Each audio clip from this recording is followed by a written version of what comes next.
E- Mm. Just so you guys know, for the week, Sonnet left you guys. Interesting. Well, we Okay. haven't got to that week Wait, yet. we'll get to it. We'll get. Yeah, you dummy. Alrighty. So, little recap for what happened after the last big session. Yeah.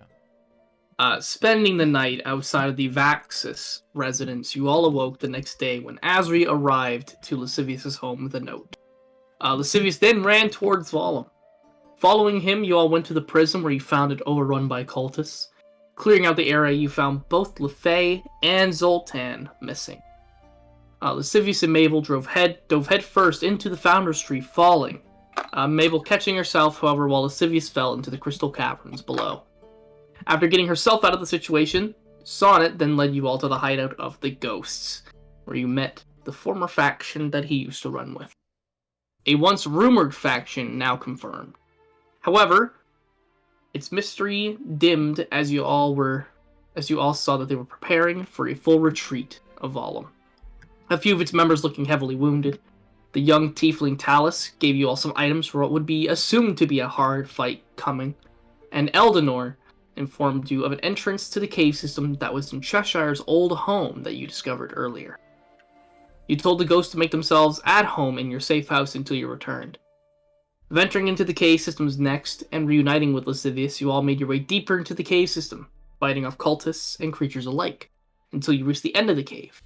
Lascivious, disguising himself as a cultist, managed to wiggle into the farthest reach of the cave where he happened to find Fisto, making an attempt at his life, but ultimately failing. The cultists ran as they knew the battle that was about to ensue, and the rest of your party regrouped. When Fisto climbed out of the bottom, on the top of a ginormous spider with crystal formations all across its body, hanging above a seemingly endless pit, was both Charles Caldwell and Zoltan Fallwig. Even though you discovered that the trap had a safety mechanism that would drop one man if the other was rescued, you somehow, through creativity and sheer willpower, managed to rescue both men. And Asria, after she attempted a self-sacrifice. Finally defeating the creature and Fisto, you learned from him that he was the one who killed Bonelia when she was alive. Further into the cave, you found Lulth's private chamber, where Mabel was able to read notes that were written in the Banishment Realm stating that Lulth had planned a series of events leading to some of the downfalls in your personal lives, specifically about Mabel, Lascivious, and Bonelia. Leaving the cave, you exited a waterfall, where you found yourselves in the abandoned town of Skaggerville, where, as it turns out, was not abandoned at all. A large group of people ambushed you, only to not attack when two familiar figures came out of the woods. One Evelyn Bloom, and one Kate Liotta. We ended yesterday with Kate Liotta asking if Evelyn knew you people. She pointed to Michaelis and said, "I know him." And that is where we come to today's session.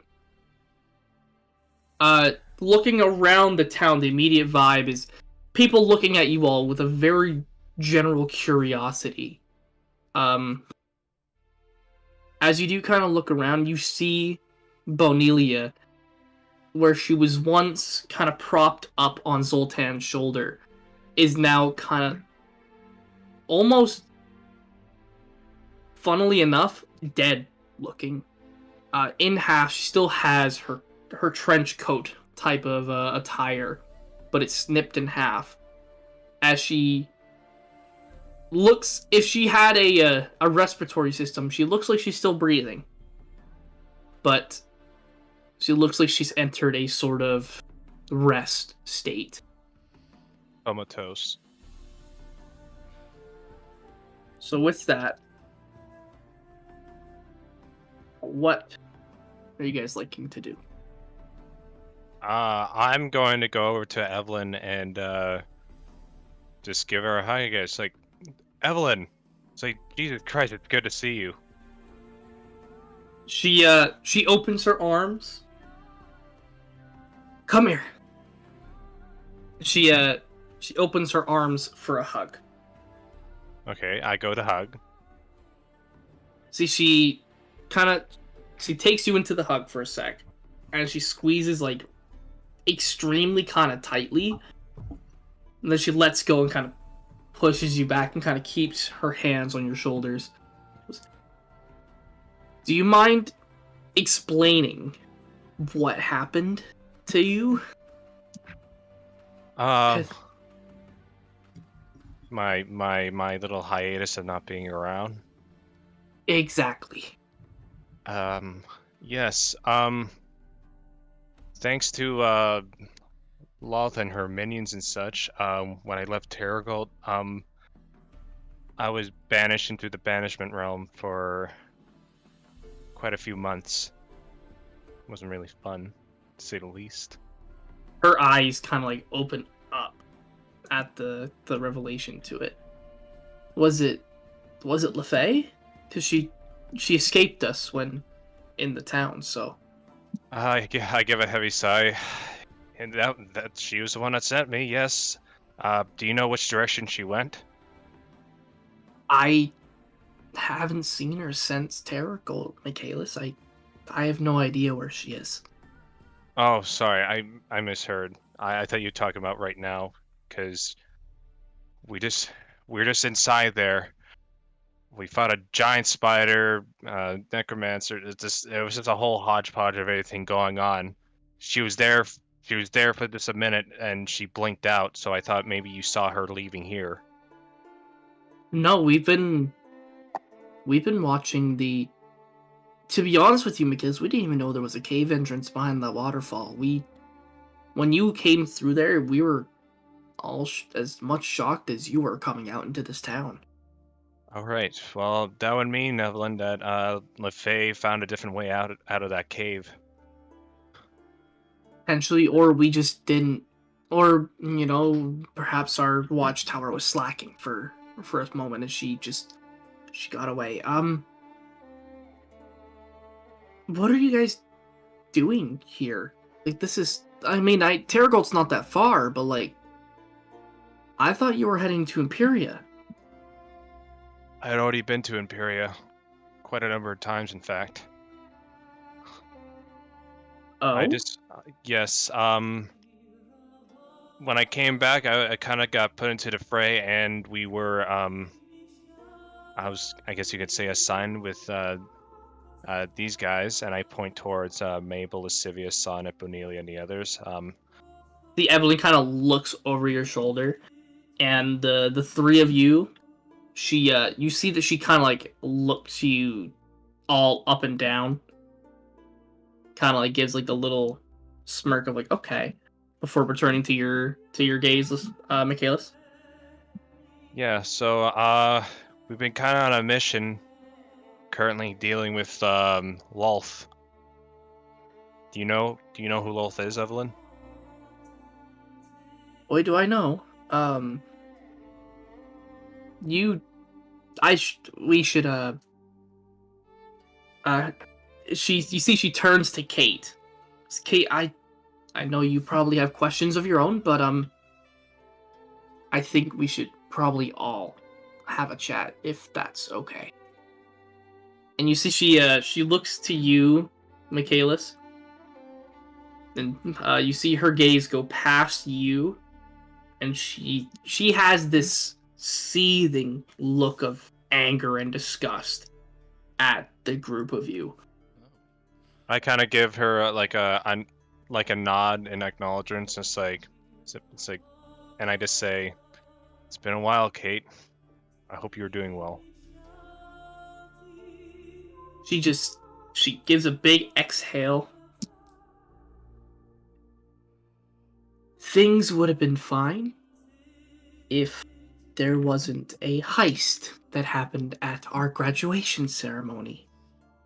I wouldn't be here if it wasn't for a certain group of people, would I?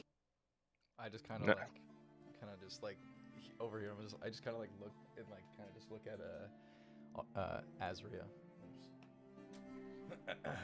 You see, she she gives you she stares at you and then she stares at Kate. You stole from her?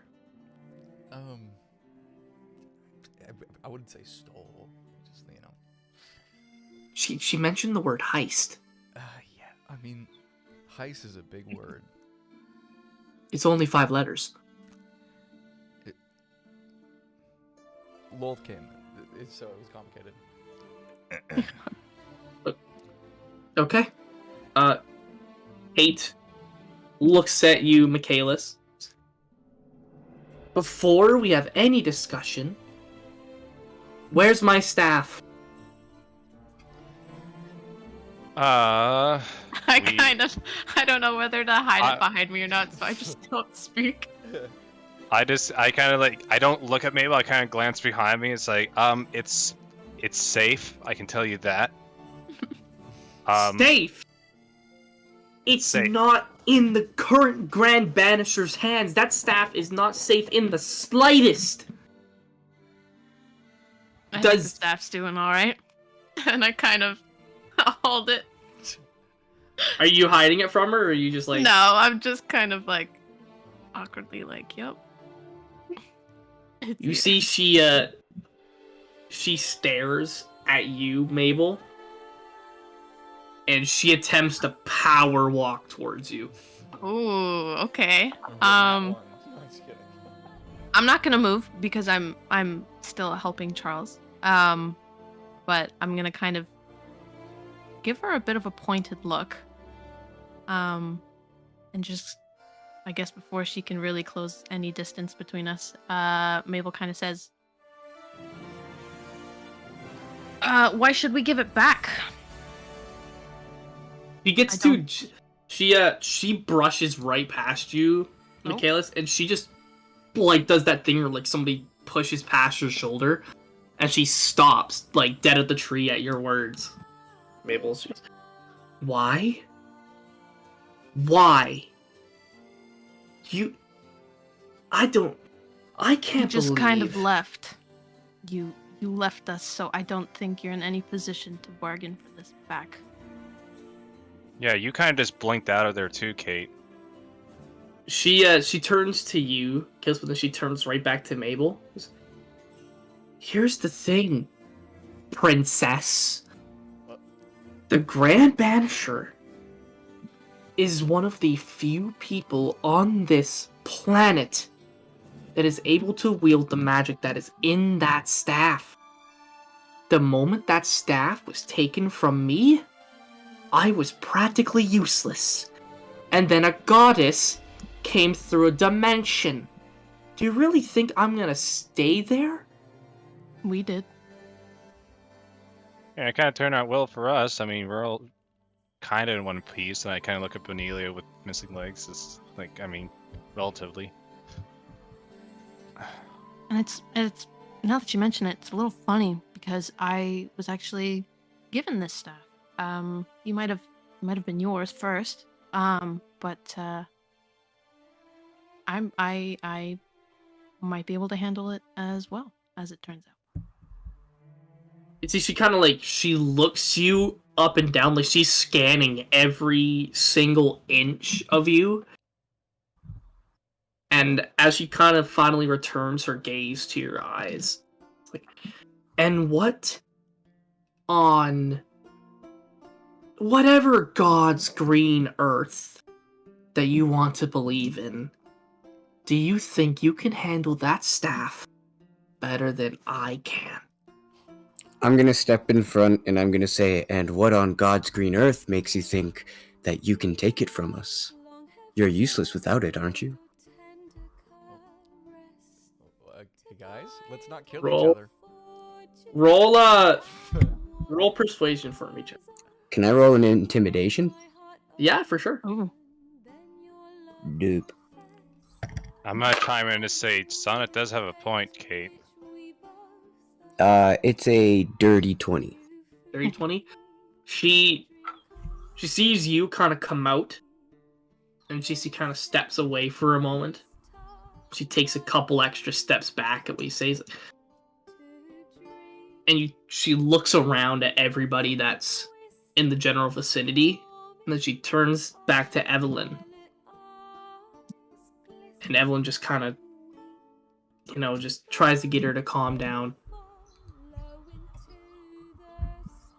Evelyn then turns to you, Mabel. She barges right through the both of you, Michaelis and Sonnet. She gets like right inches away from your face. Sorry, is this Kate or Evelyn? Kate. Gotcha. She gets like inches away from your face. And she stands there, giving you the most angry eyes that she possibly could. Before, fine. I didn't want to be Grand Banisher anyway.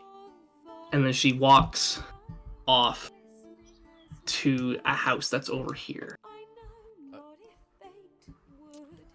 You see her open up a door and you see it just slam behind her.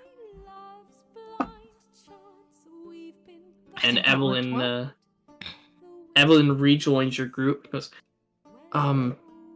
she's been on the run from the cult for the past, give or take, week. She's having a rough time.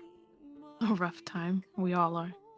Yeah. And it didn't help matters when she kind of just left and never popped back in to explain anything.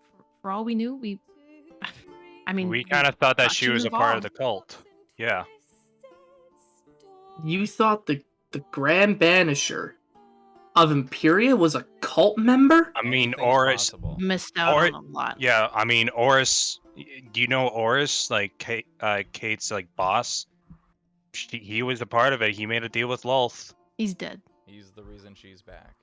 Well, he might be dead now, but the thing being is that we had like people who are in higher ups who are affiliated with the cult. If the principal or the archmage of the banishment school was a part of Lulth, what's to say that the Grand Banisher herself wasn't a part of it? So we didn't know. She blinked out as soon as she showed up, so maybe she was just trying to get out of there and do something else. We did not know. Do you guys know what the role of the Grand Banisher is? Probably something to do with banishing Can big bads. I make an insight check at all? You can I make wanna know if a... she knows about the scroll or not. Like, is there any kind of sense that I can get? About Evelyn or Caitlin? Evelyn, since I guess she's here. Yeah, you can make an insight check. 25. 25. So, you can... She doesn't seem like she would know. Like, just from general knowledge and things like that. Unless it's vividly brought up to her, she probably doesn't even know that the scroll exists. Yeah, okay, yeah, that makes sense. Charles kind of pipes up after she asked you as the group. And, the Grand Banisher's whole mission is to ensure that the portal between our reality and the Banisher Realm itself isn't open so that anyone can escape. Or if someone does escape, it is their job to put them back. Now,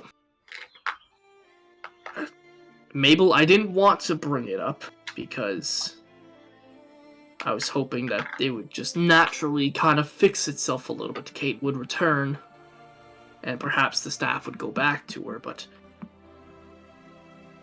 I can't sit idly by and say that I completely agree with the fact that you all stole her staff.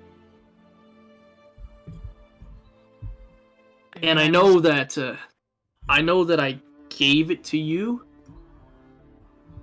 but that is purely because we need someone who can actually wield that form of magic.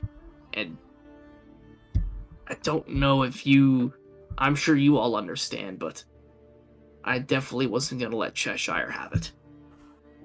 Wait a second. So Cheshire is the one who set up the heist. Why I don't think he ever gave a specific reason as to why we needed this. He wanted us to steal the staff. He gave No. it to me. He said for me. But do you think he may have known that someone was gonna bring Lolth back, so we had to steal the staff so that she wouldn't get it herself? I don't know. We need to talk to him. Where is Cheshire? I say to Charles. Probably back at the school, I'd imagine. I mean, it is our line of work currently, so. So you just gave it to me to keep it away from Cheshire? You did well enough with the scroll, didn't you? Right. So what, do you want the scroll back too, or what? He kind of like laughs to himself, and then he kind of like clutches his ribs because he's laughing a little too hard. No, keep that on you. I don't think it'd be a good idea with what just recently happened to me to give me any important artifact right now. Yeah, definitely not. No. Regarding the staff itself, personally, after having worked with you all for the past week, Mabel, I think it might be best if you keep it. I know you're more into spell books and such, but your group is incredibly intelligent. I'm sure you guys can find some way to incorporate it. Oh. Well, I don't know if intelligent is the right word. I think maybe lucky. Bold, brash, quite honestly, kind of stupid. Evelyn kind of pipes up and points to Michaelis. Suicidal too. Suicidal. Don't forget suicidal. Yeah, drunk. Yeah, well, nobody's perfect, but at least so far, I think what we've been doing is doing well. I think we have our safety in number as well. Kate currently, I don't know how long Kate's been with you, Evelyn, but she's probably been hiding on her own most of the time, hasn't she? She's actually been a pretty decent part of the group. I mean, granted, I'm the current leader here of the Skags, but Kate is a wealth of knowledge for everybody who lives here. None of you have been here before, have you? No. First time. Skaggerville is a safe haven for people who are on the run from the cult. Just recently we had a shift in a power balance. There used to be a group of 4 people who lived here that one of their friends recently was killed. Or, well, I guess not recently, but they figured it was finally time to move on, and so they left Skaggerville, and it left a little bit of a power imbalance, so I stepped up personally. And then when Kate showed up, she kind of helped even it out. She's as stubborn and as prude as she can be. She is a leader.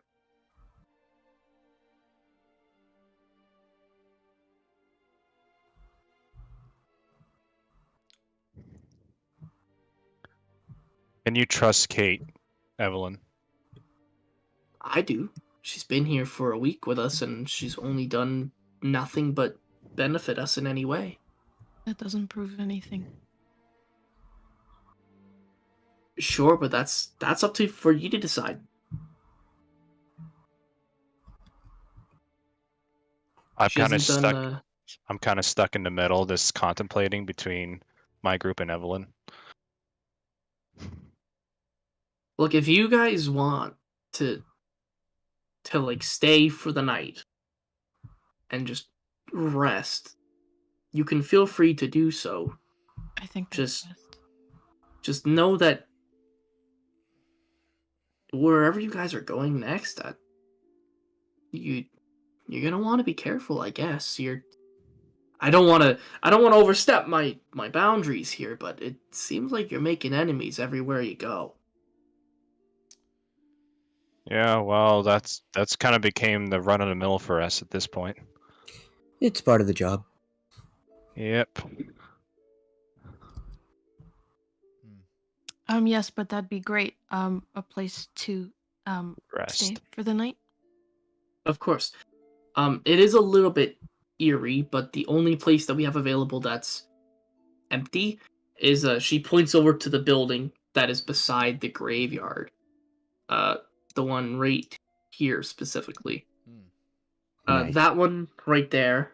It doesn't have, unfortunately, with how Skaggerville is, there isn't a lot when it comes to proper bedding or anything along the lines, but that building will give you the most space for how big of a party you have. We're just grateful for whatever you can give us in the first place. So, Of course, yeah, that building over there. I'm gonna, unless you want to ask anything specifically, I'm gonna go have a chat with Kate about this whole shebang, let's call it. I'd actually like a moment with my group here. So, do what you got to do, and I'll Of talk course. I'll talk with you later, Evelyn. All right. I would like to catch up just a little bit more. Of course. I am found at the town. She just points up towards this house here, in between the Drow token and the Kate Liotta token. She is up in that house there. You can Alright. you can reach me pretty much anytime. We have to keep a pretty heavy watch around this town. The cult tends to pass through quite often. So. All right. And she heads off in that way. You see all the other like people that were like checking out the area. They kind of slink back into houses or into where they were, and they'll kind of go Keeping off. watch. Yeah, keeping watch and all that kind of sort. They leave your group alone for currently. I'm gonna leave Evelyn's token currently open, as well as Kate Liotta's, in case you choose to go visit them at any point. But Cool. that is where they are. All right. I'm just gonna kind of address the group. I'm like, can we go to the place? Yeah, let's. Yeah. Let's go, guys. We Azria helps Zoltan with Bonilia's upper half as you all get to the building. Going inside, the first thing that you notice is the house is incredibly beat down. Like we're talking lascivious house levels of furniture broken. There's not. You can see like there's a singular mattress, but it's got like springs flying out of it. It's got a lot of the fluff completely torn out. It might be able to hold two people if you're in like a hurdle position and you're sleeping on separate sides. There's a bit of space if you sweep out some rubble and shit, but it does remind you quite a lot like home, Lascivious. You see Zoltan and Azria carry Bonilia, and they place her just very gently, kind of prop her up in the corner of a room. You see Zoltan like checking through on her. Azria walks over as well and does a little check through before they both stand up and join your group. Am I able to go to Benelia and I guess if I'm able to, because I'm not using my necromancy thing, but I want to just be able to like put a hand on Benelia and see if I can sense anything. Would that be perception or insight? I'll tell you now, you're not going to be able to tell anything. Okay. So, sorry, Nat, go ahead. Yeah, just before Michael kind of talks or whatever, I'd like to clear a corner, like a piece of the mattress, and kind of help Charles down and get him situated. So you just tear up some of the extra little padding, and you help Charles. He takes a seat kind of like in a corner as well. He just kind of huddles up, holding the bandaged part of his wounds, just keeping it in a tight grip. Yeah, I'm gonna He looks to you and he just kind of nods. Goes, "Thank you." Yeah, don't let it happen again. I'm kidding. But don't. Hey, Lascivious. Zoltan, Azra, can I have the just us? Like, just want to address them really. Azria, with you specifically, I have a bone to pick with you later. You see Asmund kind of like look around at everybody with like a little bit of like a worried face. Oh, okay. Zoltan's like, together? Like, same time? Just me and no, you're fine. Well, I want to talk about how you got caught, but we'll go later. Okay. So who out of game? Who's leaving? It's Azria and Zoltan are leaving. Yeah, Charles is But far enough that he's probably not going to really be involved. So okay. Yeah, Charles Oh, is resting on one half of the building. Bonelia is off in the other half. They're both resting currently. So Well, I guess I'll leave him be and come to the group. Are they? Would you say they're gone now? The like Zoltan and Azria, like you want them to leave? I wanted them to like give us the room. Oh, okay, yep. They both kind of nod at you and like, yeah, we'll go take a walk. Thanks. And Zoltan and Azria leave the house. I wish Bonelia was intact and conscious for this, but you know.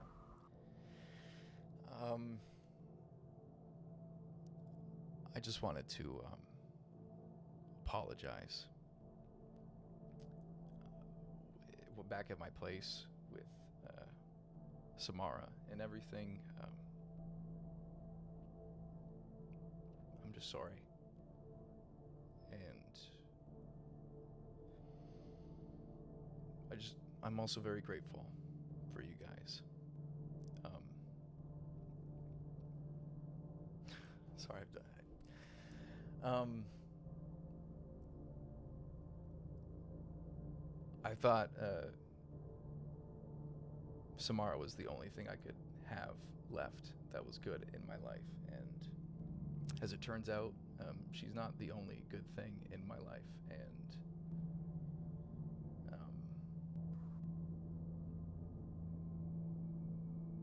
yeah. No, I just I didn't get a chance to say anything because I clearly was still not in my right mind once I heard about Volum being attacked, and I was just scared that I was gonna lose Zoltan too. And I'm sorry, but also I'm grateful for You went through a lot of grief, Lascivious. Okay. It's understandable.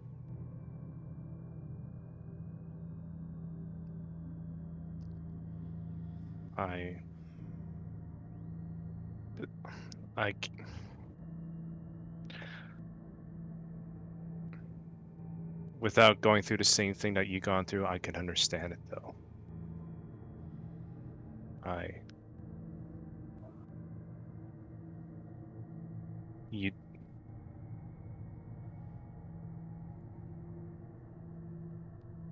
You're forgiven. You don't have this rest on your head for anymore. What happened. We all got through it. Loth did that to you. That was not your fault. Yes.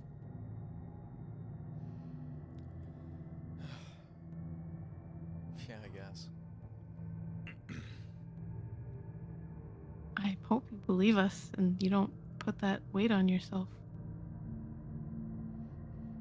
No, I believe you. Yeah. Well, we're here for you. You don't need to worry about that. Thank you.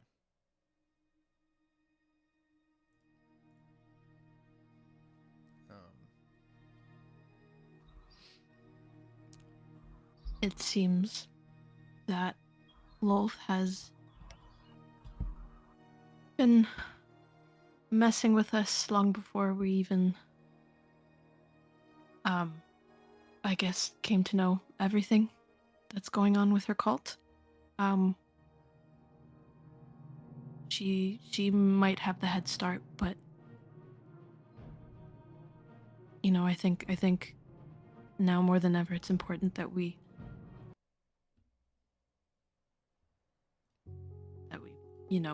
We close that gap. I'd like to say we're not that far behind, but in reality I don't know. We do need to speak to Cheshire to figure out what is happening there.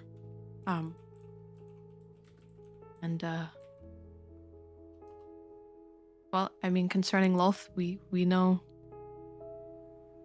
portion of what she's done to us from, the letters we found in her quarters. Probably more, who knows? But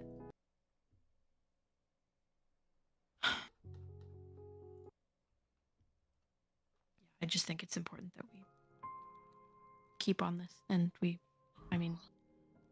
I think we will, but it's kind of worse than we thought. It seems like it just keeps getting worse and worse every time we figure something out, but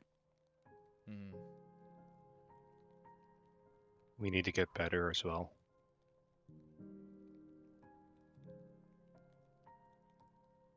We need to step our game up. yeah, that was dangerous back there. With It was everything. reckless. Yeah. We all were, yeah. No, we weren't all reckless. Look at Bonelia. Look at what happened to her. And Michaelis, when you're attacking this spider and trying to kill it so it falls, and Mabel's being pinned behind you. People can die due to your actions. And I don't want to lose anyone else, and I don't know what we're doing here. I don't know what we're pretending to be, but it's not a team thus far. We've been a bunch of individuals fighting for something.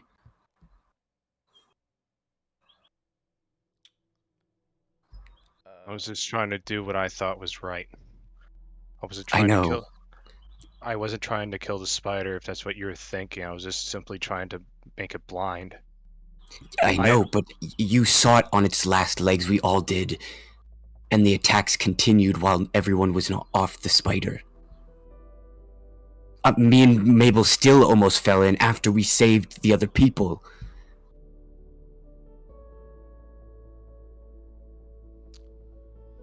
Yeah, that's my fault. And I'm sorry for that.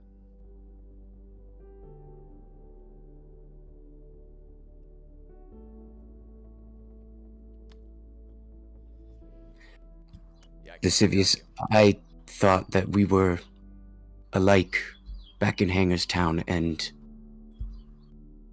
after everything that's happened, I think we can't be any more different.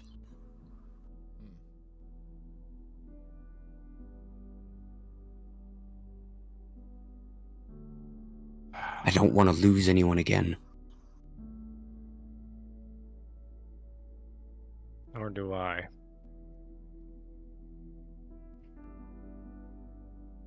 I think in some way these battles that we've been having, I've just been throwing myself at it just to be sure that I'd rather put myself in front than have anybody else take the brunt. What use does a drunken sword have in front when there are allies beside him? At the very least, I'm a shield. How will that accomplish anything? You're a disaster waiting to happen. How can I trust you're going to make sound judgment if you're drunk all the time? drunk off of alcohol, drunk off of rage.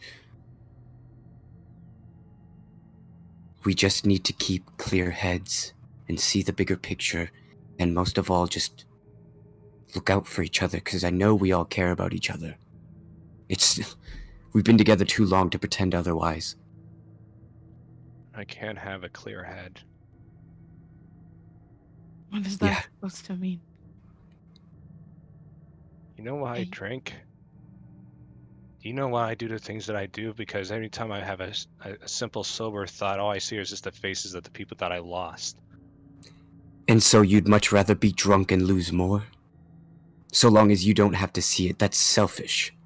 We've all I've lost people. Selfish. We've all lost, and we see them and we face it and we deal with it every day. So that we don't have to do it again. But you keep putting us in situations where we might have to do it again. Selfish. Sonnen, don't take this the wrong way, but I put my life on the line so many goddamn times I cannot count them. All right, I've saved towns, cities from people before. I fought in wars for decades. I simply cannot.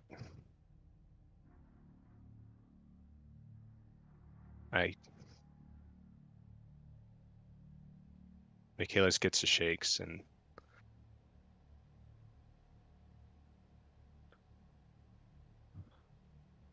I guess can't see those faces again. I just can't. Doesn't matter whether you see them or not, it's what you choose to do. When you do, if you do. It's easier said than done, but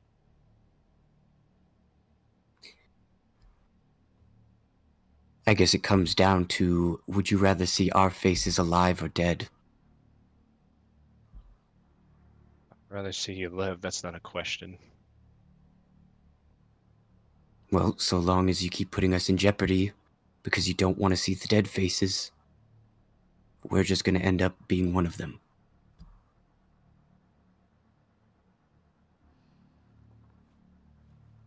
do you have any more on you? In your packs? My what? Michaelis, do you have any drinks on you?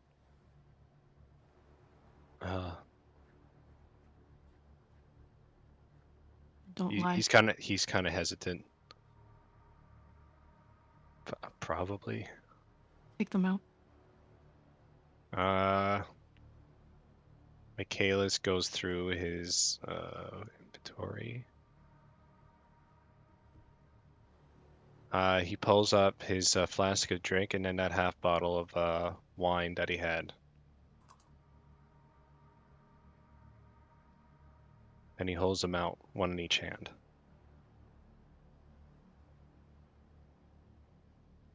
You can make the decision whether or not to dump them or not, but I suggest you do.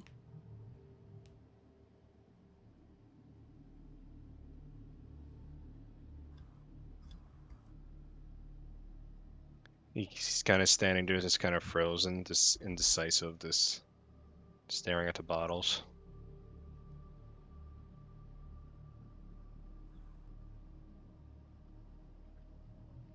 It's hard, I know, but you can't keep doing this. You can't keep living like this. You have to start somewhere.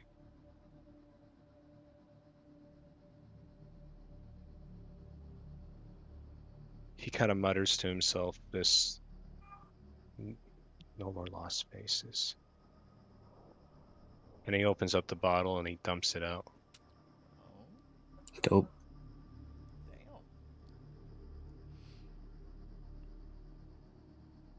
He drops the one bottle, he takes the flask. And he dumps that out as well. Just letting it drain until it's the last drops. And he just puts it on the ground and he just kind of like kind of looks around the group. You're gonna be okay. It's gonna be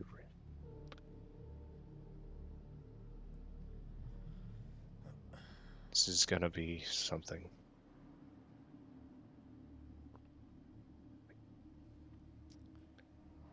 I don't know what's gonna happen. Well, what do you mean by that? I mean, no one knows at whenever anything is going to happen. The important thing is that we're here when it does. one step at a time.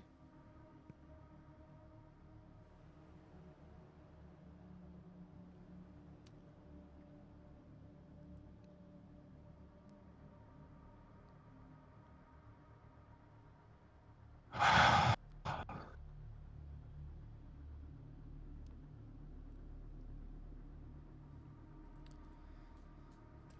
think this was good. I But I'm glad we talked it out. We're gonna see how it goes. I guess. You see his hand starts to stress out just a bit, just like clenching. I need just I need time. Yeah. Of course.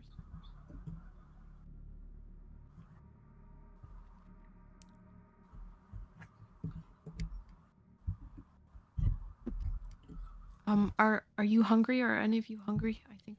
Actually, I know I've had a reputation of being selfish, and I want to change that. But I would like to make one more selfish request. Okay.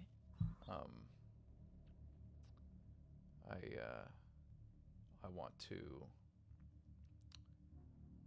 spread the ashes where I met her. And I want you guys there with me.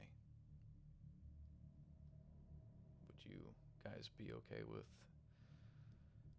doing that?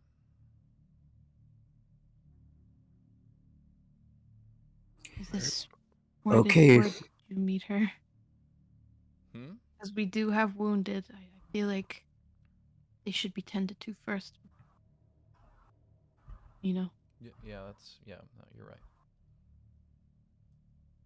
But Lascivious, if I have to kill you again, I'm gonna do it for real this time. You're not gonna have to kill me. Yeah, this is getting kind of repetitive, isn't it? No, it's trust One me, of these days. it's definitely a sweet spot in Volum. I'll say that much.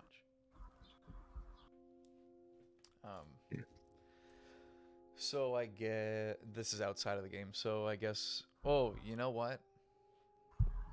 This is inside the game now. That actually reminds me. Before you go on, Yeah. if you don't already have it, everybody gets inspiration for that. Nice. Everybody gets inspiration for it. That was lovely. That was so that damn good. near. That damn near brought a tear to my eye. I'm sorry, I was trying so hard to find something good to play in the background. Like the piano shit was so fucking dumb. I'm like, oh my god, this is horrible. Yeah. I kind of liked it personally. I hated it. I'm kind of happy with my line, "No more lost faces." Oh, for sure. Yeah. Yeah, it was good. Okay. No more.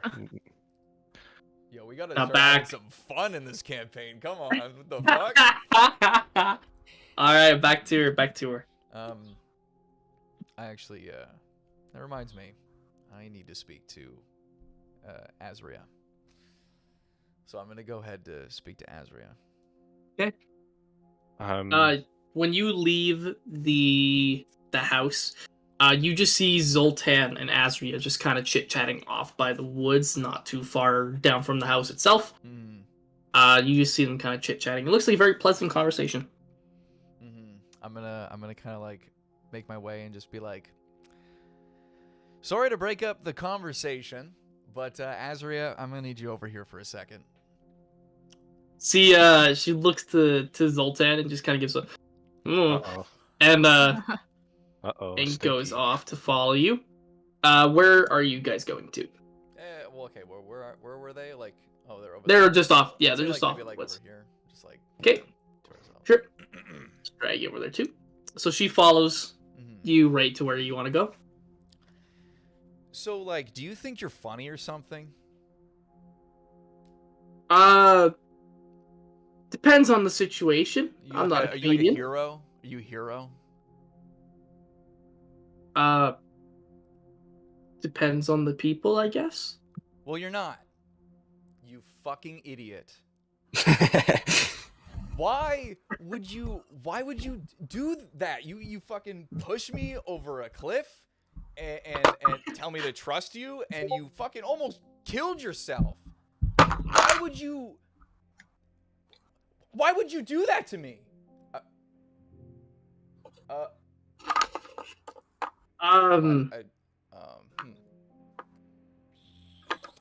See, she just kind of like she takes like a small step back, and she looks at you, and all that she does is she opens her arms quite like slowly, and she just kind of gestures you to come closer.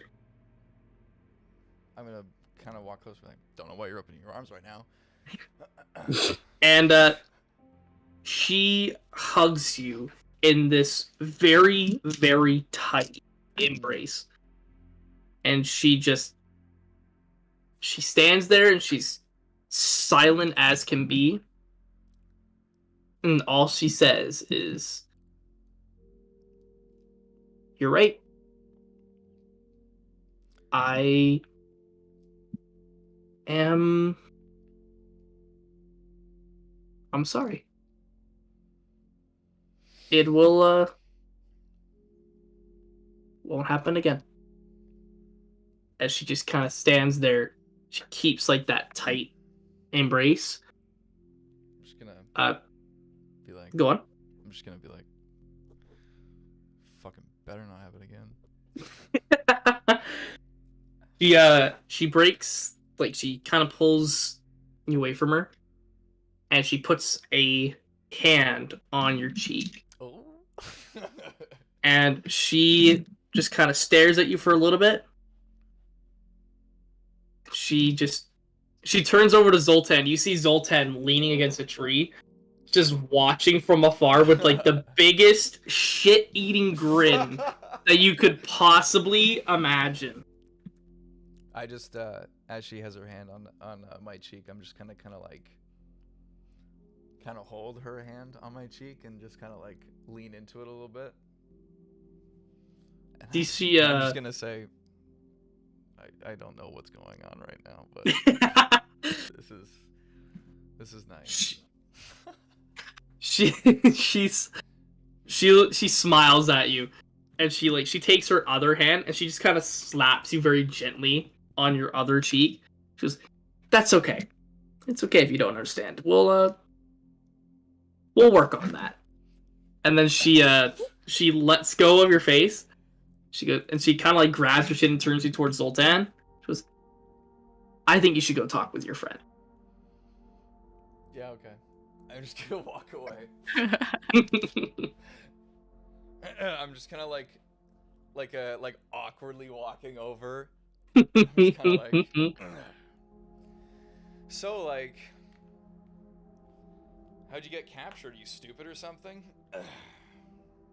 You make a dexterity saving throw. Okay. That is going to be a. I guess if I add my modifier, yeah. Yep. So it'll be a 18. An 18K. So you go up and you say the words, and you see he goes to like grab you into that noogie position that he had you in earlier, but you're able to just swiftly get out of the way, and he just kind of stops and he looks at you and goes, That always worked on you when you were younger. You know that? Yeah, but I'm not younger anymore, so obviously. You're still quite a few years behind me, bud. It's, don't think you're all just some grizzled, hard veteran, like little Zoltan here, and he kind of gives you a small little punch on the shoulder. I mean, I did kind of stab a god in the back, so. You know, I can't say I did that, so you got me one up there. Yeah. The prison was an unfortunate circumstance. LaFay, I guess she had some way of communication, or someone in the prison had some form of communication, and we just got swarmed. It was, I don't know if you saw my office, but it's not like I didn't put up a fight, my boy. Yeah, no, it wasn't pretty, so. Speaking of, how was the prison when you left? Yeah, there was basically no one alive. He gives you another, he pats his hand on your shoulder. You know? Part of me wants to be proud of you for doing that. The other half of me wants to be incredibly upset. Because you probably fucked up my prison! As he kind of smacks you again very lightheartedly. He's like, I'm gonna have to hire whole cleanup crews, and I'm gonna have to get construction workers to help rebuild it. It's gonna. Do you have any idea how much this is gonna cost me? I mean, that's not my fault though. That was the invasion. I'm definitely not gonna say I'm not gonna I definitely contributed to blood, but you know, I didn't break the building or anything, so. You see, he also very quickly just gets you into a bear hug, and he just goes, thank you. Yeah, I guess I'm glad you're not dead or something. You see, you can feel just a small little smile creep across his through his mouth, just against you, and he eventually kind of puts you back down. It's like Yeah. Oh yeah. So I'm gonna go back to the house or something. You do that. Yeah. I'm gonna chat with your girlfriend over there if you don't mind. Okay, wait, no, what? What did you say, girlfriend? Don't worry. What's And he kind of shoves you off in the direction of the house. Don't worry about it. We'll talk about it later. Okay, don't get captured. He you see he goes from having that shit eating grin to you're gonna fucking hold that over me, aren't you? Yes. As you're walking away. And then he returns to Azria, and you see they both have this dumb smile on their face, looking towards you as you walk away. Do I notice? Because if I notice, I flip them off. You do notice, yeah. Okay, I flip them off. You see Azria just kind of smile, and you see Zoltan just kind of narrow his eyes at you. Then I would get back to the house. Okay. Before Lucius gets back to the house, was there anything that you guys were hoping to do? I wanted to go over to Evelyn and speak with her. You sure can. So, while you're leaving, you see Michaelis leave the house and go towards where Evelyn pointed. Okay, so you arrive at Evelyn's door. The house is quite big, and it looks like it's been kind of tidied up from the outside anyway.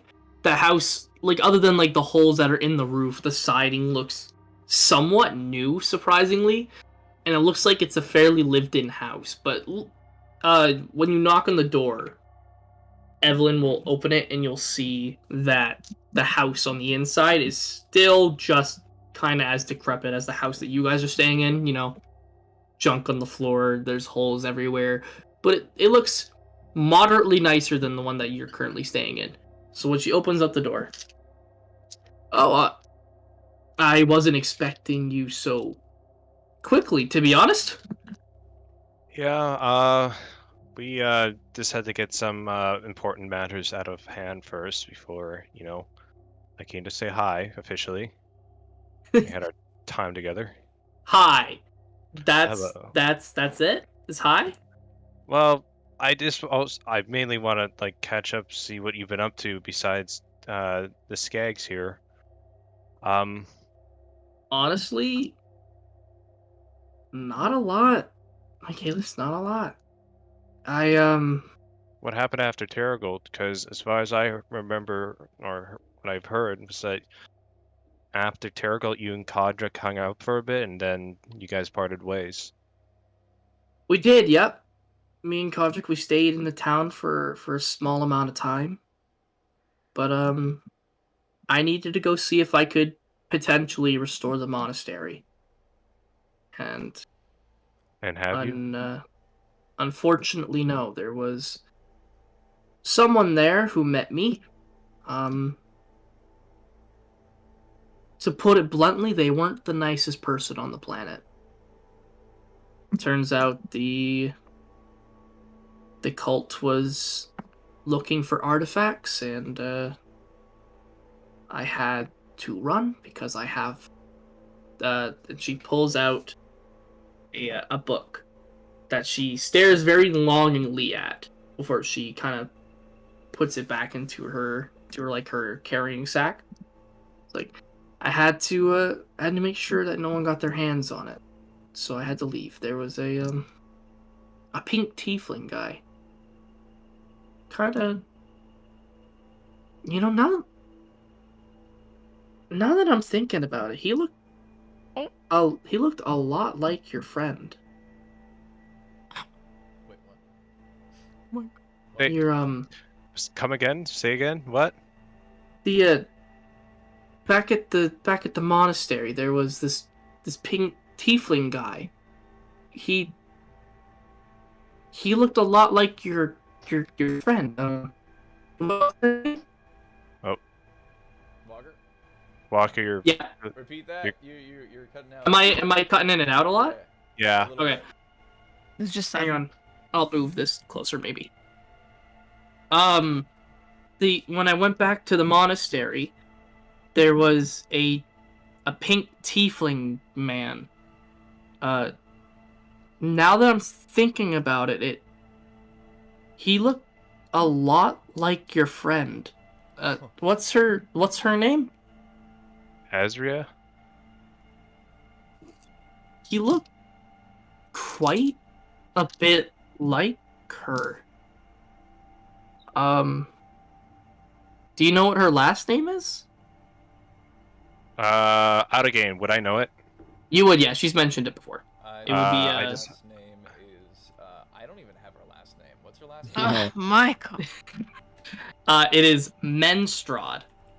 Menstrua? Remember, because you guys made the joke about menstruate. Menstruation, Did I yeah. make a joke like that? I don't remember that. You did. Ian definitely did. Yeah. So I'll tell everyone. Her name is Azria Menstrad. She, Sorry. Ring a bell? no, the last name doesn't, but I could swear that they look so alike, Michaelis. Like, I wouldn't say spitting image, but like, you don't see all that many pink tieflings around. No, she does stick out like a sore thumb between all the other tieflings.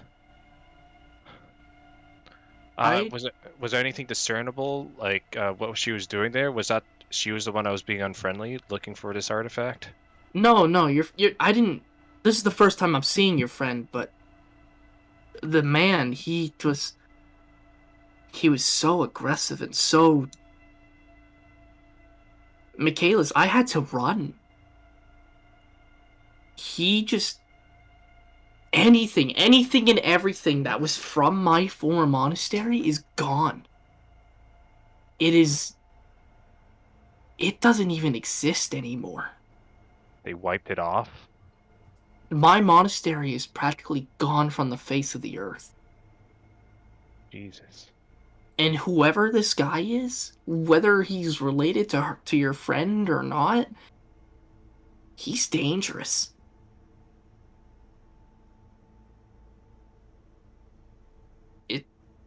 Just heed my warning. You don't take my word for fact, because your friend could be as harmless as a fly, but keep an eye on her, Michaelis. Like, if she's related to him in some way, you may have a problem on your hands. Ah, great. So that's to be another sibling pairing, but it looks feels of it. I kind of rub my face. Ugh. We already had that. We already dealt with that with LaFay. Turns out her sister is one of the people who gave us the job in the first place. Correction, not sister. But they have the same. They have the same last name. And what else relation would that be? Are they mother and daughter? That's kind of, yeah. I thought it was. Sorry, I thought it was. Lasara mentioned that it was her daughter. So. Oh, okay. Either way, okay. Sorry, fuck. My bad. You were going off of that she was her sister. Yeah, no. Yeah, I knew that they were related. We just never specified it. In my head, it's like, oh, sister. Yeah. That's the first thing that came to mind. Yeah, no. Besides, they're elves, so they, even though I was basing off their looks, like, oh, they look like the same age. But yeah, so to reiterate, I guess to Evelyn's sake, Lasara is LaFay's mother, and she was the one. Who's this Lasara person? She's an elf woman that we met back in Armire, and which is like a town outside of Imperia. That's where I got out of the banishment realm somehow. I don't know how I exactly got it, but I showed up there, and she gave us the mission to deal with these hideouts with Lol, these cultist hideout, and then ever since I just blown out of proportion from there. But the reason why I bring it up though, so I'm hoping that perhaps maybe it could be the same situation, that if it is by chance that this Azria is, like, if Azria is related to this pink tiefling man, it might be the same predicament that's a split up family of some sort, you know. That could be true. But I will keep in mind what you told me, because I should probably talk to Lascivious. Lascivious and Azria have been more close than any of us, so yeah. I should speak with him just to see what he thinks. Just be careful, Michaelis. I mean, there's a lot of dangerous people in this world. Oh, do I know that? Counting us among them, I guess. To say the least, for sure. Yeah, you know, from one half wiped out town to nearly like having gods after everyone. So yeah, that's I mean, if we're not a threat, I don't know what is. You know, speaking of, have you seen Kodrick or Goose? Yes, actually, now that you brought it up. Kodrick's currently in Imperia. He's now the head of the School of War. Oh. Yes. I didn't take him for the teaching type, to be honest with you. To be frank, I think I kind of forced his hand into that. Him and I kind of sort of took out the last teacher. We didn't kill him. Yeah, she very, like, calmly, she just looks at you with, like, this dumbfounded look, and she gives you, like, a small little whack up on the head and goes, ow. You took down the previous teacher in a school of war? Well, keep in mind, I you know, he was being not that nice with some Dragonborn. Kodrick was there. I know, might be rich coming from me, but it's like he was being just a tiny bit racist, you know. So I didn't take kindly to that. So me and Kodrick kind of beat the ever-loving shit out of him with our swords and blades. Well, Yeah. So either way, I'm sure Kodrick was grateful for it. You know how Kodrick is. well, he loves a good fight, and you know what? They say violence is never the answer, but I think that's Kodrick's only answer. So I think it kind of worked out well for him. I look at it like it's his love language. It's how he shows that he cares. True. I can agree with that. Yes. But yeah, he's there. Gooseplant. Gooseplant was actually stuck in Gamora for a bit. She was trying to help out with getting some refugees out of there. She got captured in Gamora, but me and the gang got her out. I met her again in Imperia, and I think she's still in Imperia. I just haven't had the chance after the ball. You went So- to a ball? Oh right, yes. That doesn't seem like you at all. Yeah, it not really. No, and at this point, I probably won't be going to another ball. Kind of didn't work out that well, and I kind of laugh, kind of feverishly. It's like, yeah. Turns out it's kind of sort of a bit of a setup. As like I don't know, as a warning. And I kind of start rubbing my head again. You see, she like reaches her hand forward. She kind of ruffles your hair. It's like, yeah, you'll be fine. You're a tough cookie. I think you'll be fine. Well, thank you. I guess it's the thought that counts. But Goose and Kodrick, I think right now are there. I guess that brings it up to the other point that I've been asking them. One of our current missions as well is, and I'm sure you're aware of this with what's been going on, is that we're trying to find allies. I'm trying to find allies. Is this for the cult? This is against the cult, but potentially to a bigger war that may break out. Okay. Well, if that is the case, you can definitely rely on us. I can't say much for Kate, but I'm only asking you. well, you can definitely call on me. That's for 100% certain. Okay, I go and grab her hand, like with both of them, and I just simply say, "Thank you."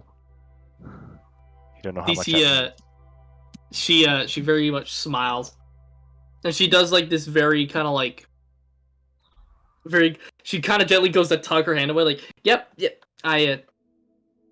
You're welcome. No reason to get so formal." I let go of her hands, like, sorry, just very thankful is all. Of course, you can rely on the Skags to help as well. In fact, considering Loth is more active in Volum lately, we're actually looking to move. Well, at least a lot of us are. Some of us might stay behind because this is all they've known, but I mean, ever since the former people left, they haven't really had a whole lot to look to, so I think it might be a good change for them to move on, let's say. I think it'll be putting them to better use as well, something that would be worth fighting for. True. I think besides that, I don't know if you would like to come with us to Imperia, or are you going to stay here in Skagerville? I don't think I'm going to be honest with you. You're not going to what? Just to clarify. Stay in Skagerville. So you'll come with us? If you'll have me. By all means. It's good to see an old friend. Sorry. I just hear that in the distance. So... Did you hear that? No, I can't say that I have. You're welcome to obviously bring the rest of the Skags with you. Of course, they'll probably come at their own pace, but I'll let everybody know that is the plan going forward. if that Everybody case, everybody here is gonna pay respects to the grave that's in town, but right, we should do that. I'm betting that quite a few of your skags passed away from battle with the cultist. that is true. With the cultists coming through, we have lost quite a few members, but it's the former leaders had it as a tradition to pay Honor the dead. respects. Not just honor the dead, but one person in particular. We always pay honor to her. Who is that? I'll show you tomorrow morning. It's as she mentions it, it's kind of creeping up to be about like 10 or 11 o'clock at night. Like the stars are creeping out in full force. It's Right. I It's think getting late. we should go to sleep personally. Of course. I'll leave you to it then, Evelyn. Yep. It's just great seeing you again. Of course, I look forward to seeing everyone as a united front again. Yes, the best. I'll get to have the old gang back, and with the new gang, this will be one hell of a party. She leans against like the door frame, gives you like a small little punch in the shoulder. Like, best of both worlds. Yes, the best of both worlds. Good night, Evelyn. She gives you a small nod and then she closes the door behind her. Before Michaelis rejoins, Sonnet and Mabel, is there anything you guys are doing? I need to eat your back. Yeah, I think as soon as Michaelis would have left, I would have waited like a beat, looked in the room, and been like, okay, Bonelia. I'd walk over to Bonelia, grab her by the wrist, and start dragging her towards the door. We're going for a walk. And then I'm just going to open the door and then leave. Sonnet, where are you going? Don't worry about me, tend to the wounded. And then I'm just going to kick the door shut behind me. Okay, so not long after Michaelis leaves, while you're heading towards the house, Lascivious, you see Sonnet dragging Bonelia out through the door. I kind of like look and I'm just kind of like, I get curious, so I'm gonna sneak and follow. Okay. I'm just You're trying not to be seen, right? Yeah, I want to not be seen. Sonnet, are you trying to look, or are you just... Nope. Okay. Then I'm not even going to have you roll for stealth. Okay. So you were able to go up behind the little crypt Right. and look around and see what's happening. What are you doing, Sonnet? I'm going to go, I guess, to the crypt to grab a shovel. And then if I find a shovel, I'm gonna start trying to dig up one of the small graves. Yep. You find some crude tools, like they're rusty shovels and such, but you would be able to dig up graves with these. Yeah, and then I'll try to dig up one of these small graves and see if I can find a little Like a suitable? child's bones. Yeah. Roll perception for me first off. Cool. That would be a 17. Okay. So looking throughout the graves, you see a lot of like generalized names. So like you see, like a bandana that is named for Crunch, another grave that has like a sword attached to it that's called Gilda, and you see even like a smaller grave with a toy next to it. That one doesn't have a name inscribed on it. But as you're going throughout, you see a grave that immediately sparks a memory of recent. You see a grave that has a name on it. The name's kind of scuffed out. It looks like the grave has been here for a little while, but you can still make out some of the letters. Mm-hmm. You're able to make out the letters O, the letters H-E, and then the last letters being I-A. Oh, it's Ophelia. Yeah, I'll start Oh wait, so that's just a grave? You see the gravesite for Oh, what for the it, yeah. fuck? Yeah. Uh-huh. What? Well, I'm going to first dig up the one with the toy. Okay. Yeah. Digging it up, you're able to find like a skeletal match that would be pretty close to what Bonelia had to begin with. Yeah, I'll kind of like take it with me, and I'll put Bonelia leaning against her or Ophelia's gravestone. Yep. And then I'll take this other like body, I suppose, or the skeleton, and bring it up as well. And then I'll just kind of like sit beside Bonelia for a bit, just looking at this like. While you're digging, Mm. Sonnet and Lascivious Mhm. and Mabel make perception checks. Interesting. 23. That is going to be. I feel like Mabel's just like chilling in the frame of the door, 14. being like, "What the fuck?" What was that, Michael? 14. Okay. And then 15 for me.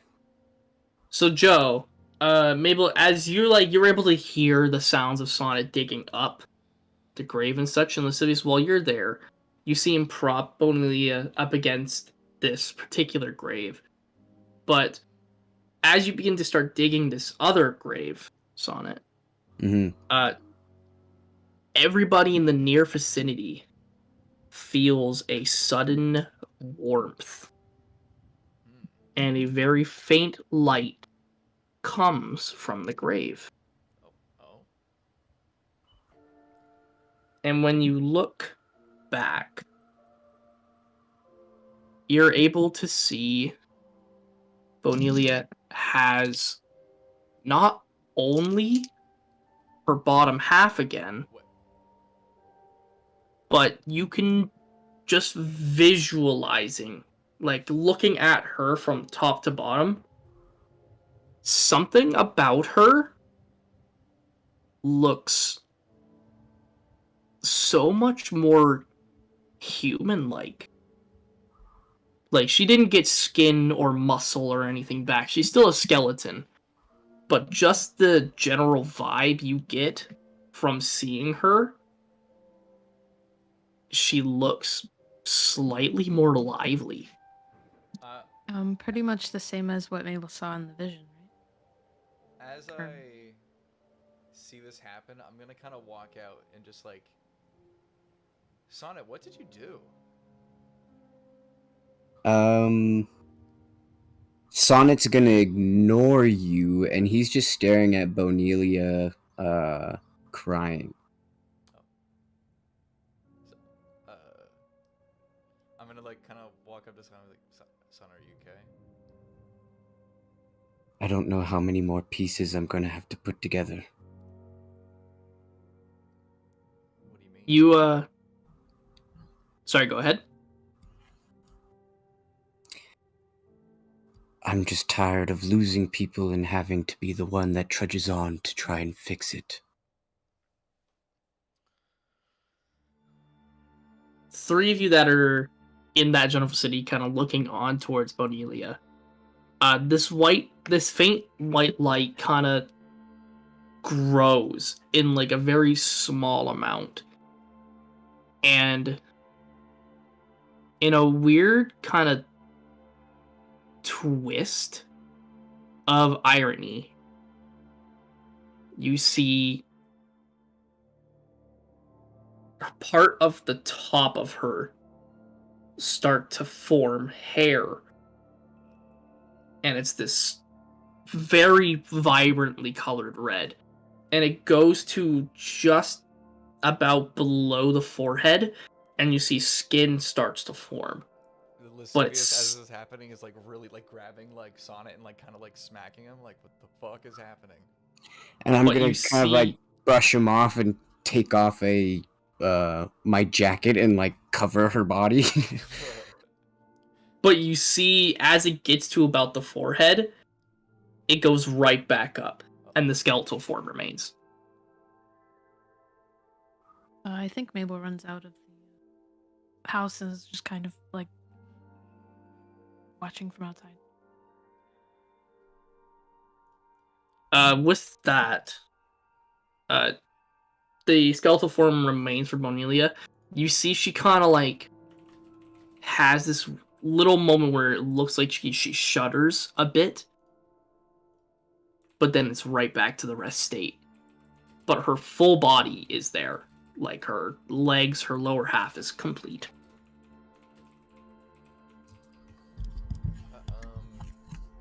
I think you did something. Sonnet, what did you? How did you do that? I just rested her upon the grave, and with the letters that I saw, I thought it was perhaps hers. Because as you're kind of leaving, you see that faint light dim, but you see the rest of them kind of surrounding the gravesite. Did I miss a light show? What went on, guys? Can I see that Benelia's body's complete? It's like, Yeah, you can see that she's got her lower half again. oh, Sada, did you fixed her? Damn, that was quick. Pretty good at that. Yeah, I'm pretty good at fixing mistakes, and then I'm just gonna kind of sit down. Am I missing context here? What? I don't know. We don't quite really know what happened, but something did. I go over to Benelia and just kneel beside her and just kind of look her over. It's like,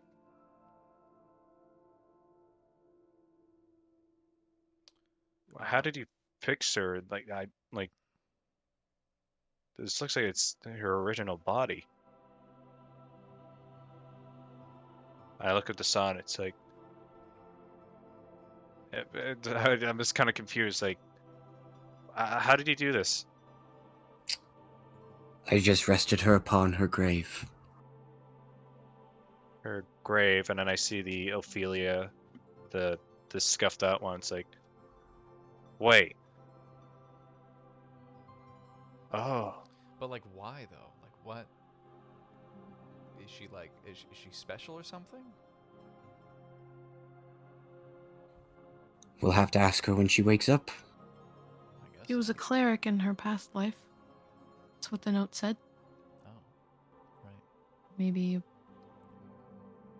some sort of divination. Well, I don't know if you guys saw, but like me and Sonnet literally just saw like her head start to form. So.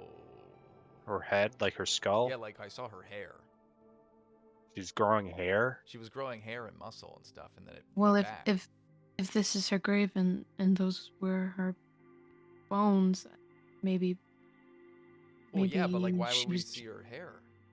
Like, does that mean Maybe she was healing or something. I mean, she was a cleric. That has to do maybe something with it. Does that mean that she could get her body back, like her, full self, like as if she was alive? Are we dealing with Don't more know. gods? True. No, like that was not a rhetorical question. Are we dealing with more gods? Oh, are we? I don't know. Maybe she's a god. Well, I think Bonelia is resting, right? So I think maybe the more she rests, perhaps maybe something can happen again. True. Should we keep her here then? Like, I don't want to like ditch her here, but like, if this is healing her or helping her, or like possibly getting her body back, or should we bring You know what? That her might grave with actually- us? That might actually. I don't know if we can move a grave, but you might have a point. Like letting her stay here might actually heal her more. Let's leave her here for the night, and who knows, maybe something will happen in the morning. Mm-hmm. Right. I sit down beside the grave and like lean against it and just kind of, I don't know, get ready for bed, I guess. I'm gonna do the same with this setting up shop inside the house. It's like, all right, well, if anything happens, guys, just I guess give a shout, or I mean, always something does happen, is be loud enough. I'm a light sleeper, anyways. Lascivious, you staying here? Yep. I'll let you guys know if anything happens. And you, Sonnet? Are you? I'll be going inside. And then I'll walk inside. Azria and Zoltan return as well. They go inside. And see, they kind of clear out a space for themselves. They go, unless you guys have anything you want to do tomorrow, I think it might be a good idea if we head back to Imperia. Yeah, I think definitely. This would be the better option. I've spoken with Evelyn Charles. Evelyn is wanting to come with us along with the rest of the Skags. They'll come with us in our party, but then the rest of the Skags will slowly flow through to Imperia throughout the week. Well, it'd be a great help. So, who knows? Maybe even Kate will join us. Who knows? I mean, I guess hopefully, like, Yeah. I don't know. In some ways, I feel kind of bad. At the same time, she kind of just, fucked off, and we haven't seen her since. But I mean, hopefully, like, you have a better standing with her, Charles. So you can probably convince her to come with us if she like, or at some point she doesn't have to travel with us. Yep. But it would be safety in numbers at least.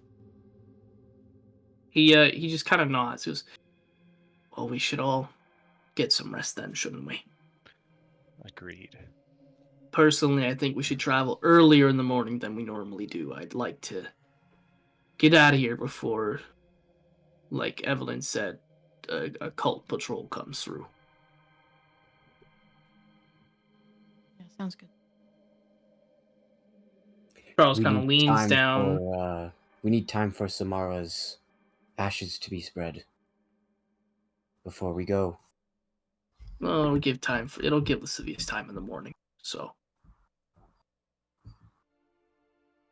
we'll talk with him in the morning. It'll be fine. And you see he kind of very faintly just kind of leans over. And the moment he lays down, he's passed out.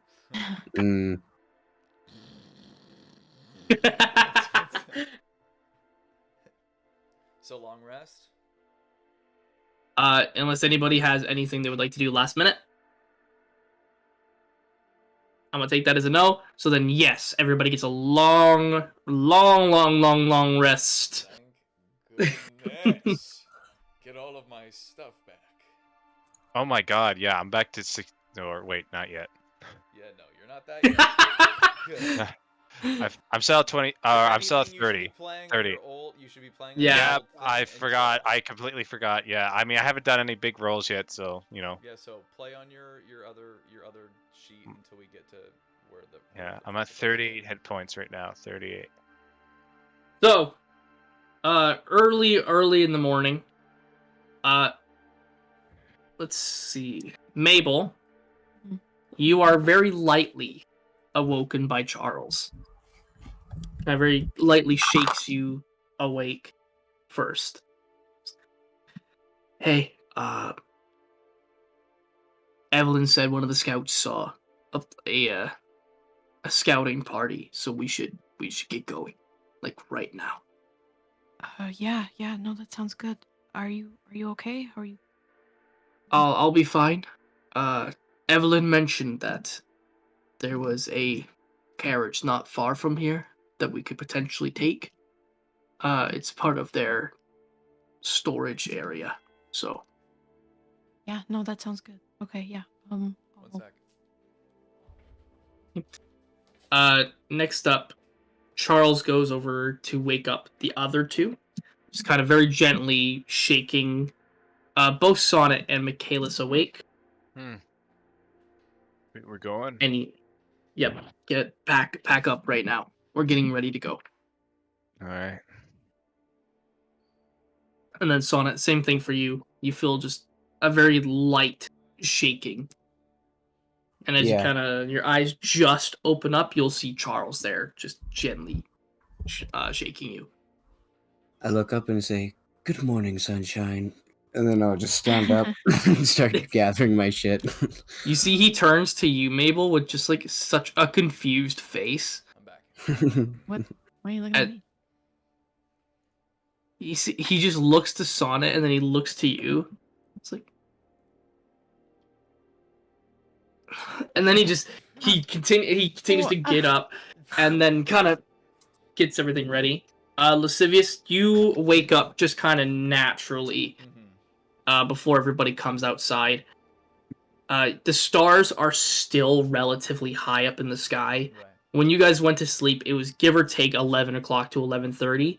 You're waking up now at give or take somewhere between 4 in the morning and 5 in the morning. Okay. I know that's technically not a long rest, but it is in for the sake. Yeah. Cool. So you wake up and the stars are still in the sky. You see a couple different people that you saw earlier kind of crowding around. Like, some people have some packed things and stuff like that, but you see Kate and Evelyn having a little bit of, like, what looks like a more aggressive chat as you wake up. You turn towards Bonelia, and nothing has changed about her. Okay. I just kind of like, I don't know, just gonna pick her up, I guess, and go to wherever Zoltan will be, because he'll be the one carrying her.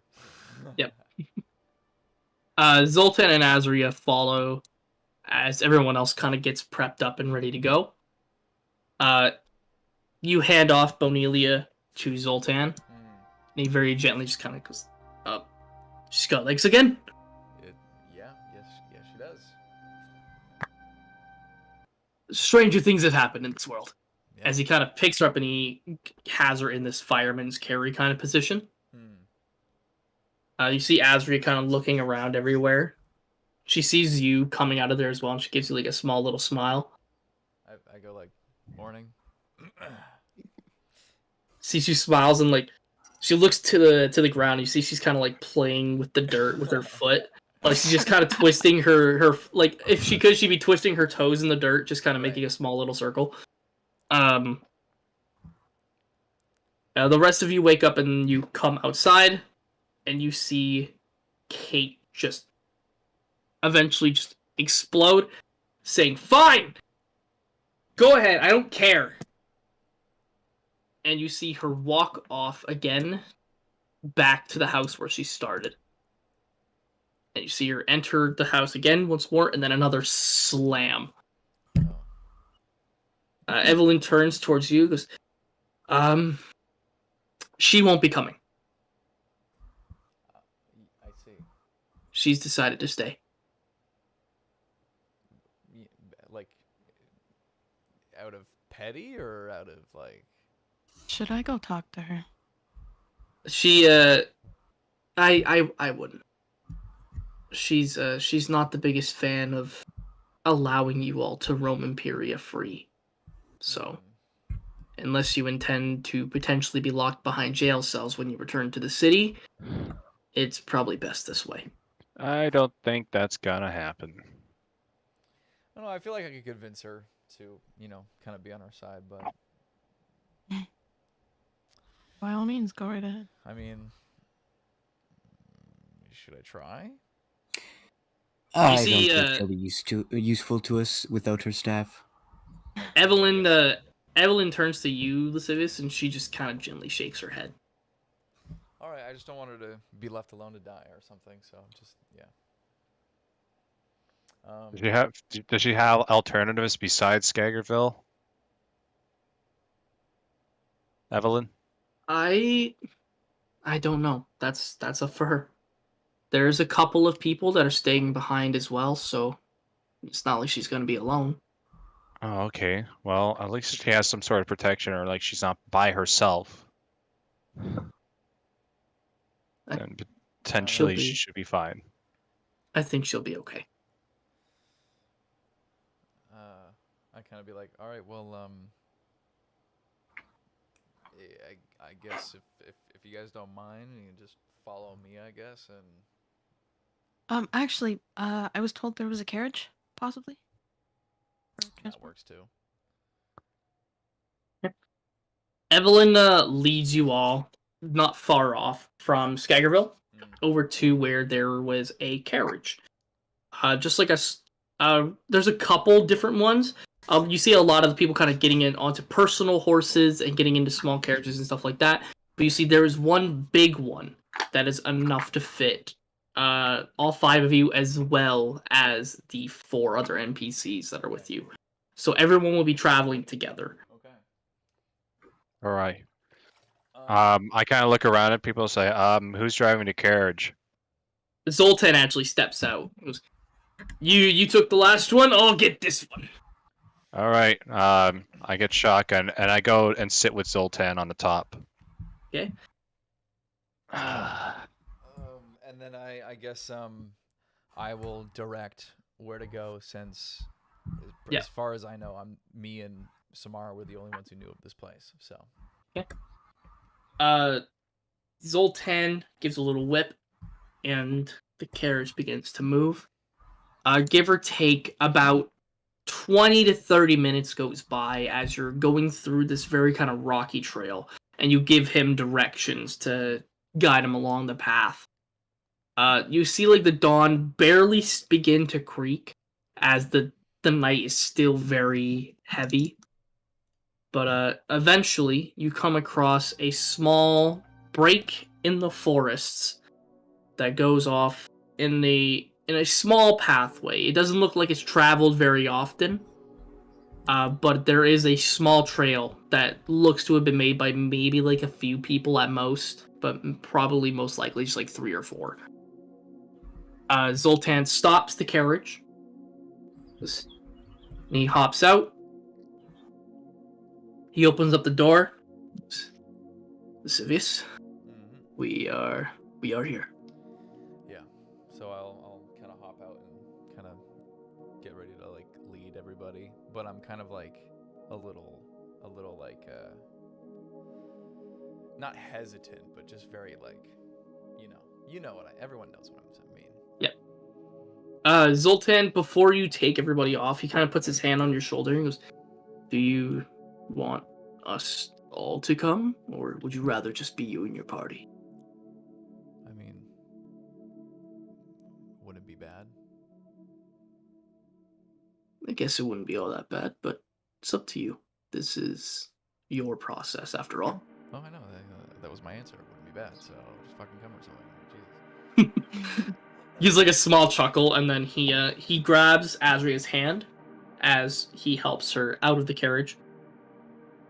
And she walks beside you as you lead them along this path.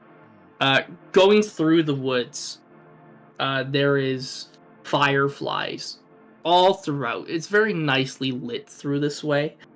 But as you're going deeper and deeper into the woods, the fireflies dissipate more and more until eventually you come to a relatively large clearing. There is a very small, minuscule amount of light coming from it, as what could be reminiscent of fireflies in giant groups is what you would be recognizing them as. But as you get a little bit closer, you see that they're not fireflies at all. They're tiny little fey creatures that emanate light. The grass is very dark and very easygoing as it looks throughout the entire environment. The gentle breeze sways, and you hear the nice sound of some leaves whistling off. And you hear little bits of wildlife going throughout the general area. Going into the final clearing, there is a nice amount of flowers spread throughout the entire area. And the lights from the Fae keep the area in a very nice, lit up sort of way. So you can see where you're going and make sure you're not stepping on any of the wildlife or any of the fauna. And I'll drop everybody here. And then we need Charles. Actually, Charles stayed behind. Yeah, I made him. Zoltan is trapped. And Zoltan follows, as well as Azria. Evelyn's staying behind in the cart, I'm guessing. Evelyn is also staying behind. I just kind of start making my way to like the center of the place. Azria, she goes to like follow you, but she stops for a moment and she just kind of stands there from afar, but giving like a very small, like supportive smile. But she's going to be standing up from afar.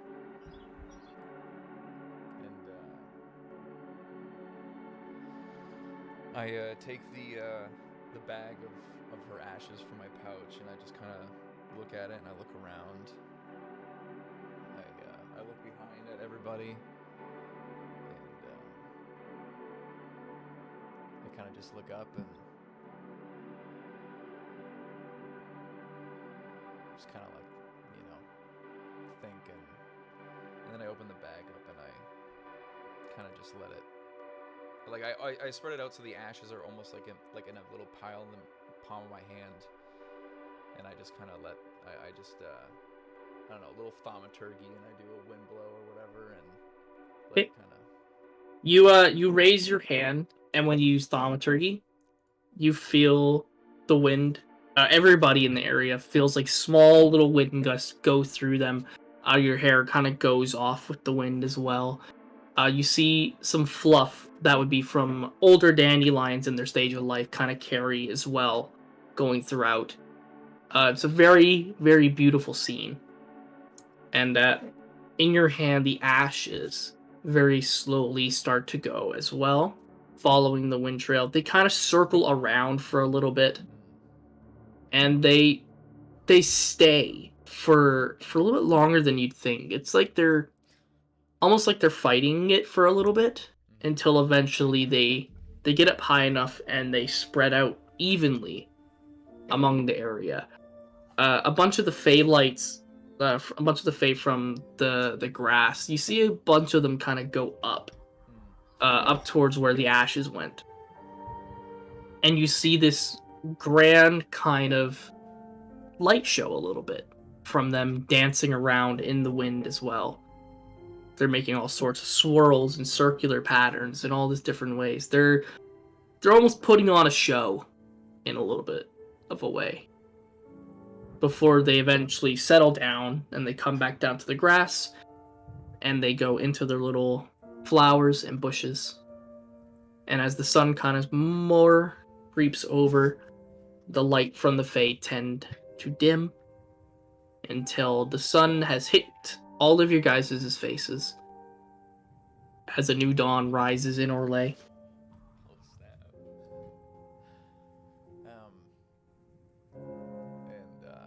I kind of just put my arms down and nod my head and take a deep breath, turn around, and yeah, just kind of almost like I'm at peace in a way.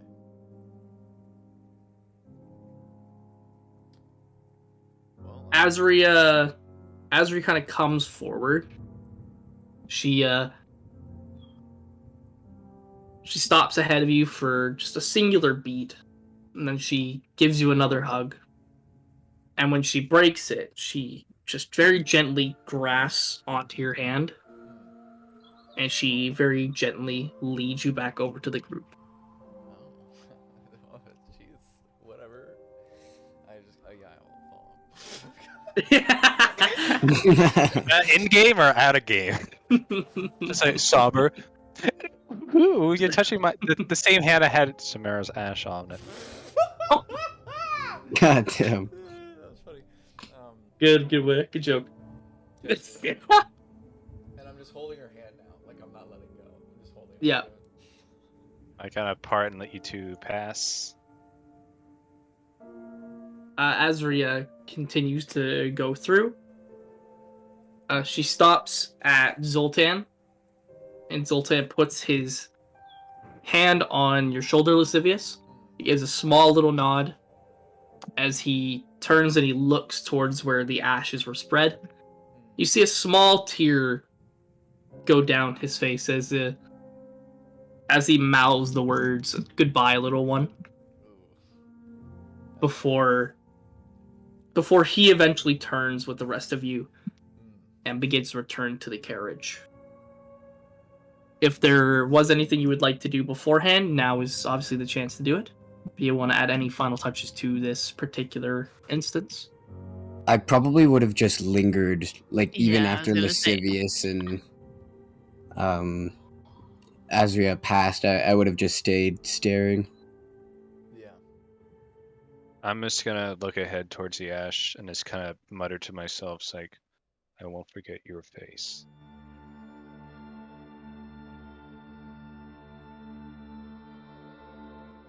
With Okay. that, Azria, Zoltan, and Lascivious, they return to the cart. You all have your couple little moments in the field. And then, if it's alright with you guys, unless you want to do anything specific, we're going to have everybody return to the cart. I will return to the cart. Ditto. Returning to the cart, return to Orlais, and not far off from Hangerstown. We're just here, just off the beaten path, not too far. Michaelis, Yep. roll an animal handling with advantage because you would be helping Zoltan with guiding the horse. Give me a sec. It's opening the right thing. Animal handling. Also, I don't know if I said Michaelis or if I said Lascivious. You said Michaelis. Okay. I will make it a point actually here, just as a result of like all of that, like when we get back into the cart and I'm sitting beside Azria, I fall asleep on her shoulder. I rolled a 21. 21? Okay. I rolled a nat 20. Am I rolling like laying on her shoulder? Nice, you managed as- to lay on her shoulder and not poke her in the eyes with your horns. Nice. While you're laying there, Lascivious, she kind of very gently just puts her hand like on your head and is just kind of very gently petting as you're sleeping there. And you said 21, Ian? Yes. Okay. So within that very same day, you are able to go from that path off past. You go past the town of Terragold, the sign that leads towards Terragold, and you officially re-enter the Imperial region. Looking upwards, you see the town of Airmire, where the whole adventure had begun. Going past a little bit to Lake Labal. When the dusk begins to set, you're getting there. I would like... See, how many do we have here?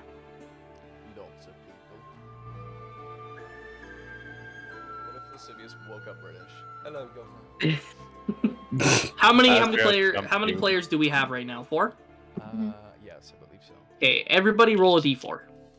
Is it 1d4? Yes, just roll a d4. No bonuses, no nothing. It's 4. a 2 for me. 4. I Joe? got a 3. Okay. Natalie and Ian.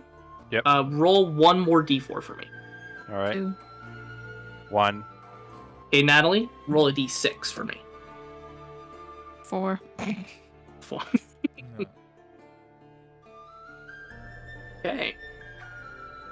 I guess it's 4. As you're re-entering the Imperia region, you come across a small opening with some things that would normally block your path. They're very easy to kind of get over or move around, but you do come to a clearing that has a small campsite up at the top. And you see a very, very familiar face. You haven't seen him in a little while, but he's there. You see a satyr up on top of a rock Lemaire. playing a lute. A very nice and kind of upbeat song until he stops playing and he turns around and he sees the carriage pull up.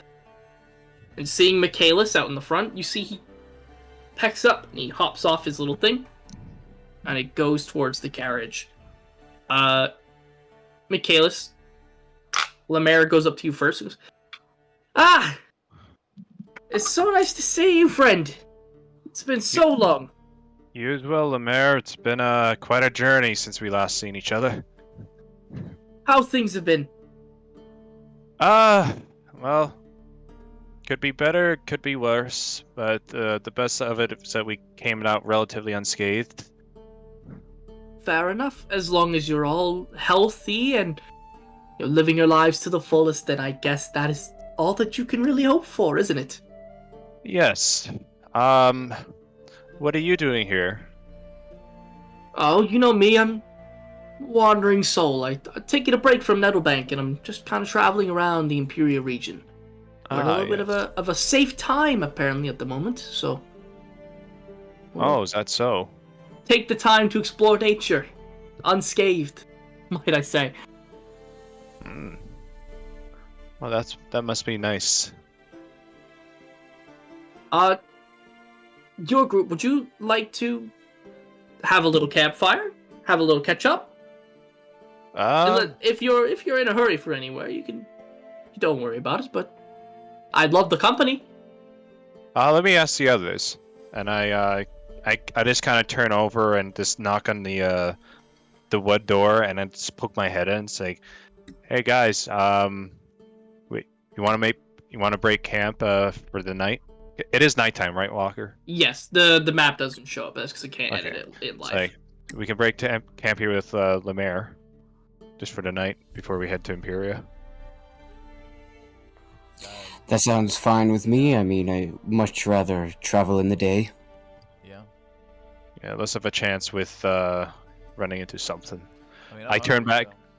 Yeah, I turn back to Lemaire. It's like, yeah, we'll stay for the night with you. We'll catch up on quite a lot. Well, here's hoping there's a couple of good stories I can make songs out of. Oh God, yeah, you're gonna be very popular with these stories. You see, he kind of sets up the camp. Charles and Bonelia are obviously going to stay in the camp itself. But Zoltan and Azria step out as well. Charles is just taking like a nice rest inside. Real quick, when they make the bonfire, I snap my fingers and there's fire. Okay, sounds good. Baby.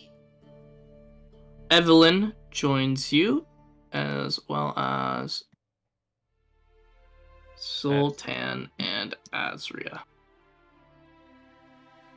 Lemaire kind of hops off. So, I don't want to keep you for too long if you're not, too busy. So, tell me, what are the big adventures that your group has been on lately?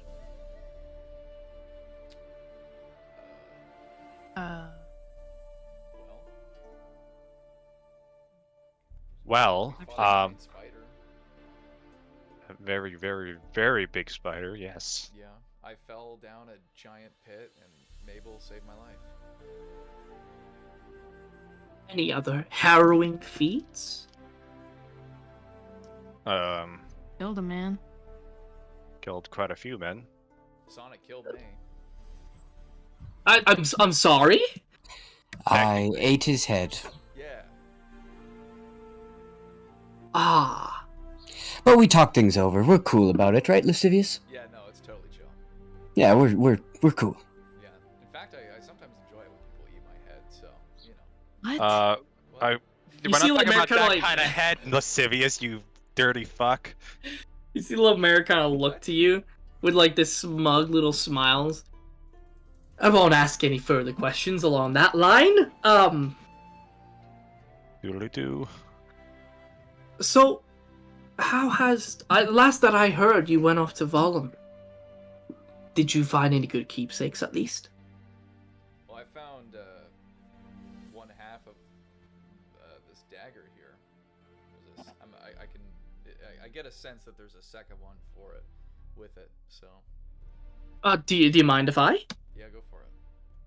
So he takes the dagger and he examines it kind of very thoroughly. Ah, you have good taste, Lascivious. As he hands you the knife back. I knew a man once who had a knife exactly like that one. Oh, really? Yes, unfortunately he's passed away since, but I'm sure his knife is probably around somewhere. Where did he live? He lived in the not too far off from the boating district that leads between Imperia and Zoar. Oh. Right. Okay. So if you're, I don't know if you've ever been, but the town is called Chestertown. It's a very, very nice, homely town.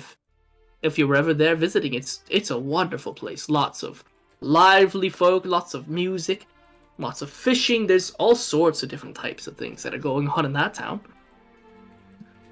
Well, I will definitely, guys, you don't mind stopping by there on the way if we're ever down there, right? No, definitely not. Cool. So I'll definitely keep that in mind. Of course. As far as I can remember, the town itself is very lively, but there's one home that he lived in. It's most likely abandoned now. Right. If you're gonna find any clues as to where it is, that's probably the good place to start. All right. I'll definitely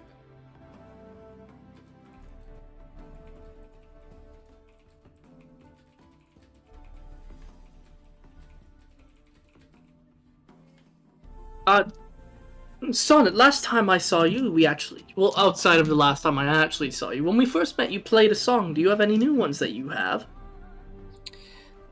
Sure. Do you want to hear Suicidal Soldier, or do you want to hear Sonnet in the Reckless Bunch? Definitely. Sonnet in the Reckless Bunch sounds wonderful. Oh, And then Sonnet takes out his his viol, and he starts playing. And it's actually a happy tune. The I don't know how to feel. Lemaire very kindly just kind of like bops along to it, expecting a very somber tune, but being the lightheartedness that it has, he just kind of very gently bops along to it with his head. So I believe you might have some works to be a wonderful musician one day if you were to ever keep at it instead of adventuring. Well, maybe if I settle down, but I do like being someone's reason to dance. Everybody roll perception. I kind of all right. Mabel. That is going to be 20. Okay. 19. 15. I have a 16. Okay. Everybody's able to hear off in the woods behind Sonnet and Michaelis, and then not too far off from the woods behind Evelyn, that you hear some snapping of twigs and some growling / snarling. Ooh. I'm going to draw up my 2 long swords right now. I cast Mage Armor. Should have been the first thing I did. Okay, I'm going to give you guys one action to prepare something, if you would like. Because after... You'll see it in a second, that's for sure. I already have my swords out, so... I'm going to prepare a True Strike. A True Strike, okay. Mabel, or what are you doing? I would like to prepare a shield as a reaction. Okay. Well, shield is just a reaction. You don't need to prepare it. True. Well, yeah. Then nothing. I just get ready. Okay. Sonnet? I'm just gonna turn towards the woods, and then I'll do nothing. I won't even draw my weapons. Okay. The snapping from the twigs continue. When out of the woods, you see. Let me just pull up the best token that would match it. It?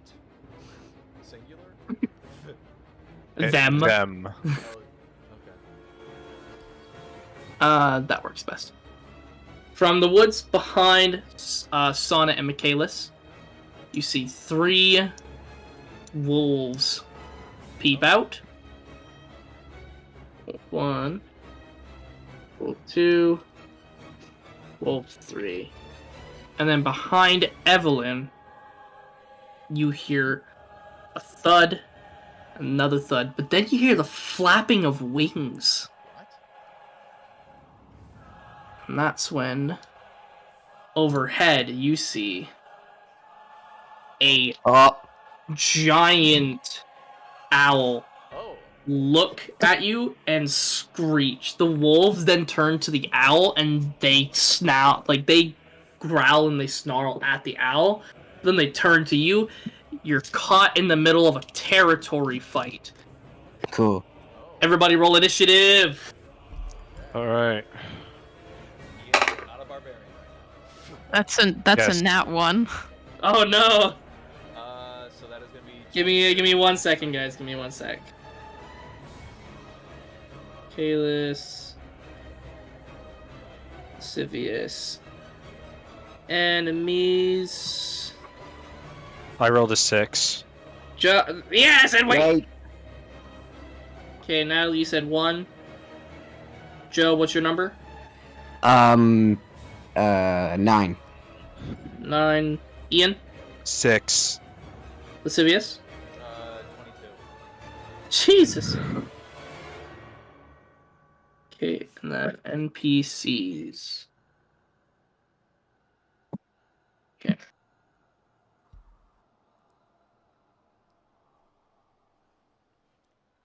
Do.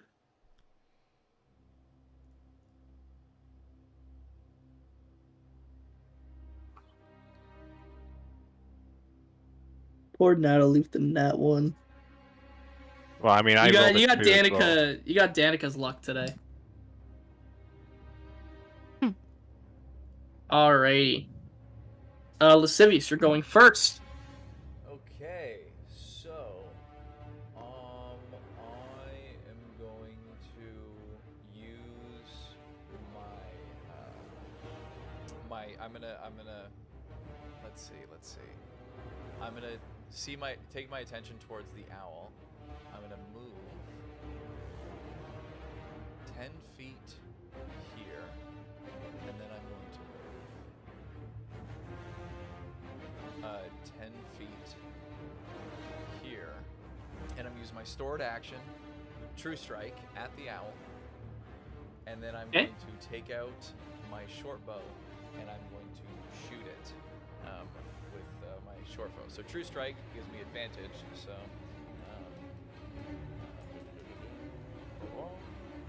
Okay, interesting. So does a 20? Just so you know, Yeah. the for True Strike, it gives you an insight on the target's defenses, so I can tell you what the stuff is. Okay. But also, you get advantage on your next turn. Oh, on my next turn. Oh, okay. Yeah. Yeah, but I think it's because it was a stored action that it's different, gotcha. because he was reacting to whatever came out. Okay. So this is Then, technically his action. Then yeah, okay, we'll keep that then. Okay, so what's its defenses? So the defenses, this thing has an AC of 12. Okay. It has 20 HP, and it is vulnerable to slashing damage. Oh, beautiful. I hit it. And I'm going to roll my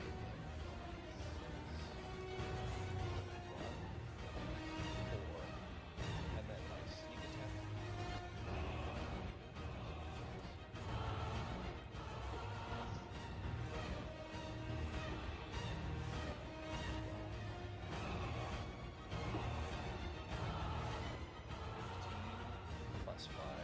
so that is 20 damage. Okay. And Well, that's with the bow. That was with the bow. Okay. Oh, wait, sorry. 19 damage. Okay, so then you don't kill it. Yeah. But it's pretty damn well near it. The giant owl, like, you see that arrow just pierce it through one of the wings, and it damn near just collapses onto the ground, but it somehow just manages to keep flapping. And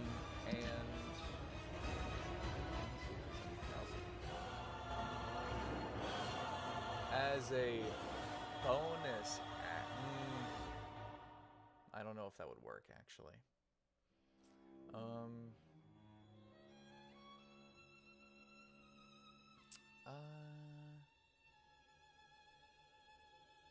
Oh, and just for explanation, the owlbear is 30 feet in the air currently. The owl. It's not a flying owl. Sorry, bear, not is it? owlbear. Owlbear. Okay. I meant giant owl. Anytime I hear owl, I think of owlbear now. Yeah, that'd be fucking crazy. As a bonus action, I'm going to dash over to it and be right under it, I guess. Okay. And then that's it. All right. Next up are the wolves and the owl. Almost instantly killed it. Sonnet. Tell me, my man. There he goes. Let's see, where's my Wait a d20? second. Do you add proficiency bonuses to damage? No. Okay, just a second. Joe does a 3 hit. Nope. Okay, so wolf number 3 went to pounce at you, but you just sidestepped it out of the way. Joe does a 17 hit. Yes. Okay, the second wolf goes for you, and you see it just jump at you. You are going to take 5 slashing damage. Nice. So it just goes by and it just swipes you with the claws. The other wolf is going to run by the rest of you. Sonnet, you can take an attack of opportunity if you'd like. Oh, actually, no, I didn't equip any of my weapons. Okay. Oh, yeah, So then the right. wolf is going to continue to run by. And then it's got 10 more. So it runs up over here, and you see it just snarl at you, Lascivious, as well as the owl. I start to laugh. You start to laugh. The owl goes to attempt to pick you up. Okay. Tell me, Michael. It rolls a does... 7. No, it's okay. It's okay. Oh! Don't waste it now. Don't waste it. I'm not wasting it. Fuck you. Whatever. Okay. It rolls a 7. It... Just So point it out goes the to... range.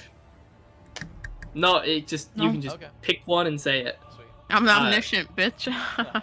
You see the owl go to swoop down at you, Michael, Yeah. and like just as the talons are about to like grab you on the shoulders, you fucking matrix dodge it Yeah. as it just continues to go through. Can I make an attack of opportunity? I'm just kidding. Actually, it can't because it has flyby. While it's in the air, you can't get attacks of opportunity. Nice. Yee. The owl, though, this one has multi-attack. So it's going to keep going through, and it's actually going to attack the wolf, Oh, nice. which it does hit. You see the owl pick up this wolf with its talons and just carry it in the air, and it just lets go. Nice. And the wolf drops a good 30 feet. That is...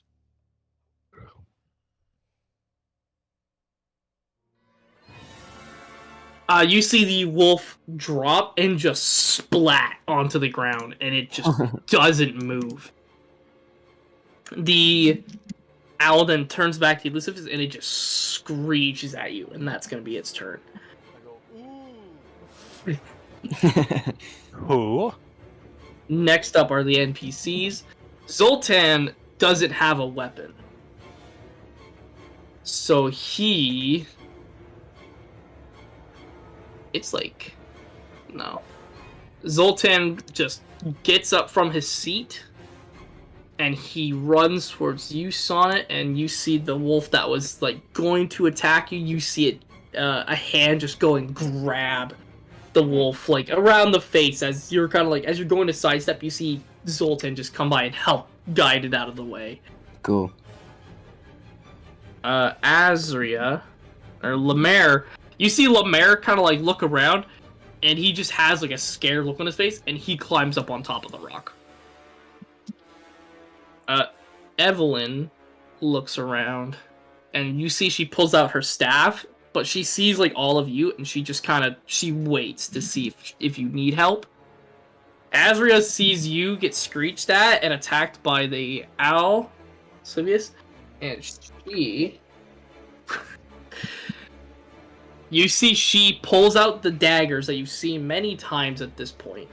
You see she runs just right through Mabel and Evelyn, and she goes to jump to try to get at it while it's in the air, but you see she's just too shy, and she just thuds onto the ground. Like, with the grace of a newborn deer, she just practically falls flat onto her chest. And she takes that much. Next up is going to be Sonnet. Yeah, I'll just like take out my dagger, kind of do like a little flip, grab it, and then I'm just gonna stab wolf number 2. Okay, roll to hit, my man.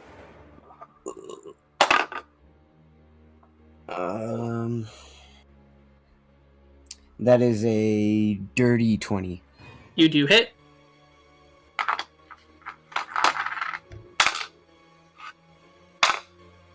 So that's 2, 5, 8. So that's 9 damage. 9. Perfect. Okay. My Spotify just started to play and it scared the shit out of me. Okay, so... Perfect. Okay. Any other attacks that you can make, Sonnet? Nope. Alright, next up is Michaelis. Alright. Well, I'm gonna go with my 2 longswords and stab the fuck out of Wolf 2. Out of Wolf 2. Okay. Yeah. Make the attack, my man. Alright, so that's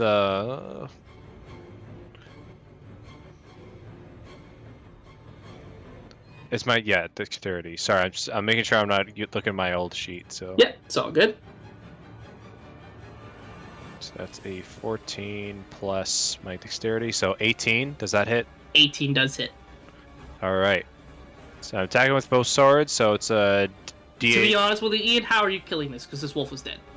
Ah, okay. So all I'm doing in a very swift motion, I'm just kind of like doing a back twirl, so like spinning, and with one sword, I'm just decapitating it, just straight down.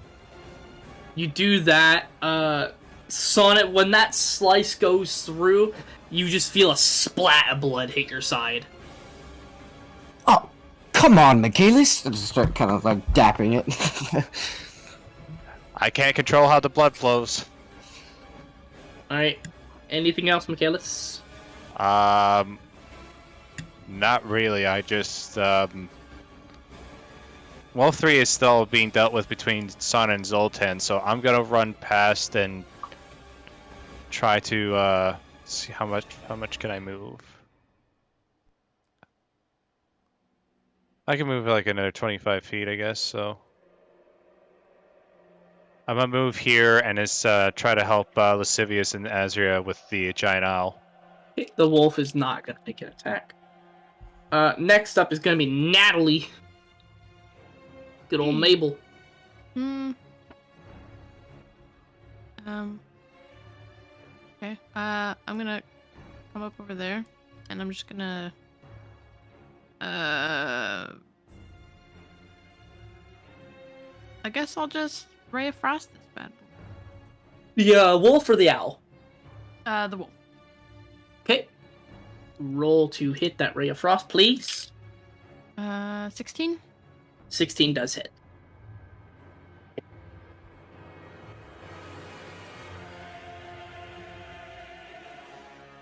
Okay, and then I'm going to. What do I get? Okay, 3. 3 damage? Yeah. Okay.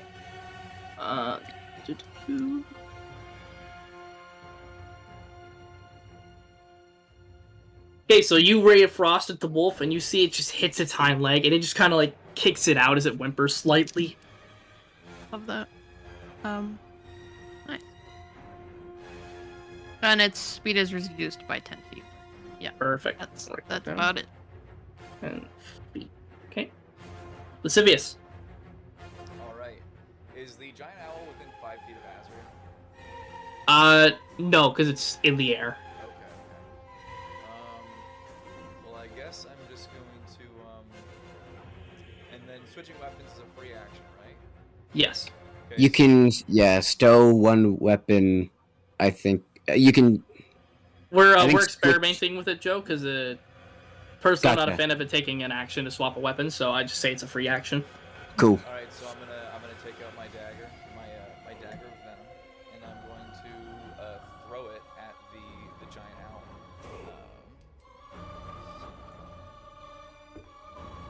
Does well? I mean, yeah, no, I hit. It does a 20 hit?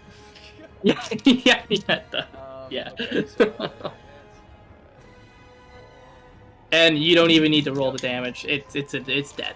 So I see Azure go down, and as the giant owl is about to go after her, I immediately whip out my dagger and whip it. It goes right through, like right into its neck, and it just falls and like hits the ground right beside her.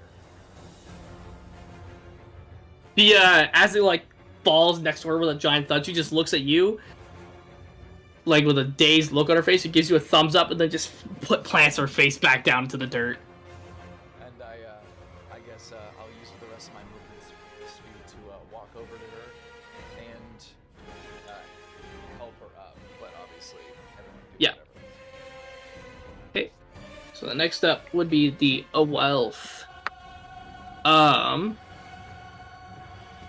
The wolf, seeing that it's currently like it's got Mabel behind it, it's got Zoltan and Sonnet in front of it. The wolf just kind of turns and it goes to run away. Sonnet, you can make an attack of opportunity. Sure. I'm just gonna kick it in the butt. Okay. Break all of its bones. So that'd be a 16. A 16 would hit. So Nice. roll 1d4 for bludgeoning. That's a 4. Wow. Okay. So the wolf goes to turn around and run, and right as it's just about to kind of start running away, you kick it right in the ass, and it just whimpers and gives a small little yelp as it just runs into the woods, yelping as it goes. Nice. Okay, that is the end of combat. Yay. You see Azria kind of get up with you, Lascivious, and she goes over to the owl, and you see she's plucking the feathers from it. And yeah. She holds them up and goes, "Who uses a bow?" I do. I mean, I use a crossbow, but You still need feathers on it. I use it sometimes. Okay, she looks between the three of you, goes, "Okay, who, out of game, whose bow does the least damage?" Probably mine, because I just have a basic short bow. But Yeah, I have Thorn in the North, so at the same time, I don't use my bow enough to justify getting a upgrade over whoever uses a bow more than I do. probably Sonnet then, because right now I have the Thorn in the North, which is like a D8 plus a D4. yeah. I would give it to Sonnet. So Azri kind of dusts herself off. She goes over to Sonnet. She gives you the giant owl feathers. You can take these to any blacksmith, Joe, and it will increase the amount of damage of your bow by 1. Nice. Even crossbow, just to clarify, make sure. Even crossbow, yeah. And then I'm gonna just walk over to the owl and take out my dagger and kind of wipe off the blood and put it inside of me. I'm just kidding. Take my sheath. Bordeaux?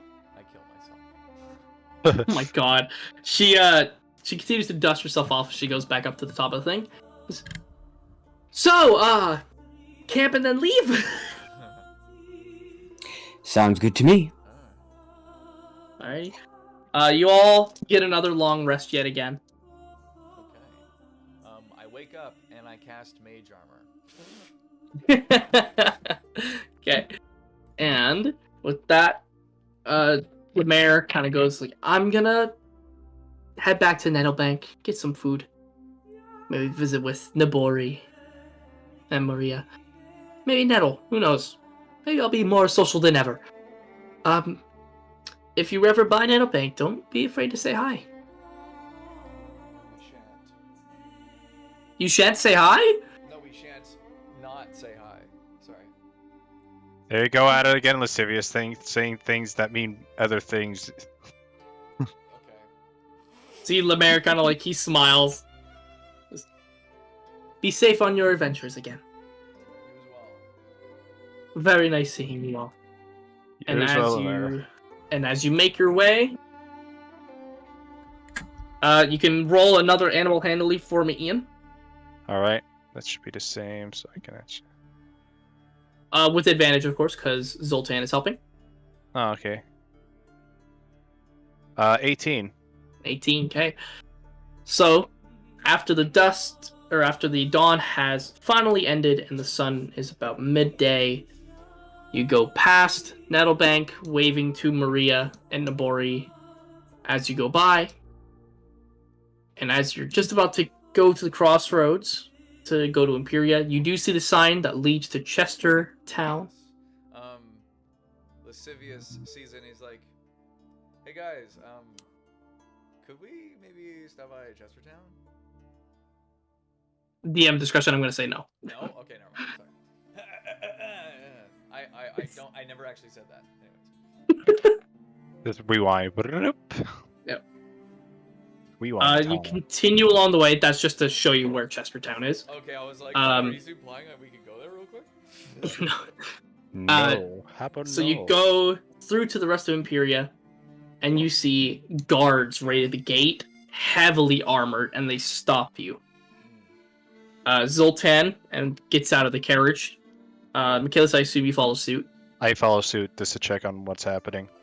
They stop you right at the gate. They go, "Hold it! Hold it!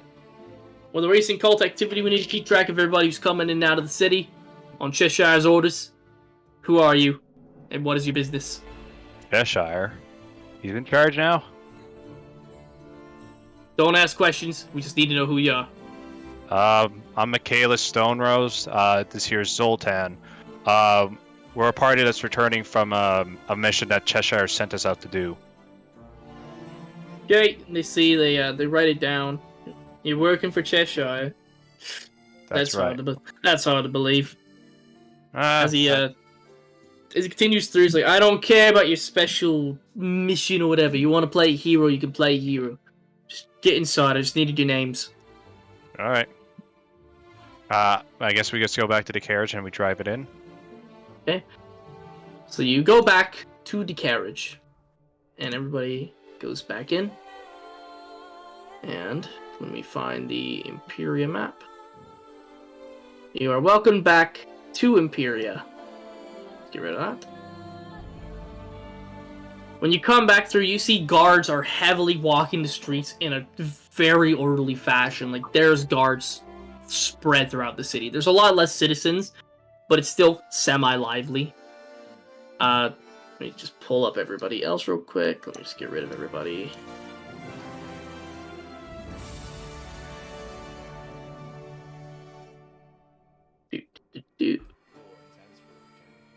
For the arrival. Yeah. There's two of me! There's two! Oh my god! I split in half! Oh my god! Kill it! Kill it! Wait, which one is he? Just Doppelganger. kill both of them and see what happens. You killed the real Sonnet. It's now a doppelganger in your midst. Oh, fuck. Ooh. Are you chill? Yes. Okay, cool. I'm super chill. Oh, okay. He doesn't sound suspicious whatsoever. I don't want to kill you in your sleep, so don't worry, you can sleep heavy tonight. Oh, that's good. Sleep heavy. That's so Hey, funny. hey, Michaelis, you should drink again. That was funny. Alrighty. This becomes Bizarro, like Sana's Bizarro. Yeah. See Zoltan still carrying Bonilia on his shoulders. I've never actually been to this city before. Yeah. It's a lot bigger than I expected. Yeah, we actually have a house. Also, I guess if you're staying here, you probably would probably be useful at either the prison or the school of war. I think I'll go apply at the prison. Yeah, that's fine. He very gently kind of. Do you want to point me to your house so I can drop Oh yeah, a no, lady off? we're over there. We're over there, and I just point over to the. If you could see, would you be able to see our house from there? Yeah, you'd be able to see like the general location. Okay. Well, actually, I guess I'll just be like, actually, I can take Benelia here. So I'll just carry her instead. Alrighty. Zoltan just kind of goes off, and you see he's just exploring the city. He's fucking bewildered. Azria kind of like dusts herself off as she picks up her bag. Well, I don't really know what you all intend to do, but I have to go see Cheshire myself in regards to what happened recently. You're all free to join me in a moment or two if you'd like. I'm sure you have some things you'd like to catch up on or people to see. Yeah, I think I'll bring Bonelia here back to her room.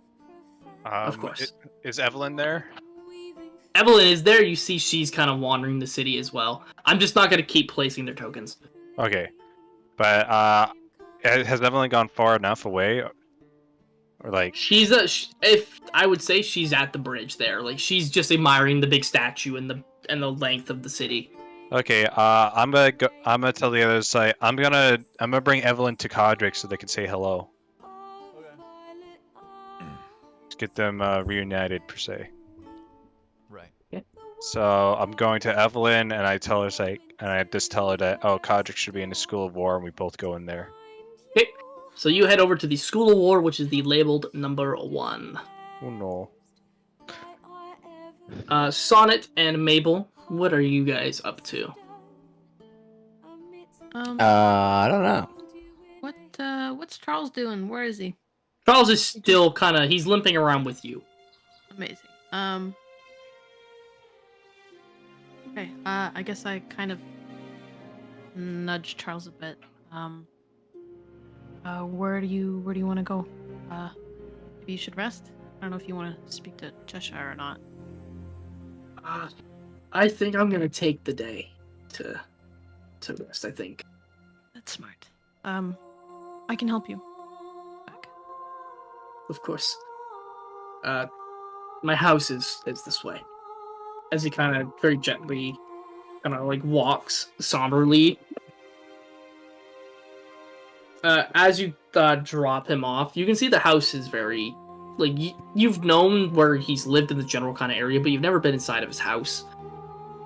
Just from the outside view, like he closes the door, like he says thank you, and he closes the door. He doesn't really want you to come in, but just from the quick glance that you can see through the door, you can see the house is very barren.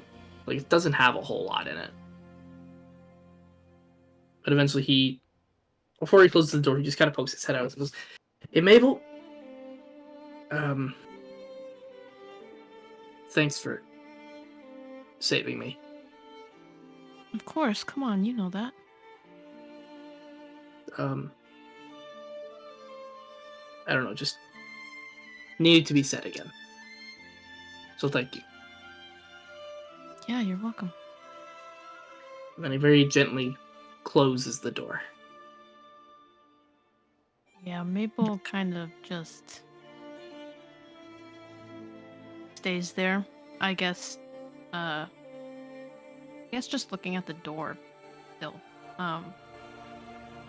And I guess eventually she leaves after a while, kind of with her head sort of down at the ground. I guess he tries to find the others if they're still there near the front of the town. Lascivious, you see, once you get to the house, Yeah. you actually see a familiar face at the front door. Of course. You see, well, actually, you don't recognize the person at the front door. That's my what? mistake. You do not Yep. recognize the person at the front door. Oh. When you arrive, I will load this up.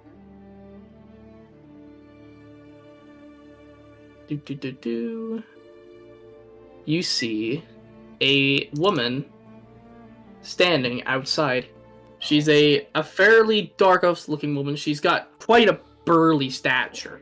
And you see she's just standing outside with her arms crossed, and she's got like this very tough-looking demeanor. Mm-hmm. I walk up and go, hello? She looks you up and down. She knocks on the back of the building, and that is when a man comes out. Say a darker skinned man comes out. Are you Lascivious? Yes. Who's asking? He goes and he puts his hand out forward. Says, "Hi, I'm Eldenor. It's nice to meet you." I go, I would shake your hand, but I am currently carrying Yes, your friend Bonili. That's right. Yes. I mean, do come in. This is your home, after all. Thank you for letting me in my home. You see, he kind of moves away as you bring Bonilia inside with you. Mm. And when you come inside, Eldenor follows suit. Goes, "Sorry about the house being so full all of a sudden. Sonnet said that we could stay.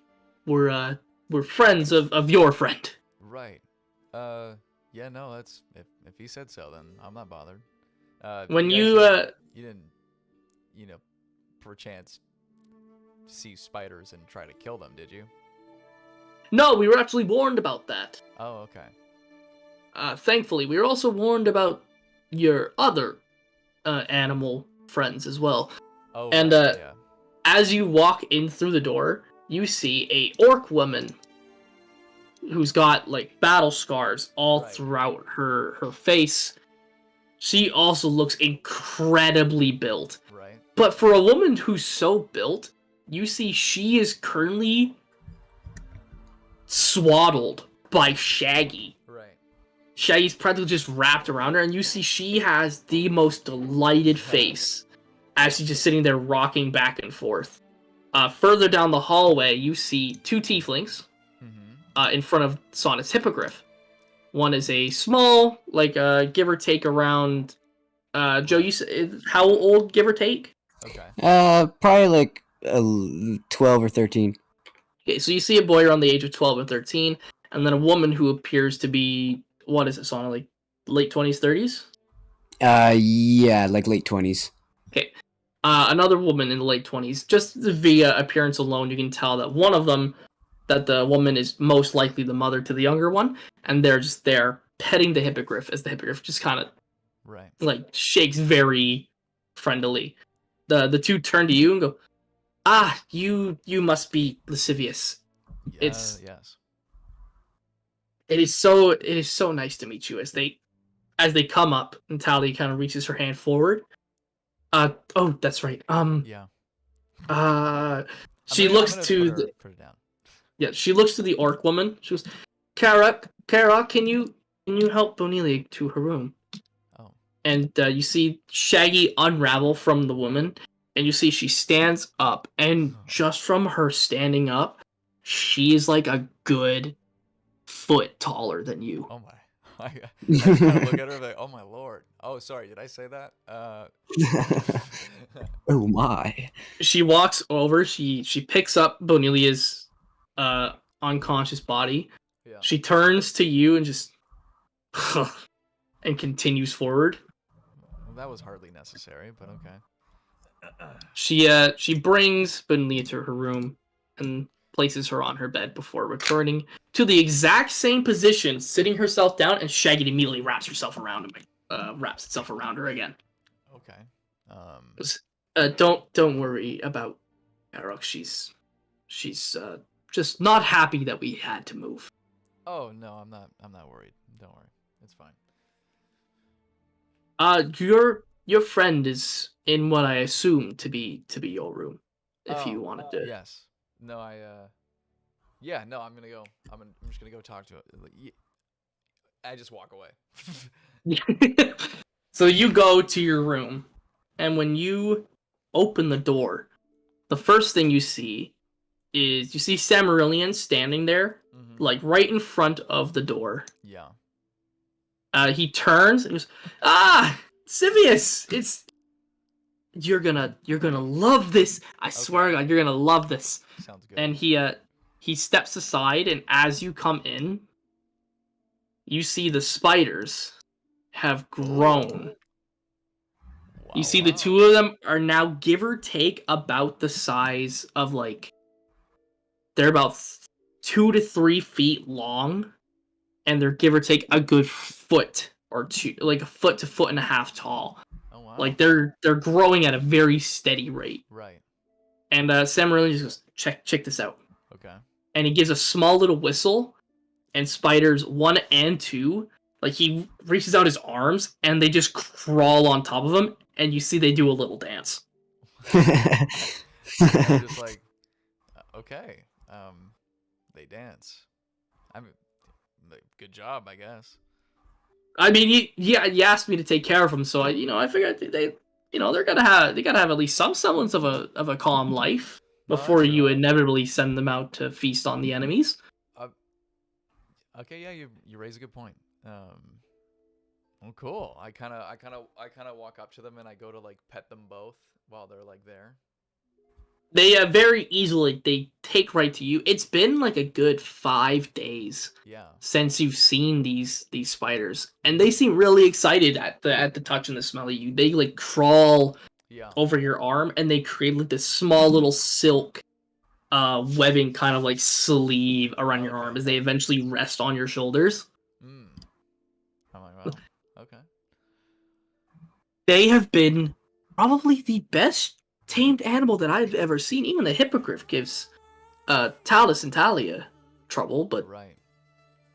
I mean, what can they say? They're my spiders. Sure. I should now that you're home, I'm gonna head to my home. Oh. Yeah. If he as he goes to leave, like, if you need me for anything else at all, just you know how to reach me. You know how to reach me. More than enough. More than helpful. So take some time to yourself. It's been 5 days. You're good. He smiles very kind of faintly as he goes and he runs out of the house. And I'm just gonna vibe with the spiders on my arms now. Okay. So they're gonna hang out with you for a bit. Yeah. Michaelis. Yes. So you go through to the School of War. And once you come through the main gate, Evelyn joins up at the front. Like, she just, like, as you open the door, she sees Codric and Gooseplant there, and you see she just fucking books past you and gets into, like, a giant group hug with the other two, as they kind of, like, look in pure kind of, like, shock at the fact that she's there. Yeah. And as you rejoin, Evelyn kind of pokes back and she goes, the gang's back together. Yeah, it's been a while, guys. It's great to see us all together here. Codric kind of looks at you. Goes, something seems different about you, Michaelis.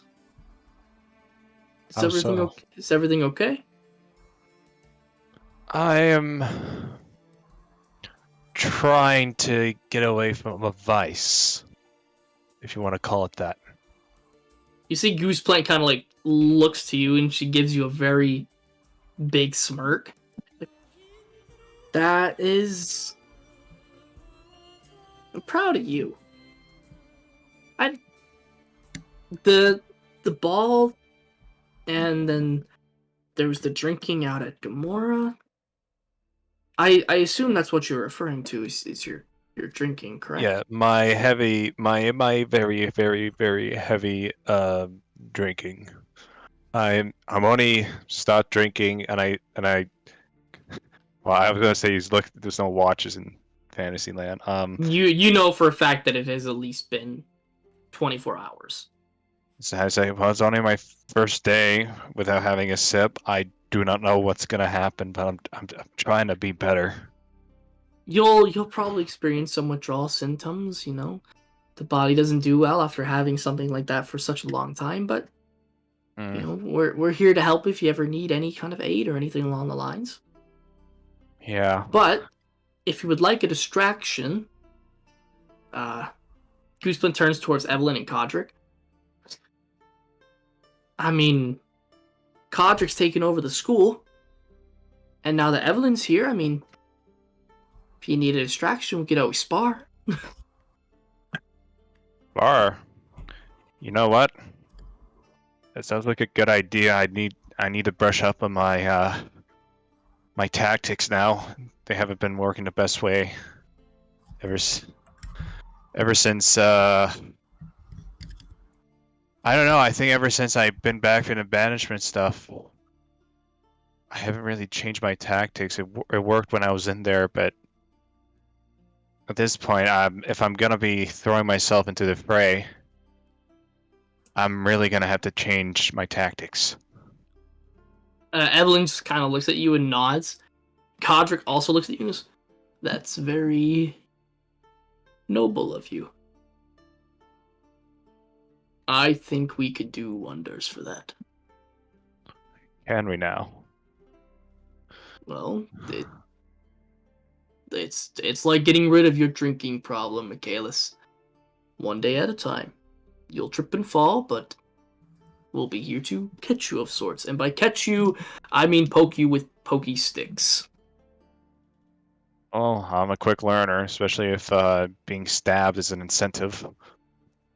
Gooseplane kind of like gives a small little chuckle. Goes, well, now that the group's all together, honestly, whenever you want to start, we're open. Right. If you guys want to stay here and just catch up for a bit, I'm just gonna go back to my house, or the house that I'm sharing with the other group, and I'll be back here in a bit. Of course, take as much time as you need, Michaelis. All right, guys, it's great to see you all again. The four of you, like the three of them, kind of go into like this group hug, and they bring you in, whether you like it or not. And it's just this gigantic kind of like group embrace before you eventually slip away to go back to your group. Yep. Get on out. Mabel and Sonnet, was there anything that you two were hoping to do before going back to what I assume is the house? I think Unless Mabel you, was walking you Charles. Mabel was walking Charles, and then Yeah. I kind of stood. Yeah, I still stood there a little bit. Would And you then I still would be have- there? Because I had Mabel try and go back to see if anyone. Yeah, I think so. I think I probably would have just taken some time, sat at one of the benches. So then, with that, eventually Mabel returns. Sonnet, you see her return without Charles this time. Hi, you're still here. Yeah, I just thought I'd admire the scenery. But I suppose it's time we go home. Right, yeah. Hey, are you okay? Things have been rough. And seeing all this death and I guess the number of honorings for the dead, I kind of realized that I never really honored Silas. I don't know if I am honoring Silas. Hey, don't say that. I think so. I mean, you're doing a lot to, you know. I just don't know if she were to look at me when she came back, if she would see the same person she saw before she left. I mean, of course not, right? We've all had stuff happen to us. Especially since we all kind of got together.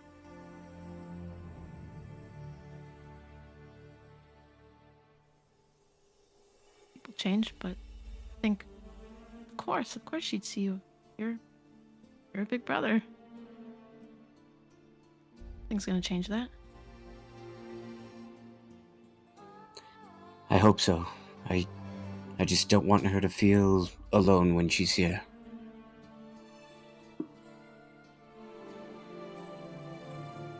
Right. How is it doing what you're doing? Do you close or Still a ways to go.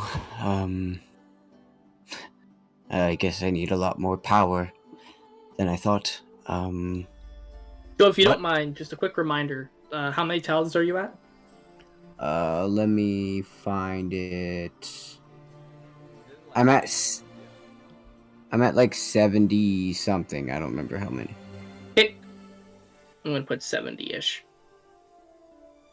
Yeah, I'll find it later and I'll send it to you. Okay, cool.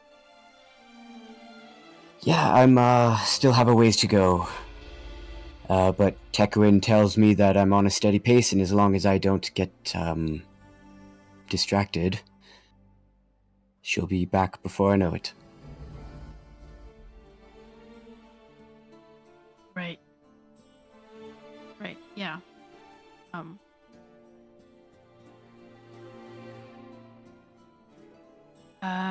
Is he like here right now? Well, he's always with me, but like I could summon him at any time, if that's what you mean. Oh no, I kind of meant like right now. Is he like? I don't know. Do you like? Can he like, I don't know, hear us, or can he? How does? He can. It doesn't seem like he can hear my surroundings, but he can hear my thoughts.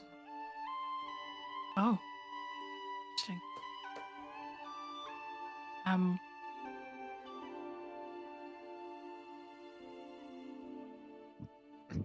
Right. Listen, I've been meaning to talk with you, about before, in Hangerstown, before you say anything. Back home, for me, no one really talks about the things we talk about, the things we do for others, how much we care about things and dreams and people. I talk to my brother, sometimes, Charles too at times, but it's scary. And you're so you, and I want to be honest with you. I want to start being honest with everyone about everything, and I mean, you of all people deserve it. I also deserve it for myself. Just you've done a lot for me, and you continue to do so. So, thank you, and also thank you for saving my butt quite a few times back there, because that got a little intense.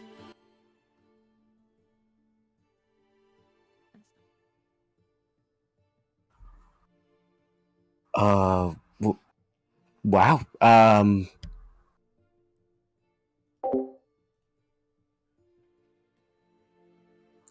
I mean, I just didn't expect all this openness. It's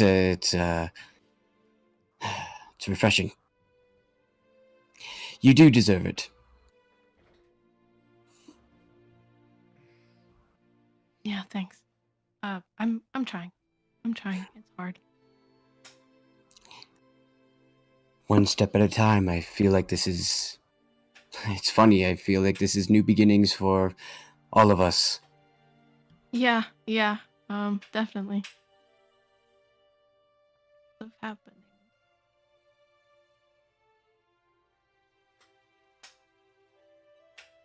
I know you've told me a few times already, but I just, I'm sure there'll come a time where we all kind of live our lives and do our stuff. I don't want you to go. Might be selfish of me to ask, but I don't want you to leave. I know what you've said to me, but I need to say it for myself out loud. You really think I'm gonna let Silas just be here with me alone? That would be horrible for her. I mean, come on. I'm not the smartest one around here. I wouldn't know what to do with her. Right, Silas yeah. needs someone to look up to. Well,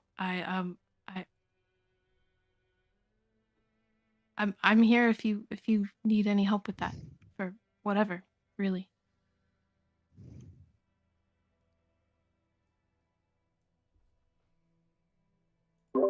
Yeah.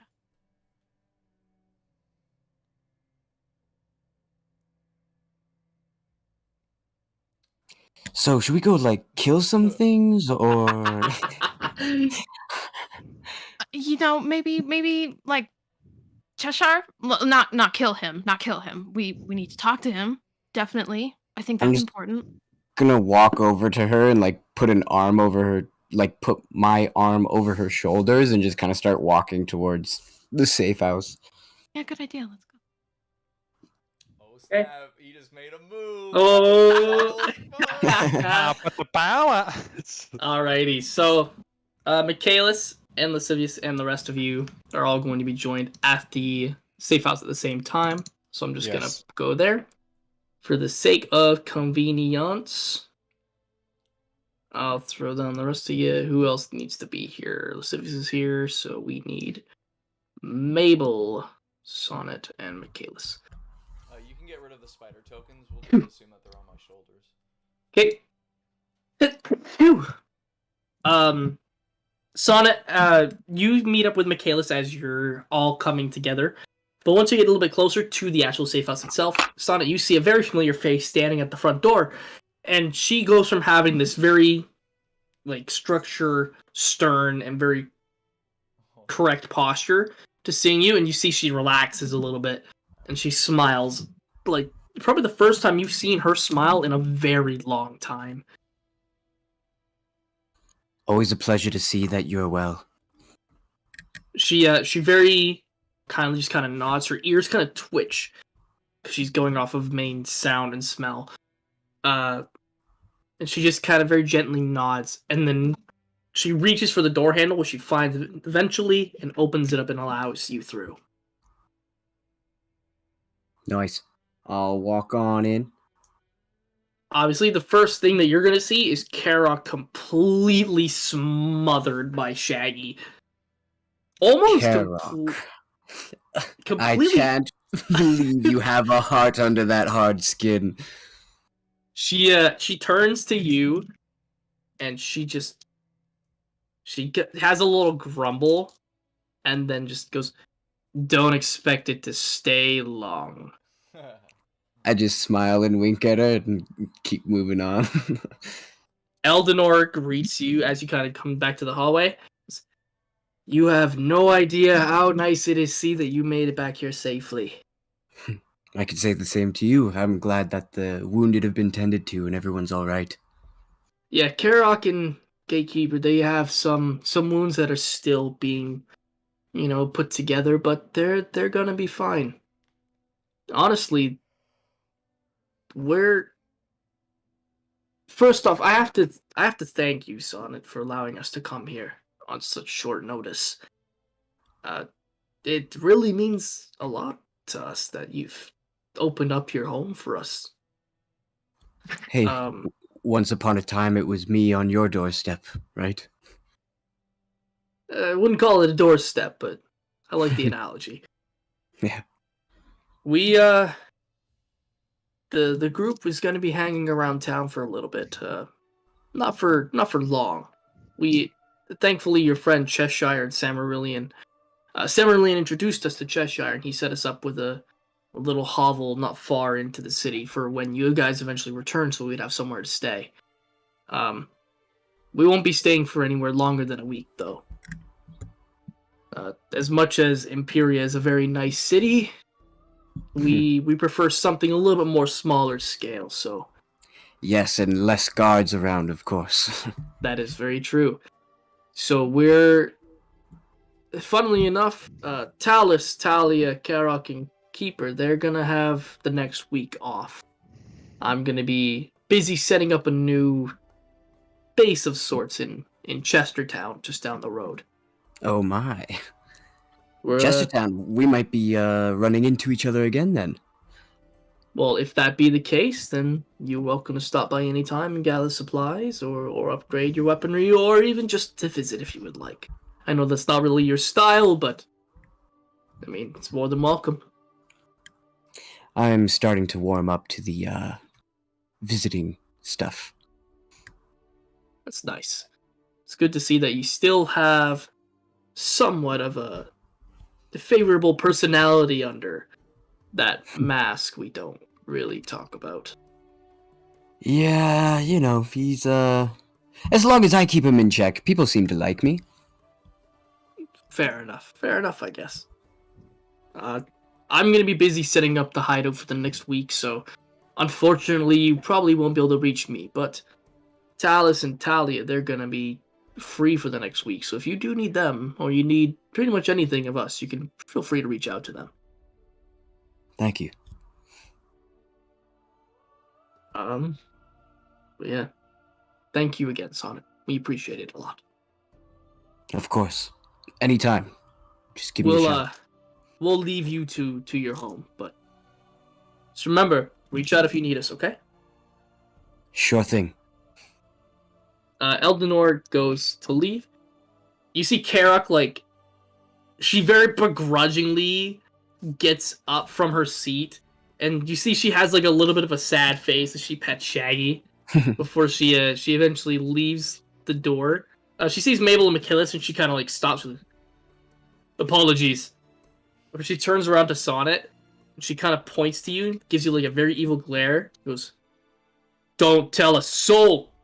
I saw nothing. I just let her go. She turns around and kind of grabs the keeper's hand and kind of guides her as well as they head off. Before Talia and Talus see kind of that everybody's splitting off, but before they go ahead, they stop in front of you. So, you have a very lovely abode, Sonnet. Thank you. I didn't do any of the designs or nothing, but I definitely did stay here, so thank you. You see Talus just kind of chuckle up a little bit. Yeah, you know what? You're not really the decorating type anyway, so. He turns to Talia and goes, "Can I go check out the blacksmiths?" And Talia just goes, "Just go ahead. You're gonna do it anyway." And Talus just fucking bolts right past. Before he does, can I kind of grab him by the shoulder and then pull out that magical stone I got as part of the shard of the crystal thing? Yeah. Yeah, for sure. So right as he's about to pass by, you just grab him by the scruff of his shirt, and he just kind of drags back. He's like, "What do you want? I got blacksmiths to see." And I'm gonna pull out the stone and be like, "Hey, find out what you can about this. Find out what you can do with it, and show me how to use it, will ya?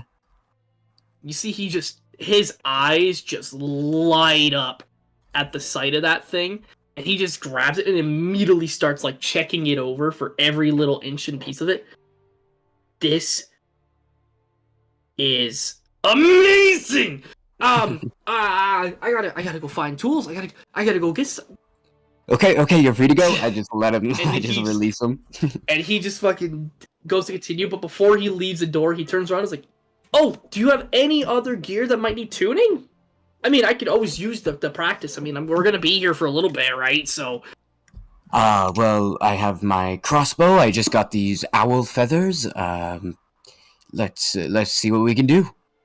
You see, he comes back and he just like kind of gathers. He's got like just a bundle of shit just in his arms, and he goes to run past, but he stops at you, Mabel, and he goes, "What about you?" Actually, yeah, I'd like to figure out a way to maybe make this staff sort of compact. I'd like to be able to have my hands free. If you want to work at it, he very like kind of like tries to make room. It's like just pile it on top, Oh, I need you to be very careful with this. Oh, I promise, I'll be as careful as can be. Just pile it on top. I looked to Sonnet. I'm like, does he? He is the most careful of the bunch.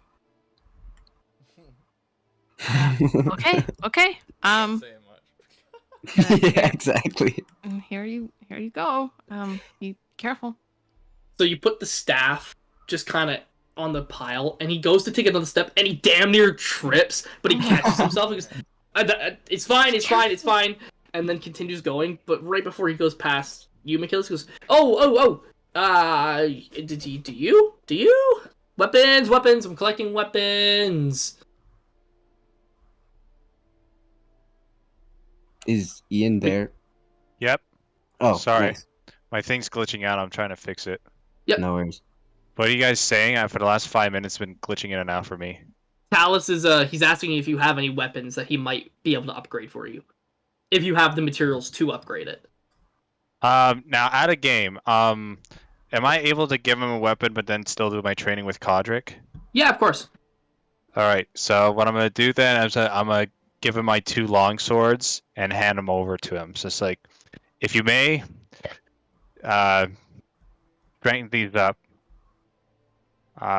Preferably something that's to be a little bit more killing power, if you want to call it that.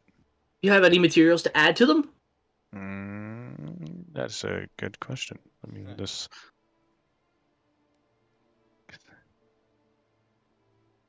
I have to zoom in. Give me a sec. Yeah, it's all good. Could you even carry the Talus? Your hands are kind of. He just turns to you and goes, "Shh." I don't have anything else that could be put to it because I used the crimson steel before on the axe that I sold. He just kind of like looks at you. He's like, I'll try my best anyway. And you see him just fucking book it out the door, kind of like Roadrunner, just. You see Talia just kind of like look as he runs off. He goes, "Sorry about that." Well, he's a lively one. He's just excited. We're in a whole new city. It's got blacksmiths galore that he's never even met. He's just looking to hone his skills, is all. Cute kid. Yeah, some days. Just some days. You see, she looks between like Sonnet and Mabel. She goes, well, I'm gonna go do some. I'm gonna think, you know what? I'm gonna go clothes shopping. And she just walks right past. Very uncharacteristic of her to want to go and buy clothing. As she kind of just walks by and goes, hey, Sonnet, as she's just about to close the door. Yes.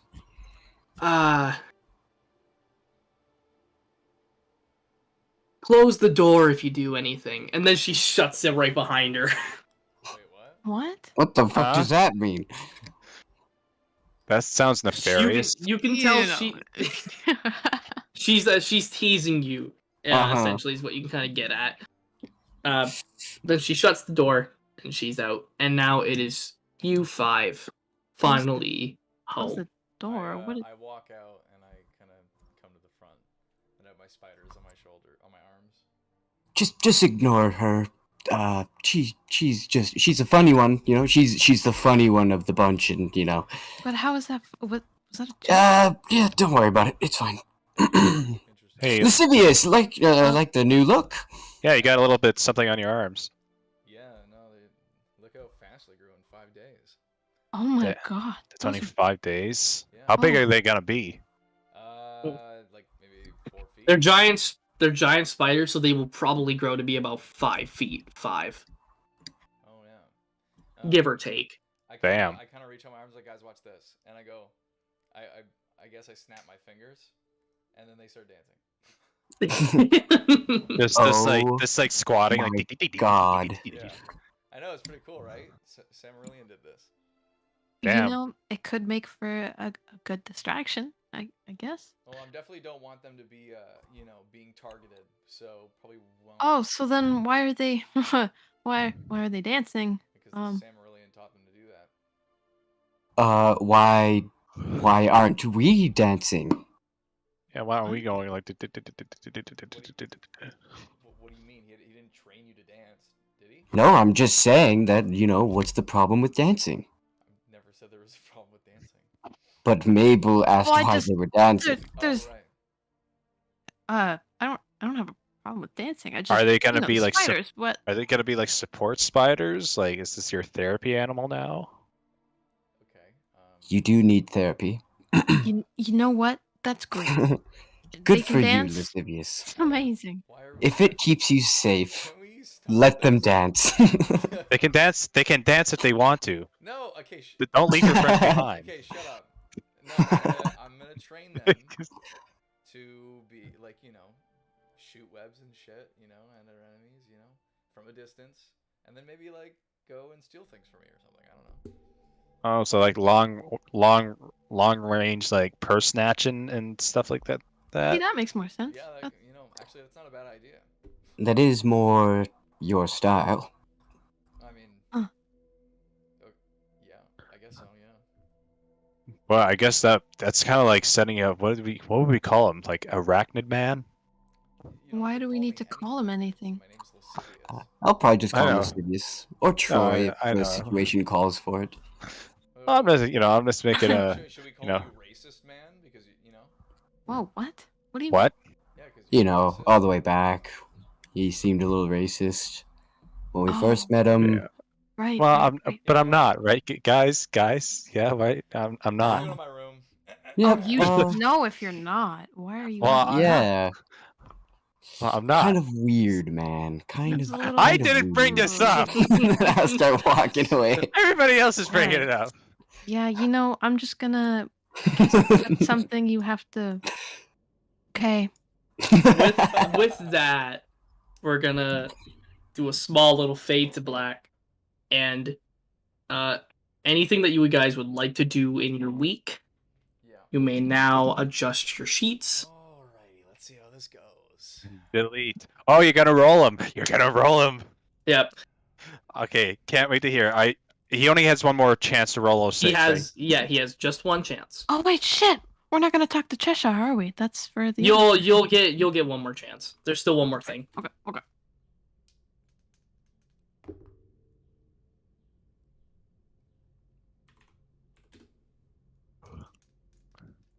So while Civius does that, Mabel. Mhm. So Talus returns to you. Okay. With, he no longer has the staff.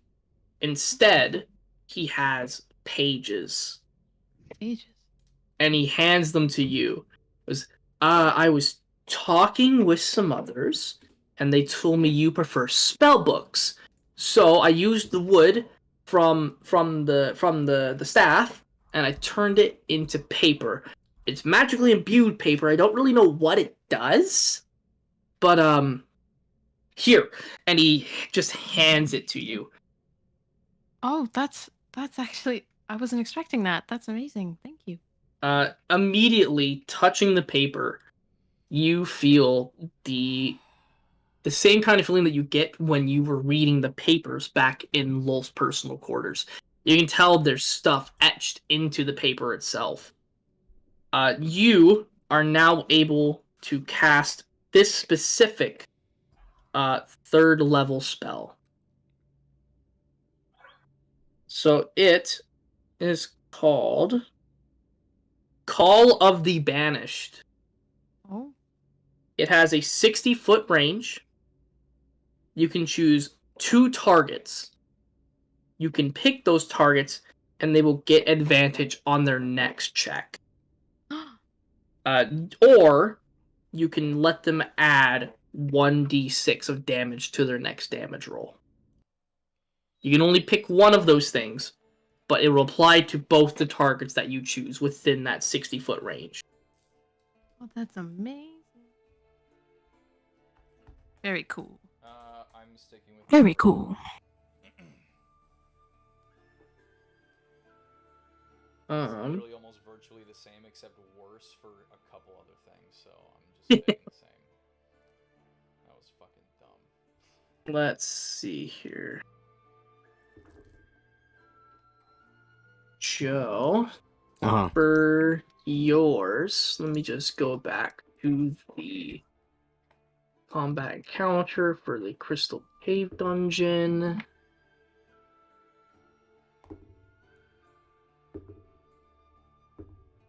Okay, so Talus returns to you with the crystal, and he gives you the crystal. Says, here, Sonnet. So I got some people to look into it, and I found out what the crystal does. Oh. So this crystal can be, if you break this crystal, you will regain at least 1 spell slot. At least 1. It can also, so you're going to be able to roll a d4 when you use this crystal, and depending on your roll, that is how many spell slots you get back. Wow, that's great. Thank you. And then the feathers, he takes the feathers, and your crossbow can now have a +1 to damage. Nice. An extra +1, I should say. Yeah.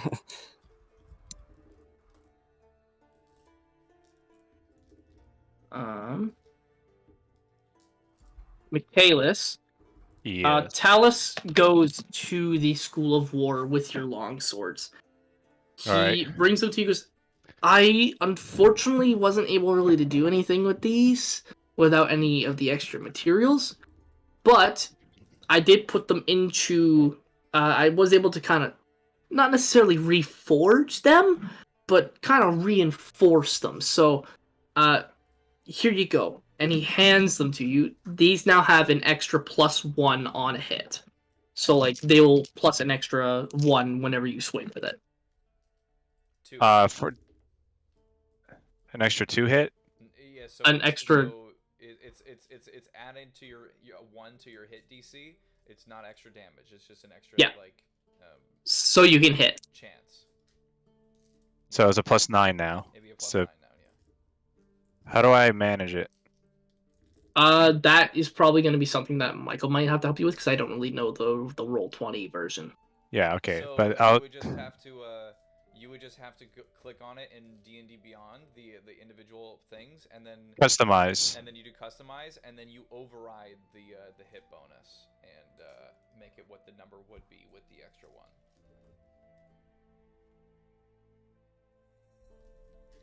And then, honestly, that's it for Talus's stuff.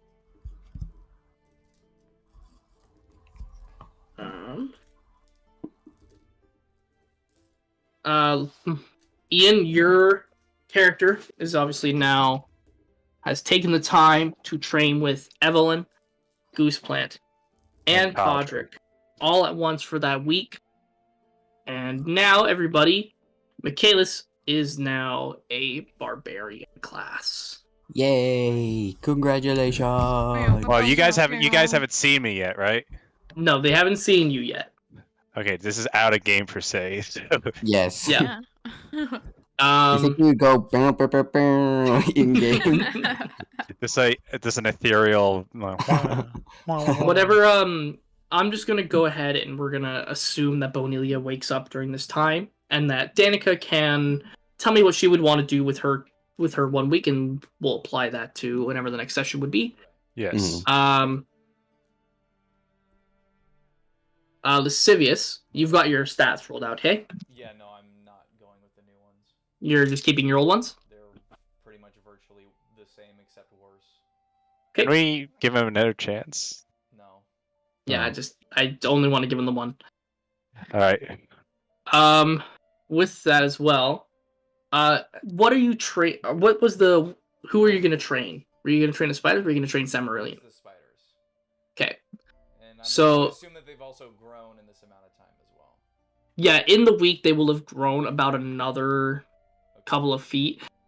They might be battle ready. You'd have to test them out though. Yeah, no, basically what I wanted to train them to is to just kind of stick behind me at all times, like at a distance, so that they're not being made aware of by other things.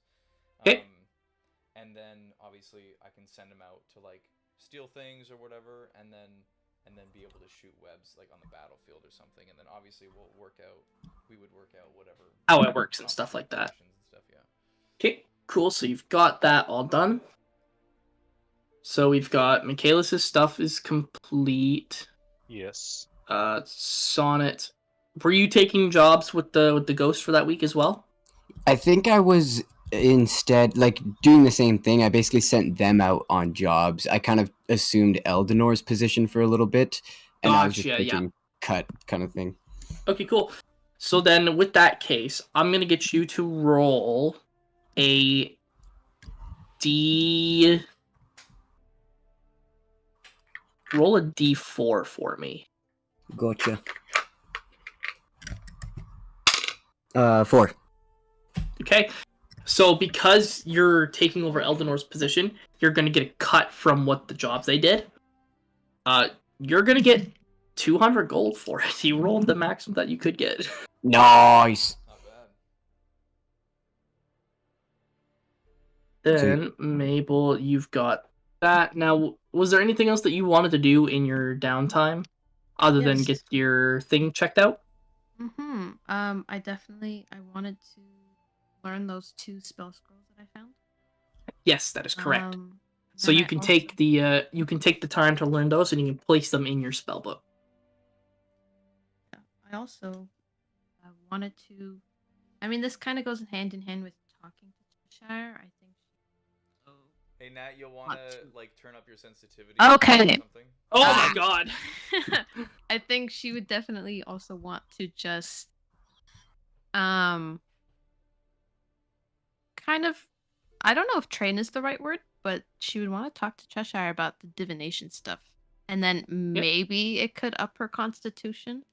Maybe, I don't know. Okay, sure. We'll go into that once we get to the Cheshire stuff. So, we'll actually go right into that. Okay.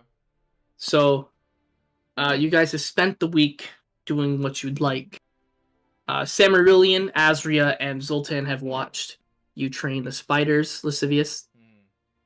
Michaelis, you went and did your training through the 3 former companions. Donelia did blah blah blah blah. Sonnet went and took over the position of Eldinor for a bit and got his weapons upgraded by Talus.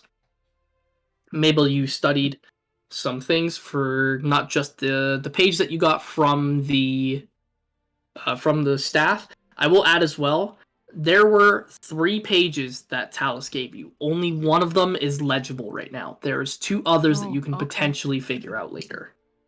Cool. And then of course you were gonna go to Cheshire. Okay. So we come to the end of the week. Charles is immensely better. The ghosts have gone off to go and set up their house and their base of operations over in Chestertown. Lascivious spiders have grown quite a bit, and they look damn near battle ready. Right. Sonnet, you obviously gained your gold, and Mabel, you studied. Michaelis has been gone for the entire week. You haven't seen him for a while. When he returns, however, because please describe how different you would look. As Michaelis walks in, he is wearing. Right away, you can see that his face. He's clean shaven now, Ooh. and now he has like that kind of a bit of a Peaky Blinders kind of thing cut now, Right. Okay. instead of his shaggy hair and it's slicked back. But now he gained 40 pounds in muscle, Oh, and he's like Jesus. beefed. he's been beefed up. He went from 180 pounds to 210 pounds, and he's now very like he has a better posture now. He's no longer slouching because even though he was still 6'2" beforehand, he was always a little bit more down. But now he's standing tall. His shoulders are arched back, just like puffing out his chest. And he walks in, and his head's nearly like hitting the door frame, like of the house, as he like kind of has to bend it down and So what? get He through it. grew? What? No, it's because he's always slouched before. Oh, So okay. then are me and Sonnet always almost bashing our heads against? It's for flavor, guys. It's for flavor. For flavor. He's a big guy. My guy has to like now like kind of going a bit sideways. He's got big soles on his shoes. Yeah. So I have platforms. No, but he walks in and he's just like kind of like looking around and just like seeing that, and then he sees you guys looking at me. He's like, "What? Hi guys. How's it going?" You definitely trained with the dragon, that's for sure. Yeah. Oh yeah. Apparently, Kodrick thought it'd be best that I just go ham on everything, and I just yeah. Are you making your voice deeper? Yeah. I was gonna say. You don't have to, force your voice to change. You- No, I'm not forcing anything. Yeah, I swear. I think something ate Michaelis, and it is now standing in front of us. It's possible. I think Okay. we all the thing is also trying to do a really bad impression of Michaelis with a deep voice. Okay. Well, I don't know what happened, but something. I gained all this, so I think it's kind of making my voice deeper. I don't know. Okay. Yeah, no, Like- we'll go with that. No, it's you know what? Yeah, no, yeah, that sounds fine. That sounds fine. That sounds right. Look, I'm not gonna put on a show or anything. I'm just saying, like Yeah, you know. no. You gotta put on a voice, but not a show. Yeah, no, it's fine. Anyways. How did your training go, Lascivious? Oh, it went good. And then I'm just gonna snap my fingers, and my spiders are just gonna come out of nowhere. Oh, all right. Yeah, no, they're looking pretty good. Yes, they are. And then I'm just gonna snap my fingers again, and they're just gonna go off and like disappear. Yeah. So unfortunately, I could not find any new weapons. I'm still stick with these long swords. They've been doing me pretty well. Been now really, really good at them. I think. I wish I kept that axe. That would have been nice. Well, I mean, I didn't know I was gonna. How's the drinking been? I had my bouts. Luckily, Gooseplant, Evelyn, and Kodrick made sure to keep my ass in line. So, I had some close calls. The only alcohol I've taken was just to disinfect wounds. That's the only alcohol I've touched. That's amazing. Did you And drink about that- it, or- No. I lift up my shirt to show like my abs. Like an with the- 8-pack. it's something like that, and you just see a bunch of scars and all that. It's like, yeah, Kodrick is a tough teacher. He's a tough son of a bitch. So if I can deal with Kodrick. You see like scars from claw marks. You see burns from Gooseplant's testing his durability with magic, and you see bruises in the shape of a pole arm from what you can assume is Evelyn just thwacking him over and over Oh again. yeah, this swelling goosebumps, like goose eggs on my head, that kind of stuff. You can see that, like, even though I look good, like at closer inspection, it's like, wait, there's like a lot of like like some like MMA fighting kind of shit with like bruises and like micro fractures. You see my hands are like bandaged up and like a bit bloody, like an MMA fighter, but it's like they're healing, so it's like. And you also see a little bit of a shimmer in my hand. Speaking of bandages, Sivius. Yeah. I haven't really been like telling you to roleplay just because it would just be too bothersome to keep bringing up. Okay. The bandage that was over your eye that Kapir attached, Right. that is completely healed. Okay. So if you were to take that off, the symbol is more or less scar tissue instead of it being an actual symbol now. Right. Okay. So I'm gonna just be like,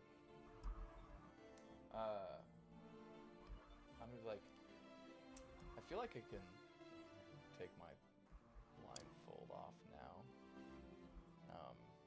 I kind of just like take it off and I'm like, how does it look? And all they see is like the scar tissue, whatever, but then like just piercing green eyes. It looks good. It looks like it healed pretty good. Oh. Do I look scarier at all? You look like you kick ass. Oh. I mean, I don't know. I guess maybe. Well, it's certainly an improvement. Maybe ask Azria what she thinks about your new pretty eyes. I think you ask should. Azria about I think you should. Well, Yeah, you should. know. Yeah. I'm sure she'd Yeah. want to see. Wow. Give her Yeah. opinion No, too. Yeah. Okay, yeah, sure. I guess I will. Like, if Yeah. if we come by or something. Like, Well, you might as well You could, get like, some. You could, Wait, you can what? go now. Oh my god, No, this while Sivius you're- doesn't know while you're what showing sex us, is. You can just I guess. you can go show her. I guess. Lascivious, like, What? Why not? come on, like, she likes you. Uh, You do know. Oh, you do know. coming that. right out with that. Oh, what that's a no-no. do you mean? Little. I'm just gonna. I like her too. I don't know. Oh. Aw. Oh, okay. Well, are you gonna make a move? Like out the door? What do you mean? Oh man. Oh. I kind of look to the God. others, just like, He's hopeless. Lascivious, have you ever been on a date before? What? How can you be on a date? That's just the time, within the month or something. I don't understand. Guys, I need help. He cannot be helped. With that, you hear a knock at the door. Oh. Oh, Well, sorry. Sivius, maybe. Azria, where is she? Is she Oh no. here? Go answer the door. Okay, I'll Yeah. go answer the door. I'm gonna go answer the door. Could be your friends, could be the Okay, have ghost. fun. When you I'm gonna arrive, you Creep see around the corner, just like my head. Oh, you see definitely. not Cheshire. Samarillion is there. Oh. We're all I just walk peeking away. around the corner. and as I open the door, I'm kind of like a little bit like disappointed. Yeah. I'm just like, Is oh, Samarillion. Hey. And I think all of us too in the back are like, "Aw," and then we'll just walk Aw, away. damn it. Son of a bitch. That could have been cool. That could have been. Samarillion just kind of okay. How's it going? Not bad. Cheshire would like your guys' appearance. Yeah, of course. Or what? Yeah. Cheshire? Did you say Cheshire? Hmm? Yeah, What? Cheshire Cheshire? wants- See What? something? What? Cheshire? I want to walk up to Samarillion and say, "What do you say about Cheshire?" And just sees me. He just sees me. He just sees me, just bolt. What does Samarillion say? He's gonna scare the poor kid. Samarillion just kind of looks at you and goes, Did Michaelis eat Michaelis and put on a fake accent? That's That's what I said. That's what My they said. voice. Samarillion, if you put 40 pounds of weight on your chest, your voice is gonna change. That doesn't sit on your vocal cords. He It just sits on kind my of body. he kind of like he pokes your pec for a bit and he's just like, I don't know, it could be inflatables, and then he just kind of like turns around and walks away. Wow. And I go, I kind of turn to the guys. Wow. So should we go see Cheshire? I guess. Shut the fuck. Sure, Lascivious, let's go. Okay, cool. Let's go see Cheshire. And then I Okay, walk out. guys, guys, guys, guys. I have a deep voice. I did not lose IQ. All right. I call it to Sam Aurelian real quick. I'm like, Sam Aurelian, I mean, I feel like it's pretty recognizable, and you didn't say anything. How does it look?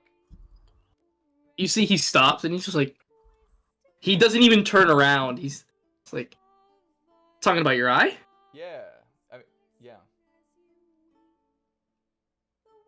You see, like he doesn't really move at all. He just kind of.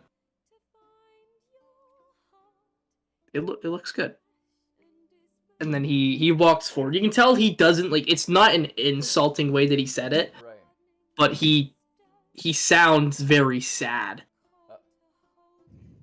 Should roll insight on Can I kind of like try to get a Yeah. vibe? Absolutely roll Vibe. insight. Vibe. Okay. that. Insight. 11. You're able to piece that perhaps the color is a touchy subject. Of me? Oh? No, green. The color. eye color. Oh. Like perhaps it reminds him of something. Get it? Oh shit. Yeah, it's the color of your Yeah. skin. Okay. He's racist towards the red ones. Ah, he's still racist. God. Okay, so Samarillion is. I kind of looked at the group. I'm like, do you think like he could have like been like weirded out by my eyes or something? I don't know. Oh yeah. I mean, maybe. I don't know. Oh God, guys. No, would you want to talk to him? Or? I don't know. Maybe I'll just let him be. I think we should go see Cheshire. Right. Yeah, let's go. Yeah, let's go. Okay. But he's gonna stick behind. Yeah. Up at the Grand School of Banishment. When you walk into the school, you see that the place is buzzing with people. Like, absolutely all kinds, from gnomes to dragonborns to drows. There's even an ogre studying in the alchemy room. And as you kind of go through, you see more and more people kind of prepped up in battle armor and mage gear. And when you finally reach Cheshire's office, you see a very large line of people with papers in their hand, and they're looking like they're practicing magic and the sort of that. You do see Azria there, as well as Zoltan, and healthy as could possibly be. Samarillion is also there, but it's healthy as could possibly be. You see Charles standing off by the window. Boy. I kind of see Azra and I kind of like wave. I'm like, eh. You see, she looks at you. She gives you a small wave, and then she turns to Cheshire, but then she looks back, and then just slowly like turns to continue to look at Cheshire. But you can see like she's peering her eyes towards your direction. Nice. Cheshire he looks to you all. Well, I hope you all had a nice week off. I believe some words are needing to be said. So if you have anything you would like to get off of your chest before me, now is the opportunity. Oh God, Cheshire, I hate you. I hate you so much. Oh God. Okay, what did you want to say? What? I just want to preface before we get into anything. We'll kind of know if you're lying. So just, be honest for once, maybe. See, he very just kind of somberly nods. Goes, there have been far too many lies on my behalf, and I apologize. Is that a lie? From henceforth, you will receive nothing but the truth and all of the truth from me. All four of us look at each other. And that is a promise that I will make. I've been very kindly talked to by your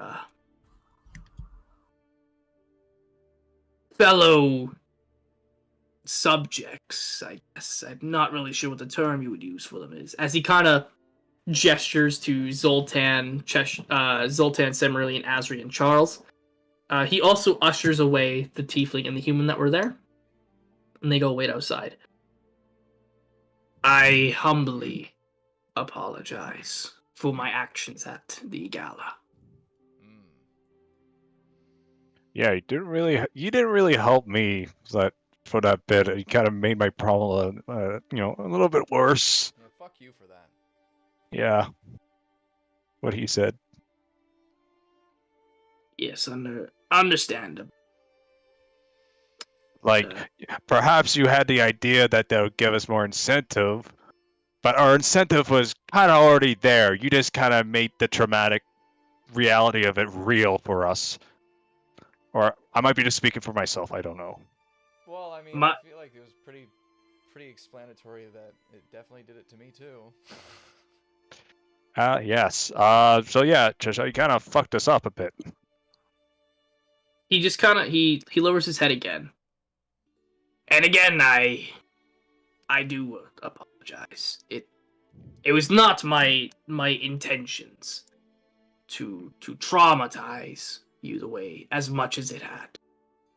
I simply wanted to motivate you more in terms of seeing how important this was, and due to your comrades and even now the situation that we stand in, I understand that was not the best way to go about things. Well, at least you realized that.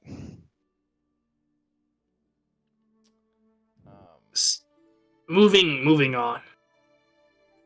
It was apparent that your tasks in Volum were incredibly successful. You rescued not just Cheshire, or not just Charles, but some personal friends of yours as well in Zoltan here. And even Azria tells me of a heroic tale of one Sonnet nearly breaking his ligaments trying to rescue her from a fall. Yeah, that one kind of hurt. Almost lost everything, but we made it out okay. By the skin of our teeth. Of course. Now, I have some news. Obviously, you all saw that Volum has fallen to the cult's grasp. Right. I am being told that the next target has already been selected. Where would that be? Is it Zor? I am not sure. All I know is that apparently the cult is ready to strike a major city again very soon. Well, that explains the heavy security you've set up then. Yes. I received a letter from Azria not long after, telling me of the situation that has happened, and I immediately raised all security measures and I immediately started gathering a force for an army. As you can see, everyone surrounded by the floors are currently being interviewed to see if they can fit to the process. That's good. Wait, the students? The students are wishing to take part, but some of these are former soldiers and magicians of their own right. Jeez. Rest assured, I'm not forcing anybody to take part. These people are volunteering themselves. So as much as I agree with that, and well, you already said it. Under no circumstances should you do it in conscription. Of course. We want people who are dedicated and are at least willing to fight. With that being said, I do believe your next stop is going to be Zawar.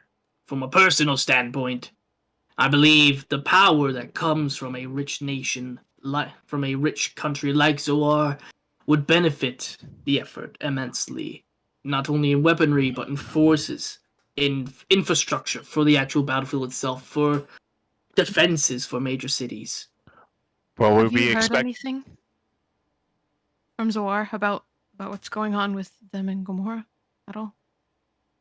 What's going on with Zor and Gomorrah? Do you not remember, Ian? No, I Because thought my character. Back out. Michaelis was there during Wait, was every that the? conversation that's happened. I thought it was at the ballroom thing. Did I miss out on something again? You missed out No. on quite a few things You apparently. just didn't write it down, apparently. Back Yeah. with Bane. Oh, Yeah. with. With No, I the- know. I was there with Bane and how like lascivious. Yeah, Bane launched a war against Zoar through Gamora. But I thought only William told Mabel, and she never told me. Oh, I If was you out. don't, if you I was don't out remember, cold. I if was you out don't- cold. if you don't remember, Kapir brought it up as well. Mhm. Oh, Not long. he did it. Not He did long it. You're after. outside No, of- no, no. Yeah. He did it as a passing statement. Sorry. So. Yeah, it's all good. The war itself has continued to rage. Thankfully, the city itself hasn't been touched. Wait, like But- it started already? I thought it was just announced. Like they're under Well- attack, like now. Currently, Under Yes. siege. there is a small little boating village not far from Zoar that connects their island to ours. On the opposite side that connects the Zaboyum and the Zoar region is currently under siege as it stands, and people of Zoar are fighting to defend it as valiantly as they can. Given the current situation with Zuar, if we're able to help them defend against Gamora, will Zuar be mainly helping us financially with funding our armies, or will they be supplying manpower as well? We have to ask. We don't That know. would be up to your own diplomatic efforts. I'm afraid Right. I simply cannot go myself. That is up to you. Perhaps your friend there, as she points, or as he nods off to Mabel. Goes, I imagine she will have a little bit of weight to the diplomatic discussion. Perhaps.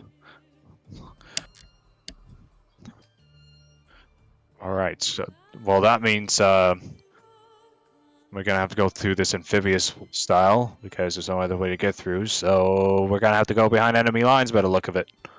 It's up to you. Oh boy. We're gonna. It's a be tricky. That's for sure.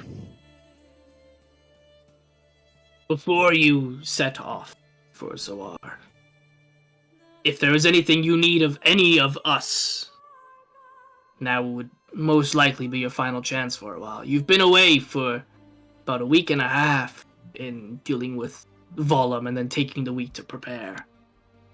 So now would be probably a good chance to do anything if you need it. A question, actually. What would that be? Do you know a Cyrus? You see he stops. And you see Azria freezes. Tell me, who is he? Cheshire doesn't say much, but Azria very shyly goes, He's my father.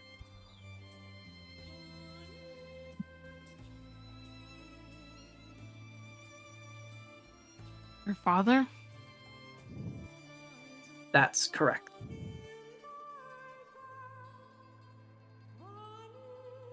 Who's Cyrus? If you remember back from when Mabel read the note, Cyrus was one of the higher up cult members that was sent to invoke some of Lulf's plans. Okay. So Lascivious would have read that note, right? All that stuff. She would I have. read it out. Yeah, she everyone. read it read out it loud. out loud. So then I kind of look at. You also remember from when Yeah, she back told at the me. ball, and she mentioned that her father was a member of the cult. Right.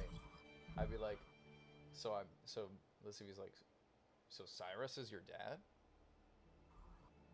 She just very sheepishly nods, and you can see just from her body language, she is terrified at the name.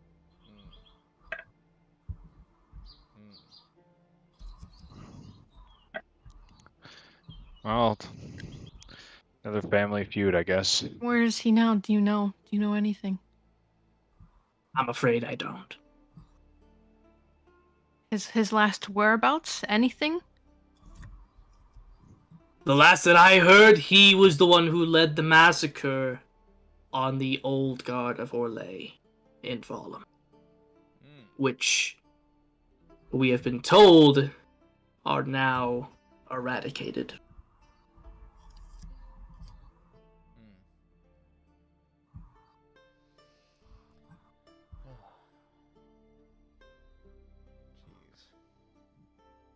I looked at Charles. Is he kind of... How's he looking? He looks rather stressed at in the entire conversation as a whole. He looks healthy, but like you could tell just by the face and by the name, like he's heard of Cyrus before, but he didn't realize how close that he was to Cyrus.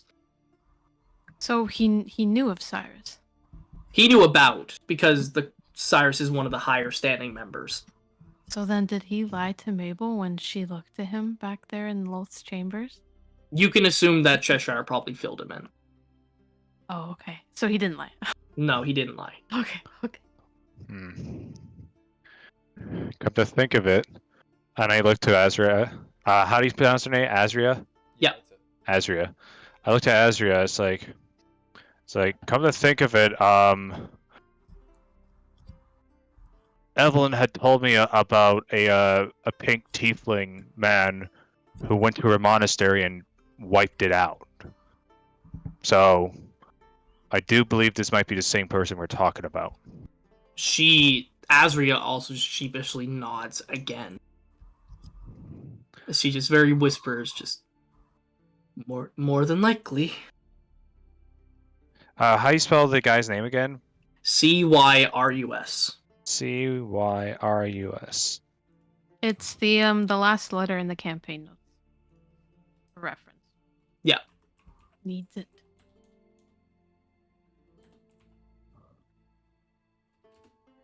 I might have misspelt it in my description.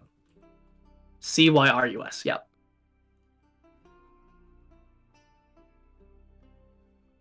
Yeah, then we need to go to Zoar as soon as possible. I need to check on my family and speak with... I mean, that seems like the only course of action. Of course. I will prep a carriage for you all to leave tomorrow morning, if that is all right with you. Yeah. Yes, that's fine.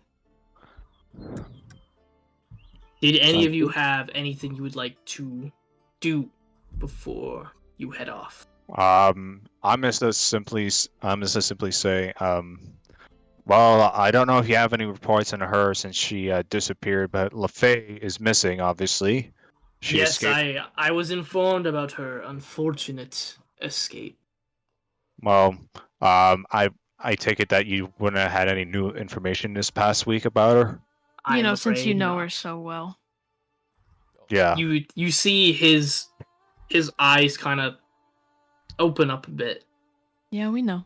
and he exhales. You found my home, I assume. Yes, we found more than that. A lot more than that. Yep. What? What are you guys talking about? Dude. Don't worry about it. You weren't there. It's cool. You're kind of busy, lascivious. We'll fill you in. I kind of told you that we had found these journal pages. Yeah, But I guess she you were didn't- not... outside of the game. She didn't tell me about this, right? No, I fully did. I told yeah, everyone. she did. You told me the whole thing. Yeah. Oh, Yeah, Yeah. all Okay. 8 or 9 pages. Back up. I didn't say that. Rewind time. BRB. He You Cheshire just very calmly he exhales. We can talk about this when you return properly.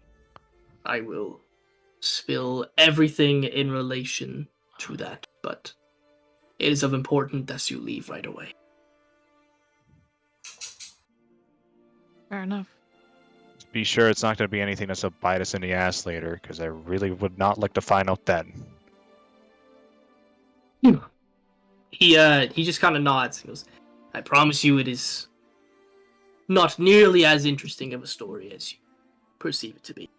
I guess we'll see. You are free to do as you wish. I walk up to Azria. I'm just kind of like, so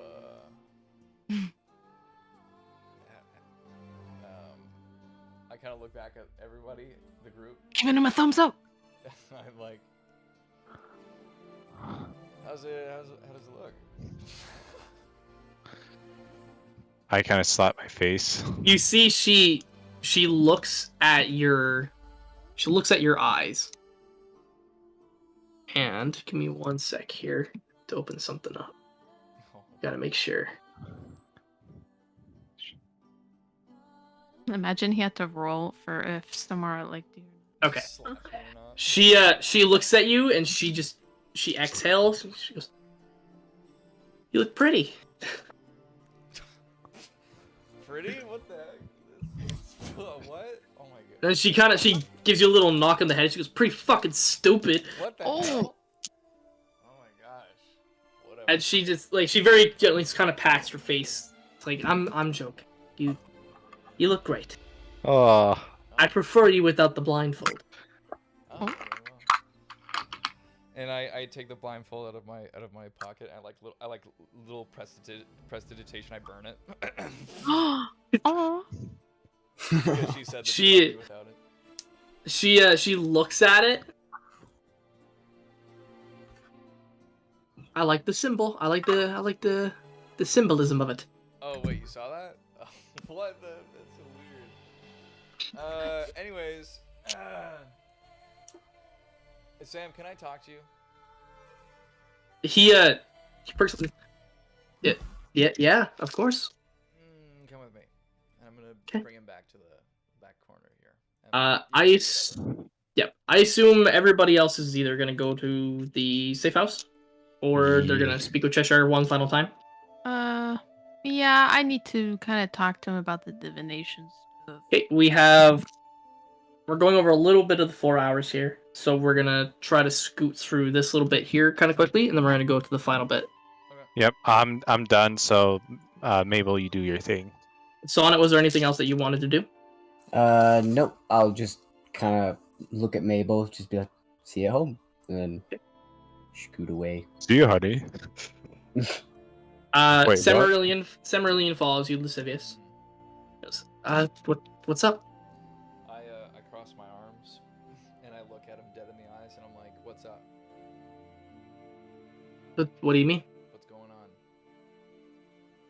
I don't know what you're referring to. You can't hide it. You're not that good. What's going on? You see, he kind of looks up to you, and he can't look at you in the eye. He goes, "It's just your eyes. They remind me of my mom's. Is all." Oh.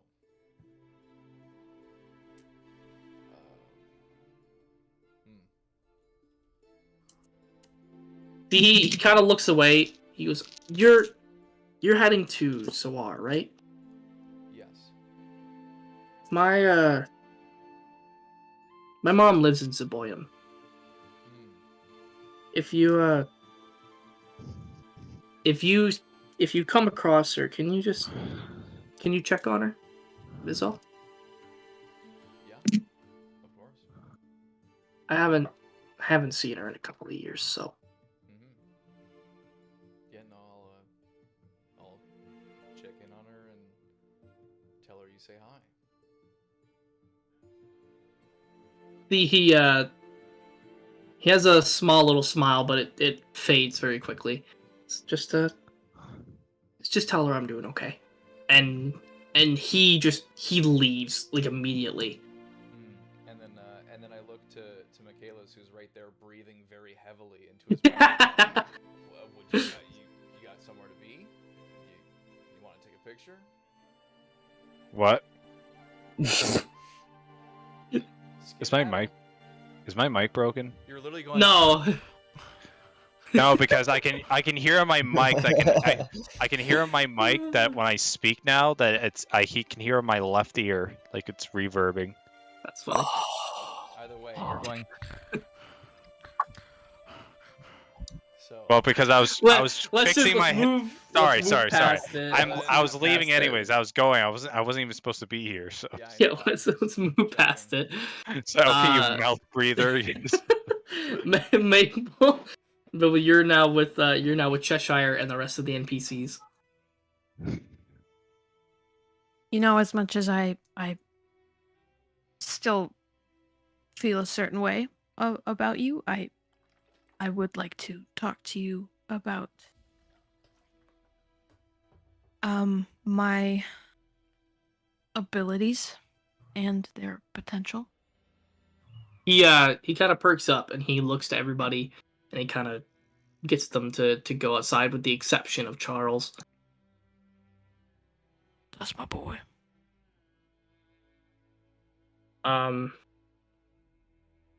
So what did you wish to speak about? Well, of course, you are similar. I was wondering if you had anything you could maybe tell me or maybe even teach me. I want to learn how to better make use of it and not have it bite me in the ass every time something. See, he nods. Of course. I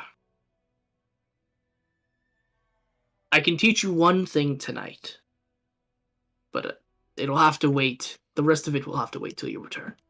Yes, that's fine. Also, do you get nightmares too? Or He very exhales a big breath. Goes quite frequently. Yes. They're normal for us. normal? I tend to just live with them at this point. I can't live like that. It's already been God knows how long. I don't remember a time where I haven't had any. This is insane. See Charles just kind of... He goes up to you and he places his hand on your shoulder. It's fine. It's fine. We'll find some way to fix it, maybe get it off of you or find a way for you to control it. You know something, right? Right? As he kind of looks to Cheshire and he goes, I can only implant on you the one thing that I know currently. But like I said, the rest of it will have to come when you return. Yeah, that's fine. Yeah, thank you. He Cheshire kind of motions for Charles to leave, and he does recently. He pats your shoulder and then he goes off on his own. And you are left with Cheshire for the next 6 to 8 hours as he teaches you one of his methods to control it. In your notes, I have to make some small adjustments. I'll have to give you a more detailed explanation for it later.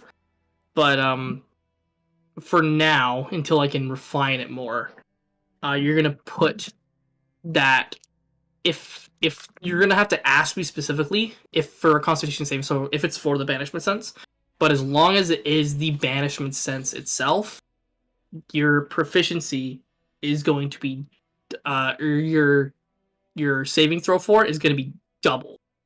So the amount that you have as a bonus will be doubled going into the next saving throw for it, but it will be specifically on that instance. Oh, okay. Gotcha. I'll have to refine it and then I'll send you a proper explanation for it, but that's the dumpster fire version that I'm going to give right now. Okay. So with that, Mabel, you return home.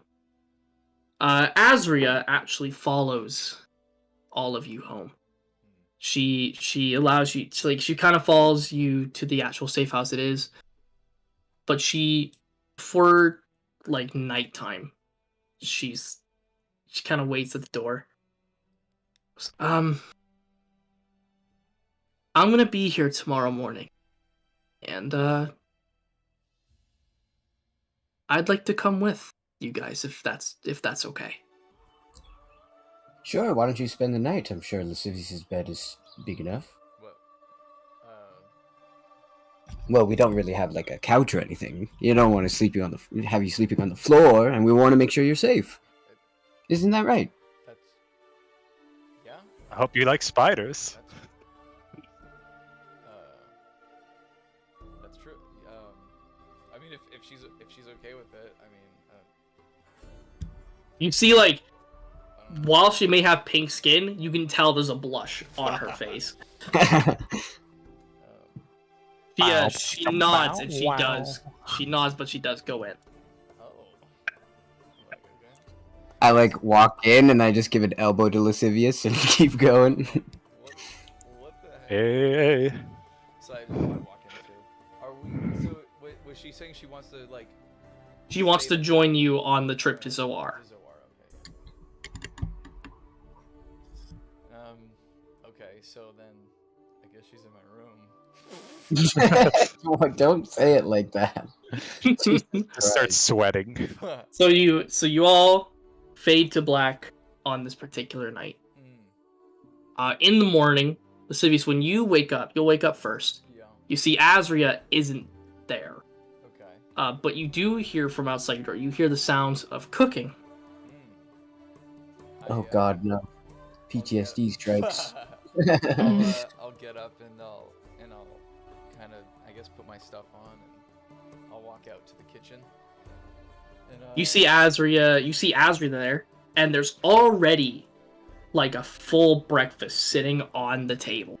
Wifey material. I go, oh wow, and I am so attracted to her right now. I'm just kind of like,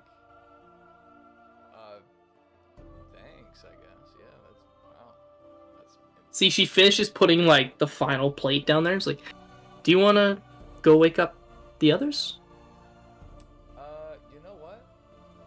I'm gonna have my spiders do that. I'm gonna snap my fingers, and the spiders are gonna go wake everybody up. You just hear screaming. Couple in my room to say, "What the fuck?" In such a low voice, though. That's What the fuck? That's funny. That's fucking hilarious. You all wake up eventually to these spiders, whether appropriately or inappropriately. You go to the kitchen, and everything is prepped there very nicely. As you're eating,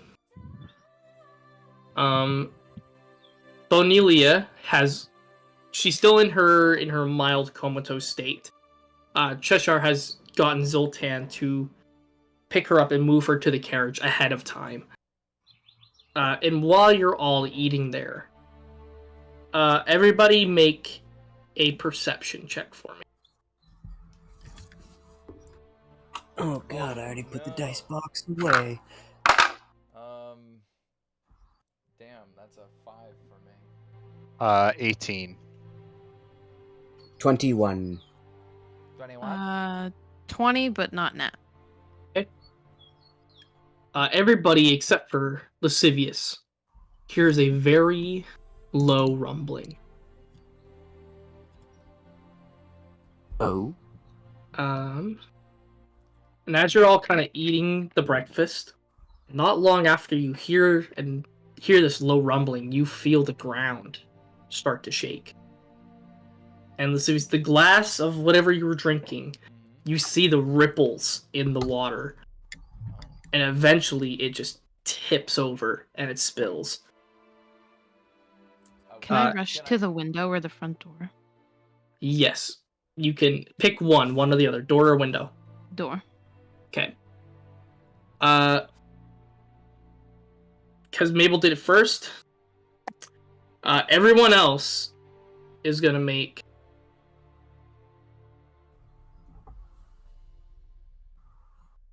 strength saving throws. Oh no. Oh no. That's a 2. Unnatural 20. Sonnet, do you want to roll pretty high? Yes, please. You want an 18? Yes, please. Okay. Okay. I rolled a 2. Okay. So my total is Azria. 17. Oh wow. Okay. Thanks, guys. Yeah. Azria, okay. So while you're all sitting there having what was a calm breakfast before the rumbling, all of a sudden, there is a loud crash, and Mabel, as you get to the door, you hear the loudest crash noise, and you are blown into the wall. Whoa. As everybody, with the exception of Lascivious and Azria, or with everyone with the exception of Lascivious and Azria, you just had this natural instinct to just kind of push away or to take cover as a flaming boulder crashes into the safe house. What the fuck? No. I'm Oh dead. god. Lascivious, you are going to take. Oh my god, the place is on fire. Uncanny dodge. This is so theatrical. I have the damage.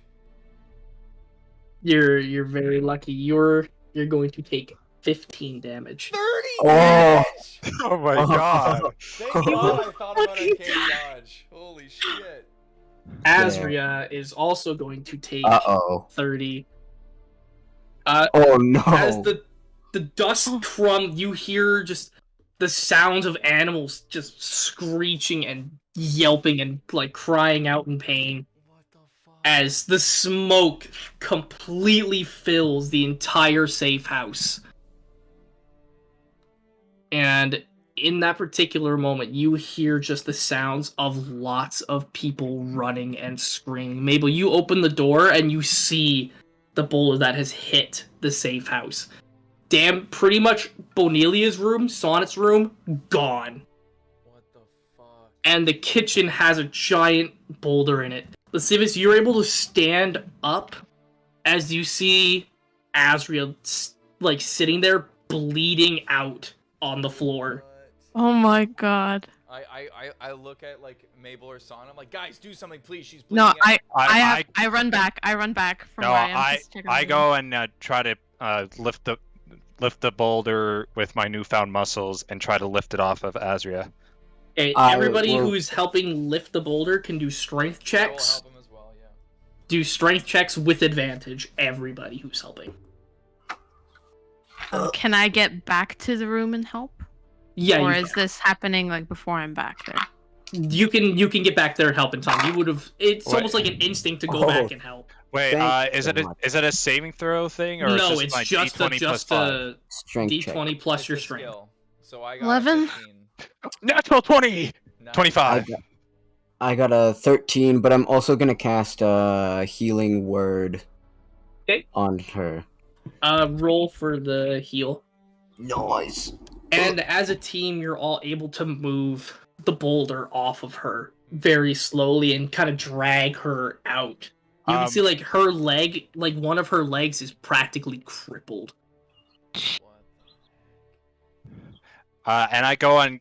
Since I rolled a natural 20, can I do it that since I rolled a natural 20 that I kind of push the boulder slightly away so it kind of rolls away out Yeah, of the. of course. Of So course. I'm just like, oh. Well, we helped you, so. That's just you. It definitely made it Yeah, well. easier. Dragging her away, like she's able to walk with a very big limp, but you can tell that that leg's gonna be fucked for like a week. Mm, Oh, she ain't coming with us. As you're all as you pick her up and kind of take her outside, mhm. you see what has begun to happen Yeah. as flames engulf the city. Giant holes go through the walls, and there's tons and tons of cultists throughout the entire area. She heals 11 health, by the way. Oh, thank God. Perfect. So Oh my god, Charles. I'll do this. Bring everybody out except for Bonelia. You see Shaggy climb out of the house. You see it look to you all, and you see it run away. The Okay. hippogriff also comes out limping, and it's carrying the two spiders. And it looks to you all and just flaps its wings and goes off. I'm gonna cast Mage Armor. Yeah, me too. And Jesus fuck. Okay. So this is how we're gonna do this. Yeah. You're all gonna move as a group. If you wish to attack a target, all you have to do is roll to hit. If you hit, it is going to be considered a kill. Okay. And Okay. currently, the pathway that leads to where that group of them is, right above, is currently blocked off. You're gonna have to my go God. around. To the the left side. Yes. Yeah. Okay. Okay, I'm leading. I'm on a lead. I would assume that. Okay, if he's taking the lead, I'll probably be carrying Azria then. All right. So as I'm going by, I see these two. I have my long swords out. I guess we're not doing initiation, right? So can I rage? We don't. Or no? We're honestly not even gonna go that far into it. Everything is an Okay. instant kill if you hit it, Ian, so it doesn't matter. Yep. Okay, so just So hit that. we're gonna- You still have 2 attacks regardless. Yeah. Yep. So go ahead and roll to hit. All right. Hit dice. 13 plus 9, 22. So you hit one of them for sure. All right, and it's an insta kill each time. Yes. Yep. So roll to hit on the second one. Second one, nat 20, 29. So you just hack. So you seeing the sea of cultists that are flooding into the city, you just pull out the swords and you run towards them, and in an instant, just slash them both down in an with such swift motion that they like- just collapse to the ground. I turn to the others and this is like, come on, guys, we gotta go. So then I'll move forward as well with Azria. I can't go. I need to find Charles. Okay, maybe we have, I could check his house. Michaelis probably- can go clear path. I'll escort Mabel to find Charles. You follow Michaelis Yeah. with Azria. Get out. We will be right behind you. I'll Where take can we care of meet? anything. Outside of the city. Where can we meet? I would assume the entrance to the gates. The gates at the entrance. We I have mean, to meet yeah, outside. I mean, they bursted out through the fucking giant hole in the wall, so yeah, let's go to the entrance where they're probably not coming from. Okay, fine. Okay, we'll meet you. Okay, see you there. Ooh, and then I also think Zoltan's probably at the prison. Fuck. He should be fine. He should be fine. Zoltan, I want to go to Lascivious. Lascivious, it's like, my people are at the School of War. We could use their help if they're still there. Okay, let's go try and recruit some people on the way then, just to increase our chances, I guess. So who will go? Mabel saw it first. So Mhm. you go to the house that is where you saw Charles. The rubble is not in the way of getting to Charles's place, so you're able to get there. But you see his house is collapsed. Mabel starts frantically trying to get through the rubble, trying to see if the door's probably not even upright, but she's trying to like call out to him if he's. is there maybe a thing we can see where she could blink in, where she has like space? It's like completely caved in. If somebody is in there, they are buried. Can I cast message? You can indeed. I assume you're messaging Charles. Yeah, she's just screaming for him. You get a response, and he yells, "Go to the entrance." I cast message again, asking if he's safe, or like where is he? He responds again, and it's kind of like with grunting, kind of like fighting sounds. He's like, "At the entrance." He's telling me he's at the entrance, but I don't. I think he's still here. I can't go. I can't leave him.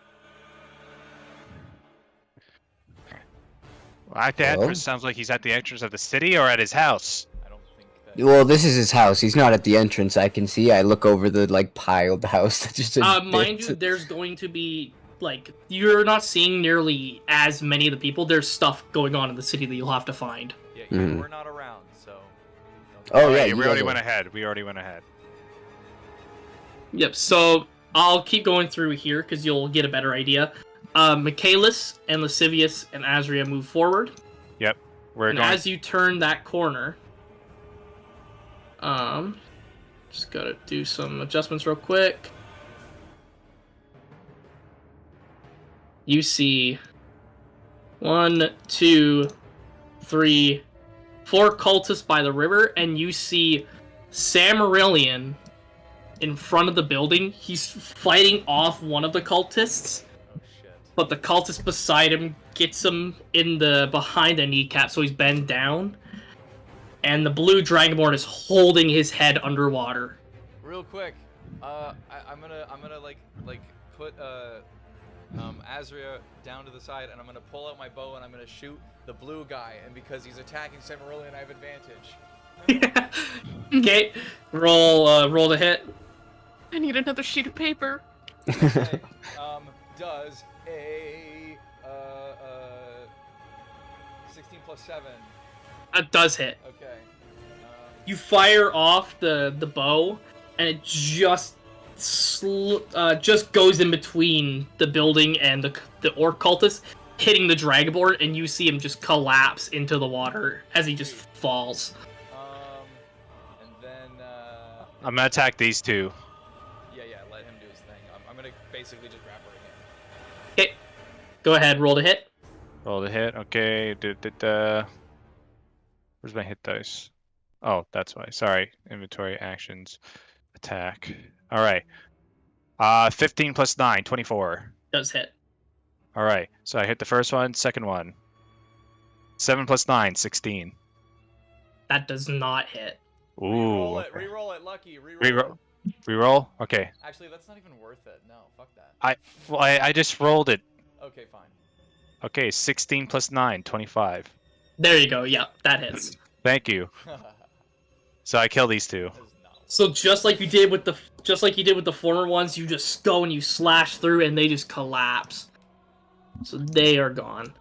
Samarillion is able to get his head out of the water and just take like a giant breath, but you see the ogre just puts his foot on his head and just shoves it right back down in. Can I go and stab the ogre in the back? We're gonna go on a turn by turn, like person by person process here. So Oh, okay. Civius, you can move up and do something if you'd like. Okay, then I'm gonna move up with Azria, and I'm gonna, I guess, set her down again. And can I shoot him again? Shoot the guy? Yep, Okay. go for it. Shoot the guy with the bow. Okay. Does a nat 20 hit? Yeah, it fucking does. So I immediately like shoot it back, and Samarillion, he like gets his head up again, and he looks up, and then the guy goes to reach his foot down and stomp again, and then like a arrow just pierces right through and pokes out of the back of his his head, the front of his head, and then he falls over and dies. Just goes right down. Samarillion just kind of like he shakes his head and he just looks to you. He goes, "What's going on?" And I'm gonna be like, we have no idea. Do you have a weapon? He just kind of looks and he pulls out like a very tiny blade. He's like, "I guess." I'm gonna throw him my short sword. Okay. He manages to catch it and he goes, "Okay." As he just he turns around and he goes, "We're gonna come back to Sonnet and Mabel." So at Charles's house, I'm just gonna move you up to it. You see 4 more cultists climb over the rubble, and they look like they're about to pounce at you guys. I cast Thunderwave. Okay. Thunderwave is... It's just within the range. Okay. It's 15 foot.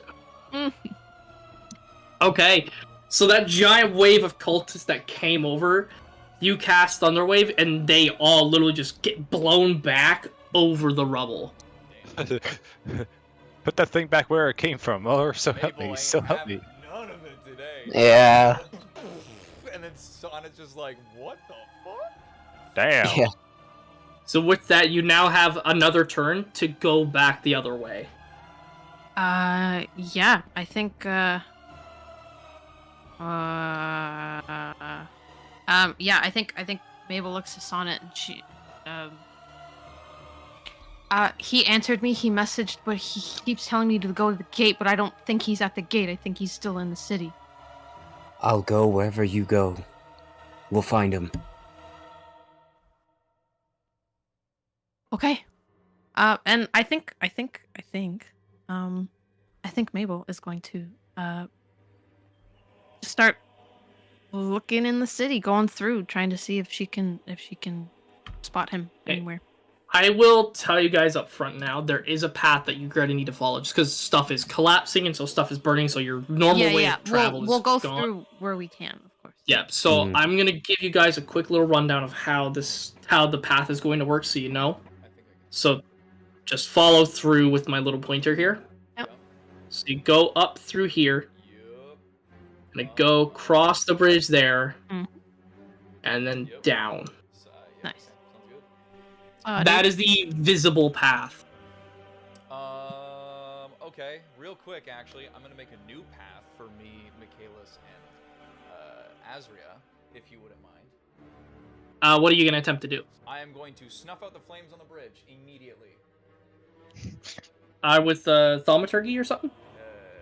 Prestidigitation? my friend. Okay. No more Dim it flames. down. Okay, so No, the I literally can't flame... So the flames immediately, they just die down. But you see the red dragonborn that was on the other side that caused the flames. He looks up to you and he blows a whistle. And you see another... And another... And another and another go to block your path as they start crossing the bridge. Oh, you don't want us going that way. Yeah, you want us to go all the way around. I see what you're doing. Yeah. I'm gonna go a bit towards Samarillion and tell him to come with us. Just like, Samarillion, keep behind us. He Ow. very easily goes behind, and he just instinctually grabs Azria and puts her arm over his shoulder and just goes, "You're better than me. You're better than me. Go, go, go." Hey, Walker. Are there still like ashes, kind of like little like ashes here that still have like heat and stuff on the bridge? I'm gonna Like ignite it. coals and stuff, I guess. Yeah. May I use prestidigitation to relight it? Yeah, for sure. As they're walking on the bridge, I look at them, I smile, and I snap my fingers, and flames again. Okay, you see a bunch of the cultists go up into the flames, but you see quite a few of them just go right through. They're dragonborn, so they're gonna be immune to flames. I look at Michaelis, I'm like, oh, I didn't realize, I didn't think of that. I mean, you got some, but we should go. Come on, I'm just let's gonna go. get Azria, be like, oh, you know what? I'm gonna be like, Samarillion, take Azria. Okay. And then I'm take we're gonna say Son and Mabel catch up at this point, Yeah. and now we're gonna keep moving as the group. All right. And I'm going to pull out my shadow dagger and my dagger of venom.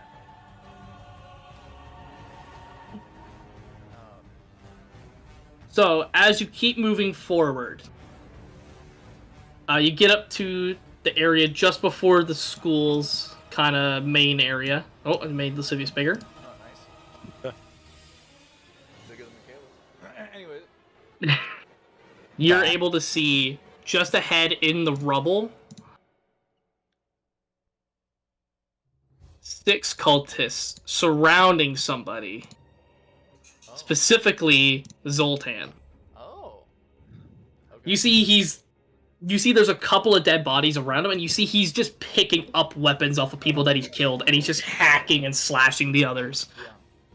Okay, I see that, and I'm going to attack the guy right in front of me here, and then I'm going to attack the orc that's in front of Zoltan. Hit, go ahead. Roll the hit. 27 for the first one, So that does hit. and then 23 for the next one. That's for the orc that's over here, yeah? Yeah, that guy. So kill Okay. this guy, then You'll this have guy. to move forward, but yeah. Yeah. So you go and you kill the first one, and the blood just splatters onto the side of the building. And then you run up to the second guy who's I skewer him occupied in the with him. back. and just And it's yeah. Ha! Okay, next up we're gonna come to Mabel and Sonnet. Yeah, I'm just the two Dragonborn that are on the bridge approaching. I'm just gonna shoot at them. Just try to lay cover fire so they can't get near us behind. Roll to hit then. Alright, the first one is a 19 plus 6, 25. 25? Yep. Okay, that hits. Nice. And then bonus action, if we're going off turns, I'll take Yep. my second shot at the other one. That's a 17 plus 5, 22. Hits, that also hits. The two Dragonborns that are crossing the bridge, you fire off to kind of get them to back up, but they hit and they just go right down. But right as they kind of go into the ash, you see more continue to come through. You guys keep going, I'll be right behind you. I'll just make sure they don't pincer us. Okay. Mabel, you're up. I am going to chromatic orb, and I am going to. Oh, which? Hold on, I want to see the what can I do? Acid, cold, fire, light. Ooh, I'm gonna do cold. Giant cold chromatic orb. Add which one here? Sorry, which ones are still These ones are here. These ones are here still. lit? Yeah, I guess I'll kind of move wherever. I'm gonna hit the one. Right here. Yeah, I assume Lascivious has the other one. Yeah. Okay. Roll to hit with your chromatic orb, milady. 15. 15 does not hit. Ah! So you fire off the orb, and the orc sees it and just kind of ducks out of the way, and he starts running towards you. I'm mad. Next up would be... gonna go with cultists. So this one's gonna come up to you, Mabel, and he's got like a giant club, and he's gonna go swinging at you. Okay. Does a 17 hit? No. Ooh. So he Oh, goes that to mage armor. goes to swing, and you just simply just duck right out of the way. Lascivious, that orc one is gonna go for you. Okay. Does a 19 hit? Yes, it does. So that orc also has another club, and you see he just goes and he dodge. he hits you kind of right in the gut. You're going to take 3 damage. Ooh. I look at him and I go, ouch. Okay, next up we're gonna go Lascivious. I'm going to immediately retaliate with my dagger. Does a nat 20 hit? yeah. Why am I getting nat 20s now? True. So he hits me in the thing like this, and I just take his head and I stab my knife right up through under his chin into his head, and then I pull it out, and then I will make my way over to where Michaelis is, and right, I can't really do extra things, so I'm actually gonna go over here, and then that's it. Okay. Next up we're gonna do Sonnet. Sure, I'm gonna shoot at the cultist that's swinging at Mabel. Okay, go ahead. There you are. Don't say it like that. An 18. An 18 does hit. Nice. One shoots Mabel instead. Yeah. Same rules apply for you guys. They hit you, you're dead. Oh, damn. Okay. that's shit. a lie. That's a lie. Okay, That'd I be gotta so pee. Be funny. right back in 10 seconds. I keep Okay, dropping so- my pencils. You go and you shoot, and it just hits the orc right in the side of the head as it just collapses into the water. Cool. And then I just kind of shout, "Go, go!"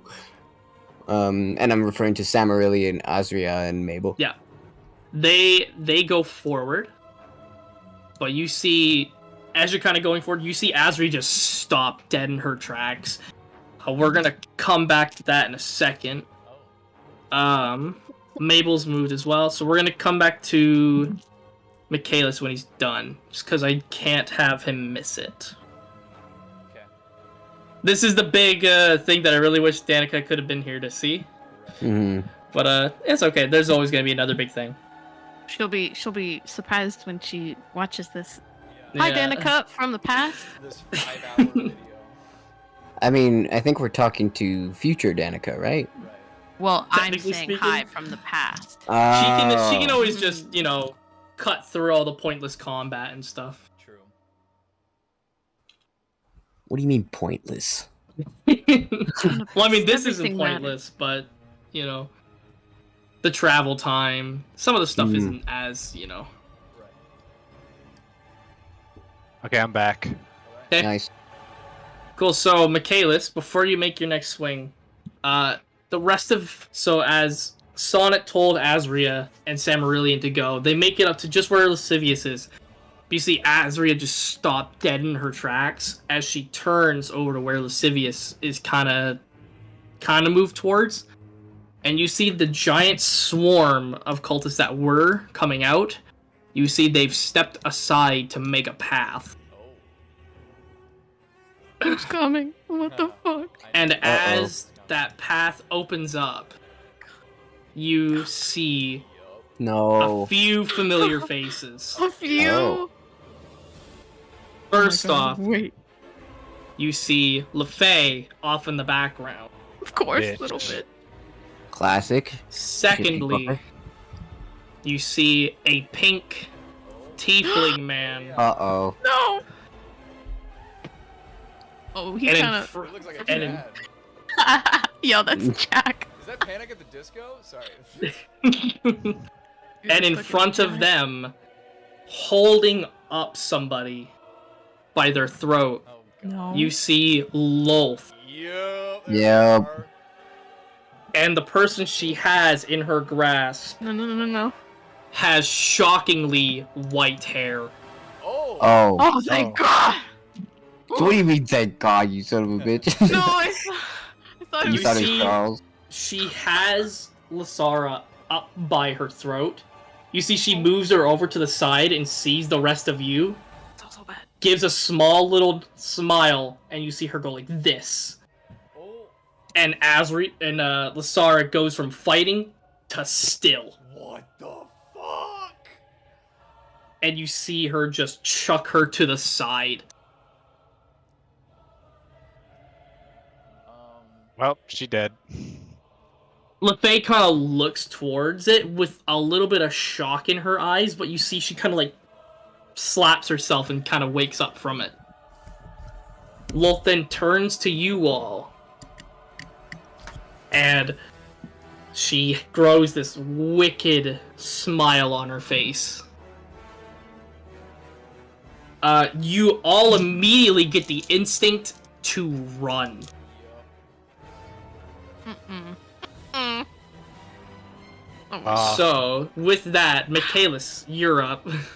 Now I get the instinct to run, but can I still attack cultists? You can still, yes. Okay. Can I beckon Zoltan to come towards me? Yeah, of course. So... Okay. Zoltan, get the fuck over here! You see he turns to you and just kind of nods as like another one comes by and he just chucks them away. I'm gonna go towards the bridge, get the half-orc, and then get the one that's on the bridge, so I'm clearing a path. Okay, roll to hit for the half-orc. Half-orc, Does a 16 hit? It does not. Fuck. I can attack again. Yep.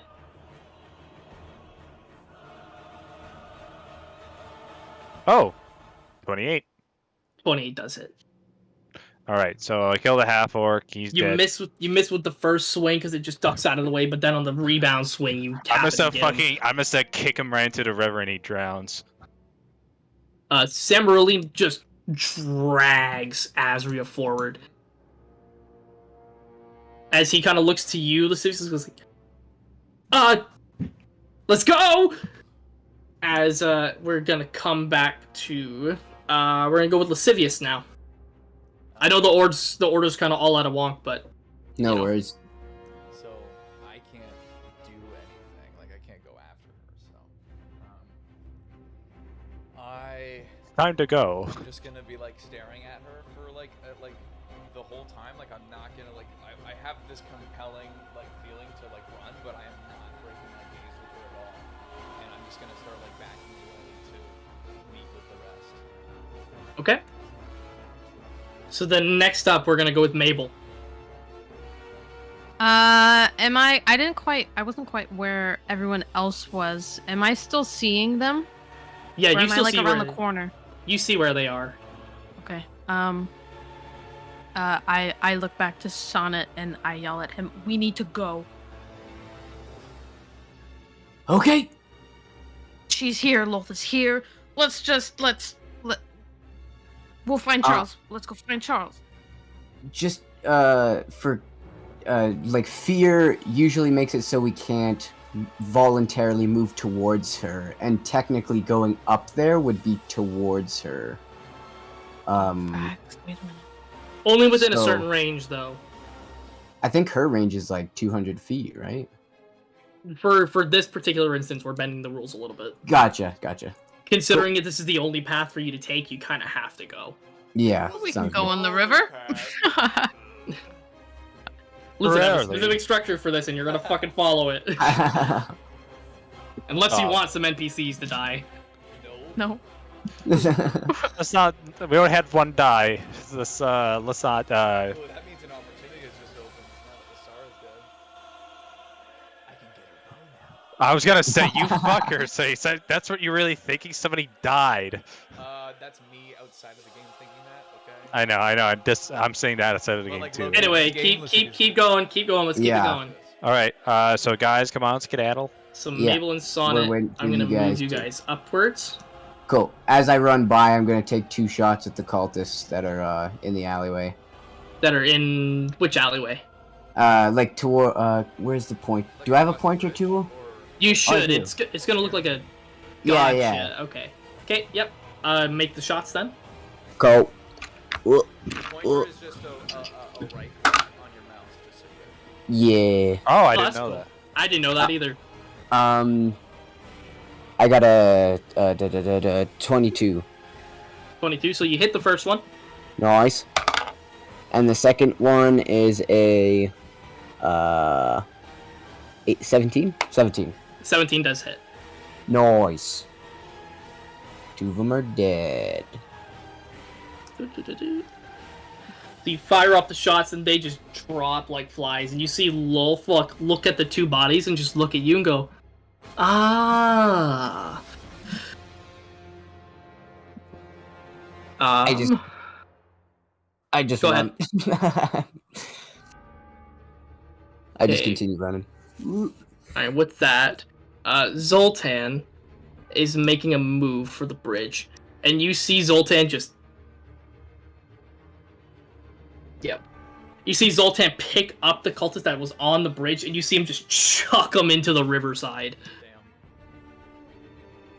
As he just beckons for everybody to keep moving forward as he successfully crosses the bridge. Next up. What's that? No, never mind. Okay, next up, we're going to go to Michaelis. All right. I cross the bridge, and I'm gonna. I guess Zoltan's taking care of that guy below. Yeah. And I'm gonna go to this guy and do a attack. Going over to that section as well, you see some faces that you've just recently met. You see there's a red dragonborn over there, one over there, or another half elf there, and a human there. You see Karok and the gatekeeper buried beneath some rubble. Up in the Dragonborn's grasp, just like Lolth had with Lasara, you see he has Talus in his hand, while Talia is kind of just below at his feet, like on her stomach. Yeah. I'm going to kill the one in front of me, or I already did. Did you do the roll to hit? I already rolled. I rolled a 26. Okay, then you're good. Yeah. Okay, so he's dead, and now I'm gonna instantly go over. It's like, so Talus is being held up in the air by his throat or something. Yeah, he's being choked out in the air. Okay, well, I'm gonna roll first before I say anything. 15 plus 9, 24. Does that hit? Yes. I'm gonna go and slide on my knees and slice the hamstring off of the Dragonborn's legs. So he goes. He just he falls, and on the way back down, you just pick up and impale him into the ground. Yes. Talus like drops to his knees, but as he's like catching his breath and coughing, until Tally kind of stands up too, and points to Karok and the gatekeeper. Goes, "Help them!"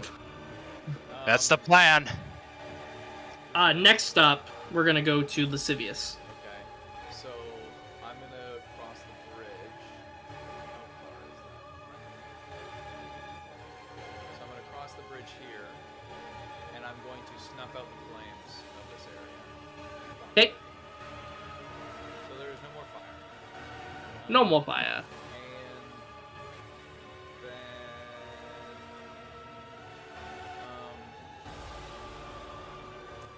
that is pretty much all I can do right now. So. Okay. Next up, we're gonna have Sonnet. Nice. I'm going to move. That would be 30 feet. Yeah, I'm gonna move 30 feet. I'm gonna see Talia kind of just getting up. Talus like holding his throat kind of thing, just being choked out. And I'm gonna see those two cultists. And I'm just going to I'm gonna call Tekuin. And then just my mask is gonna appear. I'm gonna load up my crossbow. And I'm going to shoot the two cultists that are by Karok and the gatekeeper. Okay, make the shots. So that one is an 18. Okay, so that hits. And that one is an 18 plus 6. 8. That also hits. Nice. Yeah, so I'll kill both of those people. And do I see anybody else around? Not from the immediate perspective of people that you know. Yeah, gotcha. Yeah, I'll just kind of shout out to the others. I guess through Tekuin's voice. Where's Eldenor? You if you if you recall, Eldenor is currently off setting up the other hideout. Oh, I So thought that was he's just currently- in town. Gotcha. No, he's the hideout is off in Chestertown. Yeah, gotcha. So he's off in Chestertown setting up, so he's not in town. Cool. Then yeah, I'm just gonna end my turn. Okay, Mabel.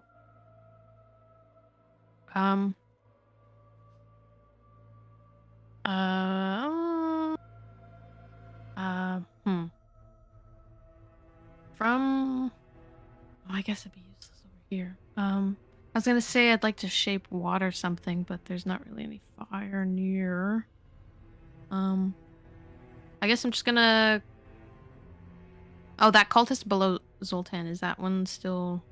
Zoltan still needs to attack it. Right. I'd like to attack it from where I am across the river. What are you using? What am I using? Wait. I would like to do Witch Bolt. Okay. And shoot the bolt. Ooh, 17? 17 does hit. Oh, thank God. Finally. So you fire off the witch bolt, the lightning goes through, and just as Zoltan's about to start fighting it, it just gets hit with the bolt in the head, and you just see it shock, and then it just drops. Nice. Cool. Once that's done, I guess I'll make my way over the bridge.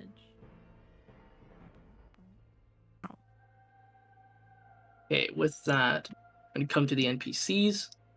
Samarillion helps Azria across the bridge. Helps get just in front of Sonnet. Zoltan moves up to here. And he helps Karok and the Gatekeeper out of the rubble. Are any of them injured? Like, bad? Karok and Gatekeeper look like they've got tons of scratches and cuts and stuff, but nowhere near as much as they did before. So like they look like they can still fight. What's that? LeFay, Cyrus, and Lolth No. all move up. Fuck. Oh, she real close. And then we're gonna come back to Michaelis. Okay, nobody here needs help walking, right? No. The only person who needs help walking is Azria, and she's currently being helped. Okay, so I'm gonna tell the two kids, Talia and Talis, okay. Talia's not a kid, by the way. Oh, It's just Talis. okay, sorry. I base it off the picture, so it's just like. Okay, but I tell the brother and sister to like. No. Yeah, oh well. Mother and son. Mother and son. Fuck. Sorry, I missed. We'll figure it out. Yeah, don't worry. Don't I worry. see the same name, so I keep on thinking brother sister for any time it's the same name. It's all good. It's all good. All right. I must have tell him, so you guys stay right next to me, all right? Do not go anywhere farther out. You see Talis just kind of nods as he's got like some of his blacksmithing materials, and Talia's got a small blade ready. Looking down into that pathway there, Ian. Yeah. You're able to see some more faces you recognize. Right. Don't move too much forward though. All right. You see a few more cultists off there. You see Evelyn fighting off two of them. Oh yeah, bad bit. And you see Gooseplant and Codric fighting off one each. Then with that, we're going to go to Lascivious. Wait, no. You didn't really do anything, Michaela, so I go didn't ahead. do anything yet. I'm gonna go and attack this guy. Okay. Swing to hit. Yes, sirree. 18. 18 does hit. All right. So I'm just going over to the guy, and I just grab him from the scruff of his neck and just drive the sword right through his back and throw him aside. Get some blood all over Evelyn. And I'm gonna say like behind you, and I kind of like go and like she ducks, and I go and attack this other guy. Okay, hold a hit. Does a 21 hit? Yes.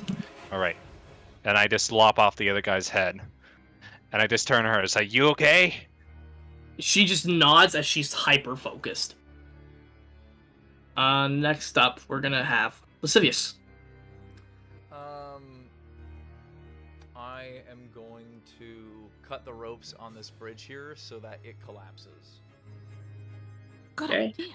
Roll damage. I'm not gonna need you to roll a hit. Roll damage. Okay. Sneak attack bonus. The bridge is unaware. It's got Mabel right next to it. It's got advantage. That is going to be 6 damage. So you cut one side of the bridge, so now it's more lopsided, but the other side of the bridge still is together. Bonus action. 2 weapon fighting. My other dagger to cut it again. Okay, go for it. That would be 2 damage. So you start like carving away at it, and it's really close, but it's not there yet. Okay.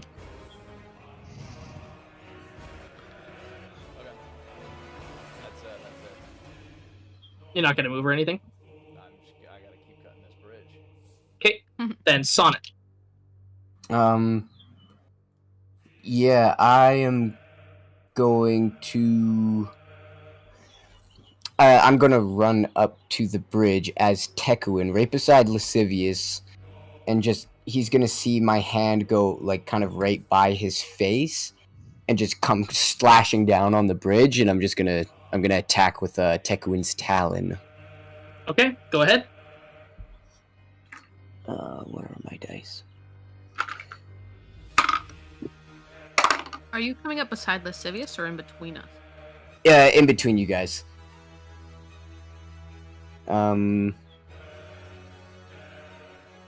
Sorry, I'm just scrolling to the page.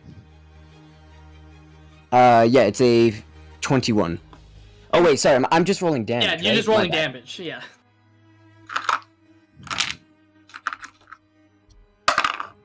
That is 6, 7, 8, 9, 10, 12 damage. Yep. So you do indeed. You go in with that final claw swipe. You see the bridge just collapse into the water as it sinks.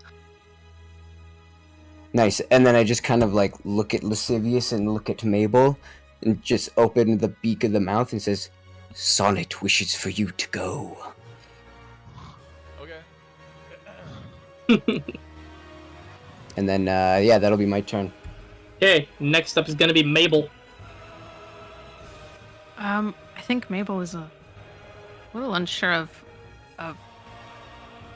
whether that was like him through Tekuin or not, because Tekuin's been pretty violent just overall, and I guess especially their last interaction. But I guess she'll kind of linger on him a little before following Lascivious, and kind of take off, I guess.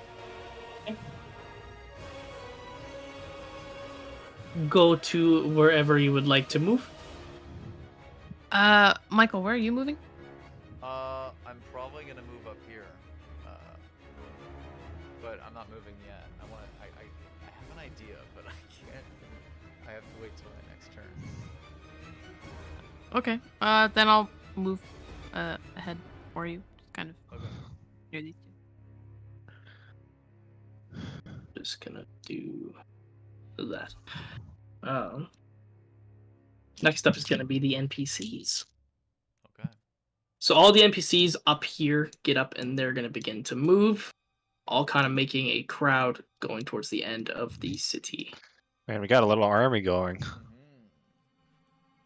Lolth comes up to the bridge. She looks at the fallen bridge. She looks directly at you in the eye, Lascivious. And all she says is, "You think some running water can stop a goddess like me?"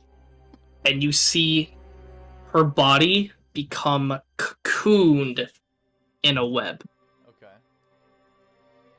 Cyrus also comes up, and same with LaFay. And they just stare daggers in your direction.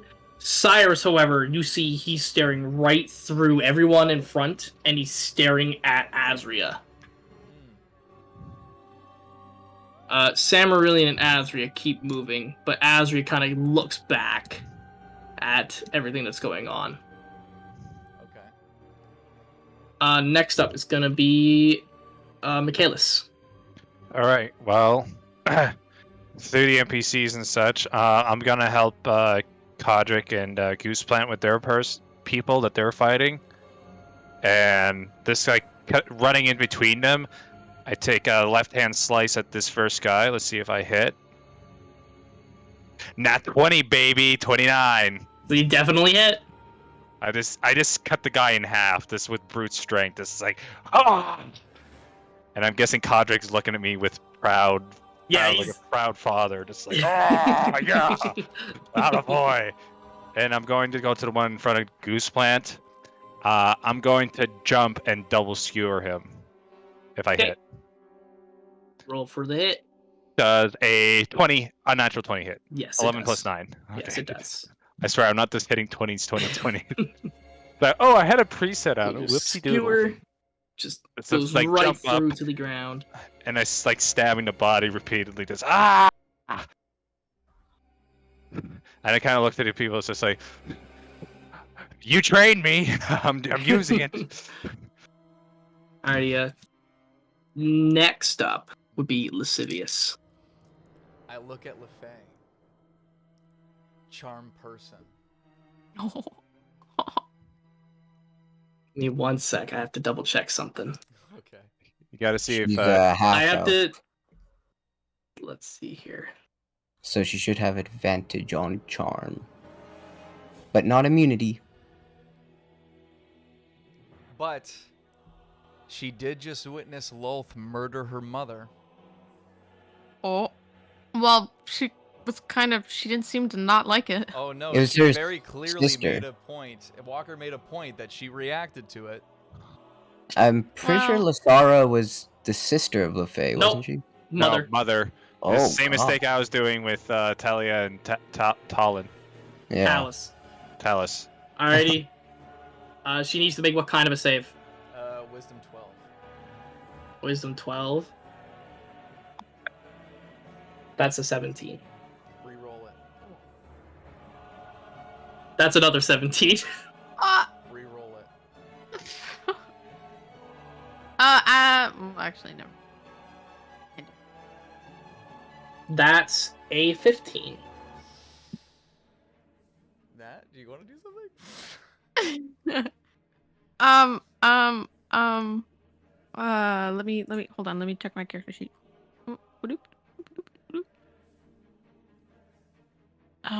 Where is it? I just wrote it down.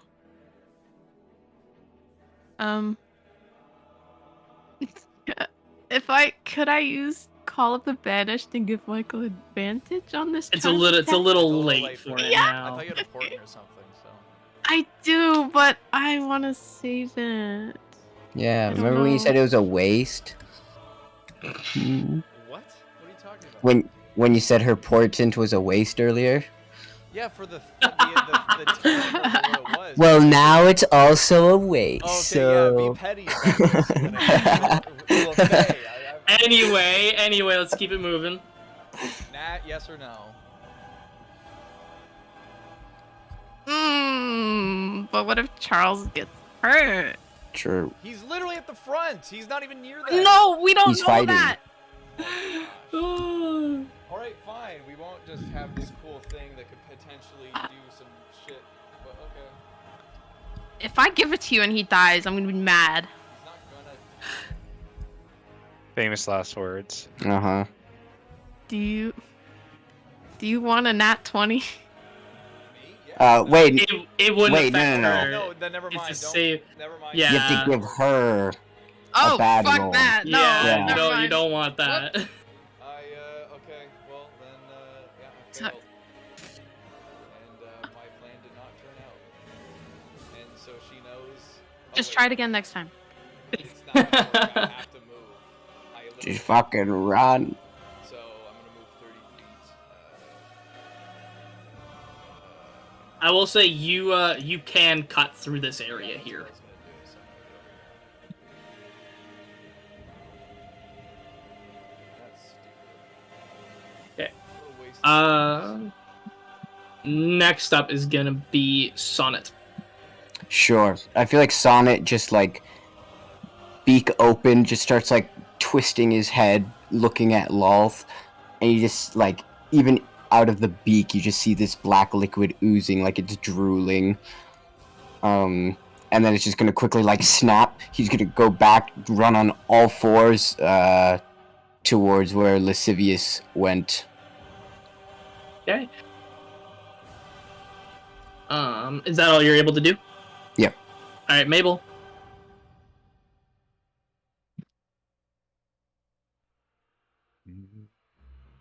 Mabel. Mabel. Nice. Mabel, it's Maybelline. If you're talking, Nat, we can't hear you. Yeah. Oh, facts. I muted myself. Facts. Yeah, I'm gonna follow Sonnet instead of the others. Even though kind of terrifying, but we're doing it. Okay. Next up is going to be NPCs.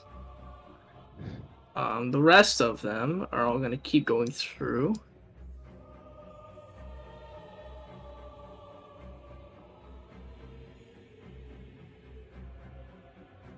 Blah, blah, so many tokens. Goose Plant goes to attack that cultist. She does hit.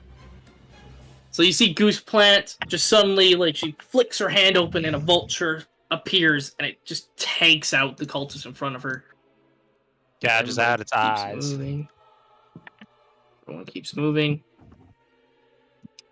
Mabel, in your quick little look back as you see Lolth in this cocoon, you see something pierce the cocoon that looks like a giant spider leg that then crashes into the ground, followed by another one, and then another one, and then another one. Well, then, since you're saying that, she's gonna fucking stare for a second before she runs away and be like, oh fuck, oh fuck. LeFay is tempted, but she's gonna... You see LeFay look towards the direction of you guys. She looks at Lolth, and then she blinks. Bitch. Oh. Do I see her blinking away? Because I'm kind of like with Yeah, you do. You will... Actually, no, from where she's going, you won't be able to see her. But I have, if she's going through another plane, I can see. She's not going to another plane. What? What's she doing? Wait, hold on, Just a classic Misty step. She's staying in this plane. And did she Teleported. dimension door? Is Blink putting through another dimension? I don't think so. Like, if you're talking about Misty Step, no. Yeah, no, it's still the same plane, Natalie. She stays on the ethereal plane when she blinks. Like, she doesn't travel through any other dimensions. No, she appears on the ethereal plane if she blinks. Oh, fuck. I misread it. I thought the ethereal plane was the material plane. Ha! So you do see her then. You see that she's blinked over Where did she go? here. Wait, where? I can't see your pointer. She's down below. She's by the bridge that's on fire. Oh, facts. Oh, I see. Okay. She's trying to meet us. Motherfucker. You see Cyrus just kind of keep staring, but eventually he just turns around and walks away. Yeah, that's what I thought. Go away! I Wolf, wonder if he however, would even know me. That's interesting. Okay, never mind. Wolf, however, finishes coming out of the shell, and you see her in the spider formation that is on her picture. Oh. So I'm just going to expand this real quick so people can see. Oh, god damn. Oh, Y'all. She's That's ugly. Shrink that back down. You ugly. And you see, with these long spider legs, she's able to tread the water. Of course she is. Ew. But she's got to take her whole turn to transform and then take a step, so... next up is going to be Michaelis. Alright, I'm just gonna go ahead. Everyone just keep on beckoning. I was like, come on, let's go! Come on! Do I see anything when I get to here? You do. When you get to that area, right at the entrance, you see 3 cultists and Charles. Oh, this bitch. Man, He was there. Mabel doesn't trust Charles at all. No, she's worried. I have a bit of movement left, right? You were up I was- there, so that's... I was like here. So you're there, so yes, you should have another 15, I believe, with your... 40? Yeah, because I believe you have 40, right? Yeah. So then yes, you have another 15. So I'll be able to attack the one behind Charles then. Yeah. So I run across a bridge and I'm attack this guy. Okay, make a swing. Swish. 26. 26 does hit. I must have like practically like hit the guy right in the chest, and like as he's being slashed, I'm throwing him into the river as well. It's like ah. Okay, so that's one down there. Alright, next up is Sivius. Okay.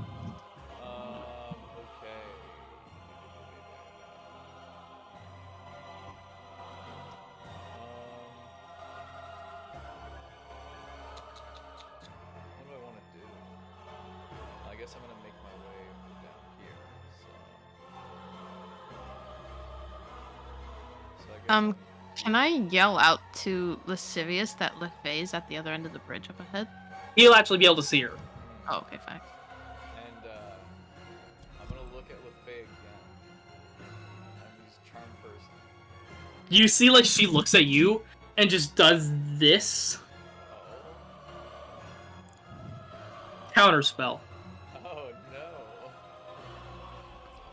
Alright, well, I'm just gonna kind of be like, ooh, well, that's a. And then I'm gonna, let me see. I'm gonna move right here by Kodrick. Those cultists aren't going to take an attack of opportunity. They're too busy damaging the rest of the city. Okay, next up would be Sonnet. Cool. On all fours, I'm going to run up. Yeah, I make. Oh, nice. I can make it just there. I'm gonna run up and just pounce on this dude. And just slash at him with the talon and try to bite at his face. Okay, roll to hit. Good song, Michael. That'd be a 21. Yes, indeed, that hits. Nice. Yeah, he just like stabs him in the chest with his talon and just like beak opens and just closes on his face. Same thing that you did to Lascivious, eh? Yeah, and then it's like Sonnet's body is like twitching and contorting like a lot more than you've ever seen. Lascivious is kind of just like, okay. Alright. That's my Have turn. anything else? Okay, then Mabel, you're up. You see Lowell taking a step towards you. Yeah, I'm like, nope. And I run down to where everyone else is, running for my life. Can I see Charles from here? You do see Charles from there, yes. Nice. I guess we're working. Oh, that's... What if I shot a spell? Would that go through Sonnet and Lascivious, or would that go through? Lascivious? If you potentially miss, then I would have you roll to see if you would hit someone else. Okay. That's a risk I'm willing to take. Excuse me? No, just for Lascivious. I would never for Sonnet. I would never for Sonnet.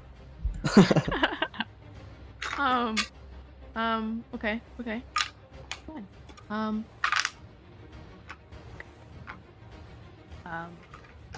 I would like to do, oh, wait a minute. No, I'd like to do Ice Knife. Okay.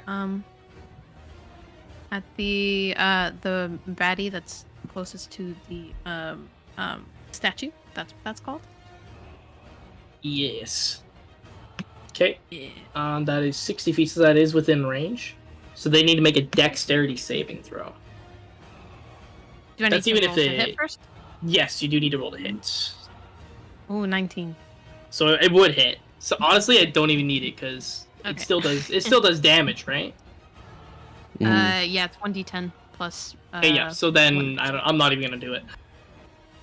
So then that guy gets stabbed right through the throat with the ice knife, and you see it just collapse. Alrighty. Anything else, Maybell?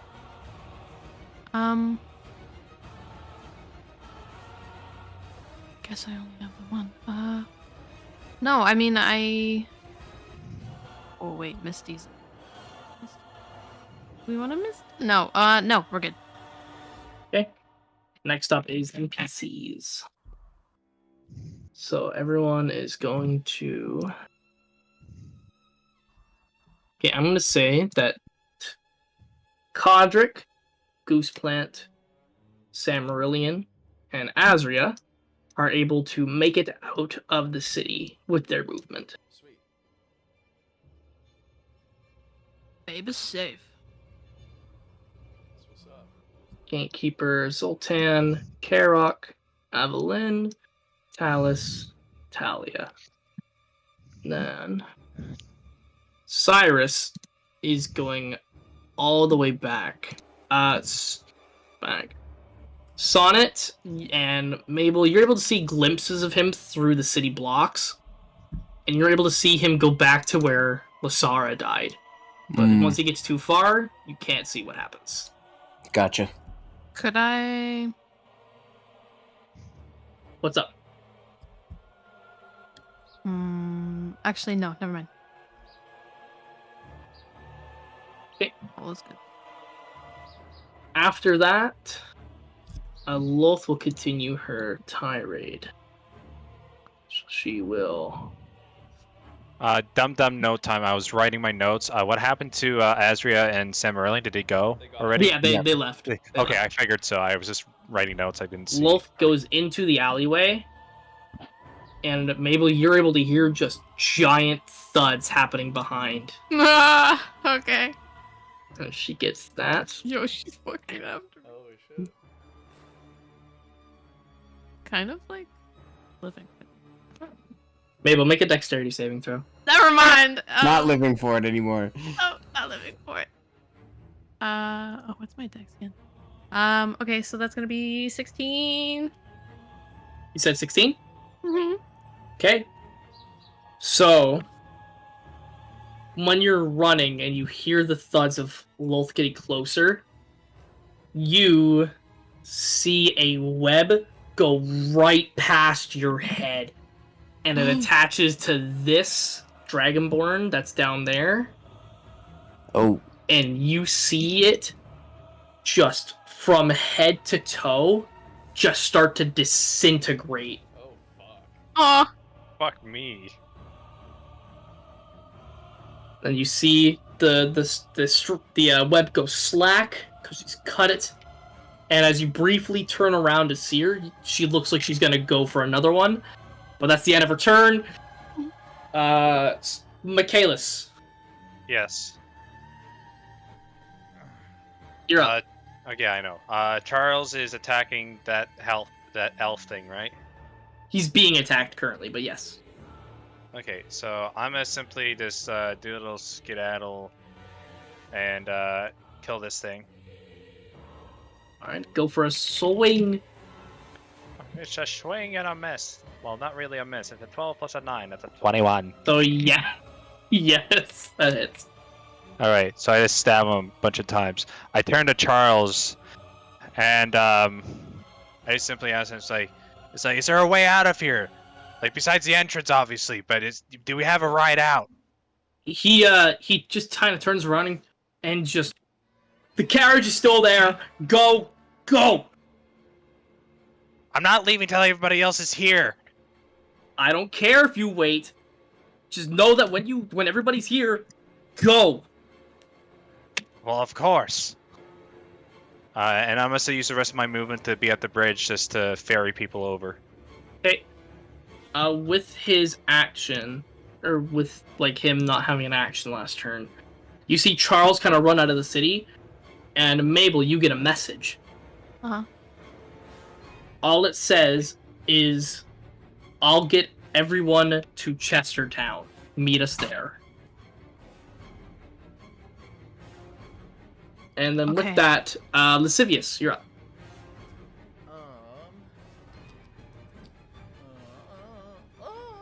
I'm just calling over the bridge. Says, everyone, over the bridge now!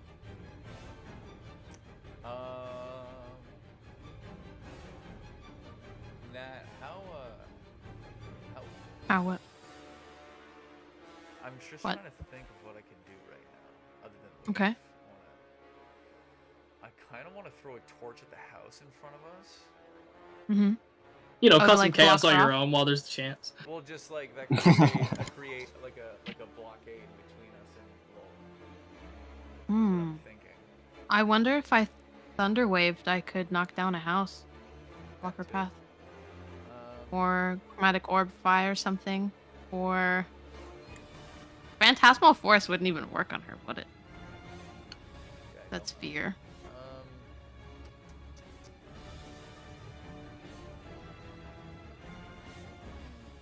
I don't even know if I could shape water to block a path on. Okay, I want to see if this could do anything. I'm going to cast darkness on Wolf so that she can't see anything. She might be immune to blindness, but I don't Yeah, know. because it's just blindness. That's the condition, right? Yeah. Let me check my I stat believe sheet so. for her. It's not affected by a dark vision. Like you can't. That's- Do it. What if you That's- make Loth hear LaFace screams from behind her or something? I hate to tell you, Michael, but she has a true sight. She has true Yeep. sight, so it's not affected by literally anything. You cannot blind her.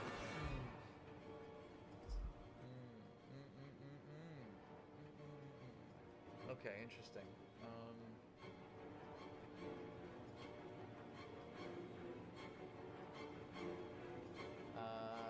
Interesting.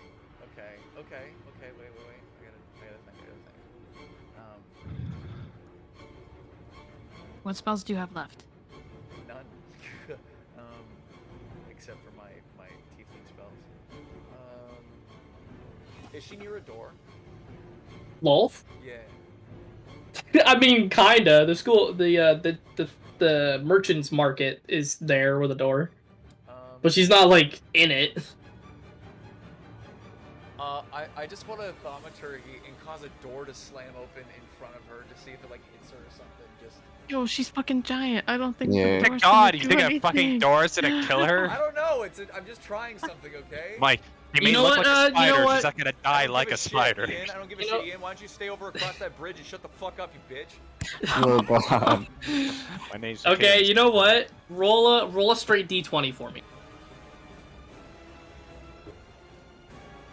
16. 16. Oh, okay.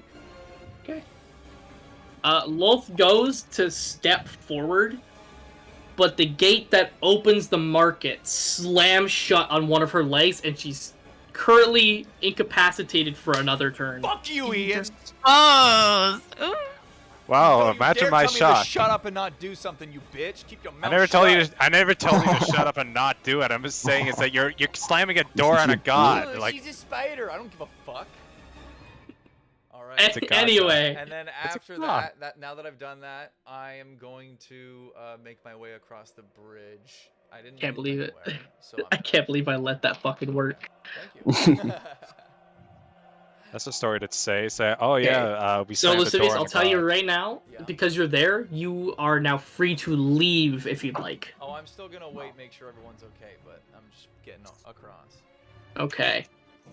So She's then, so close. But I've next stopped up, I'm Next. screenshotting this.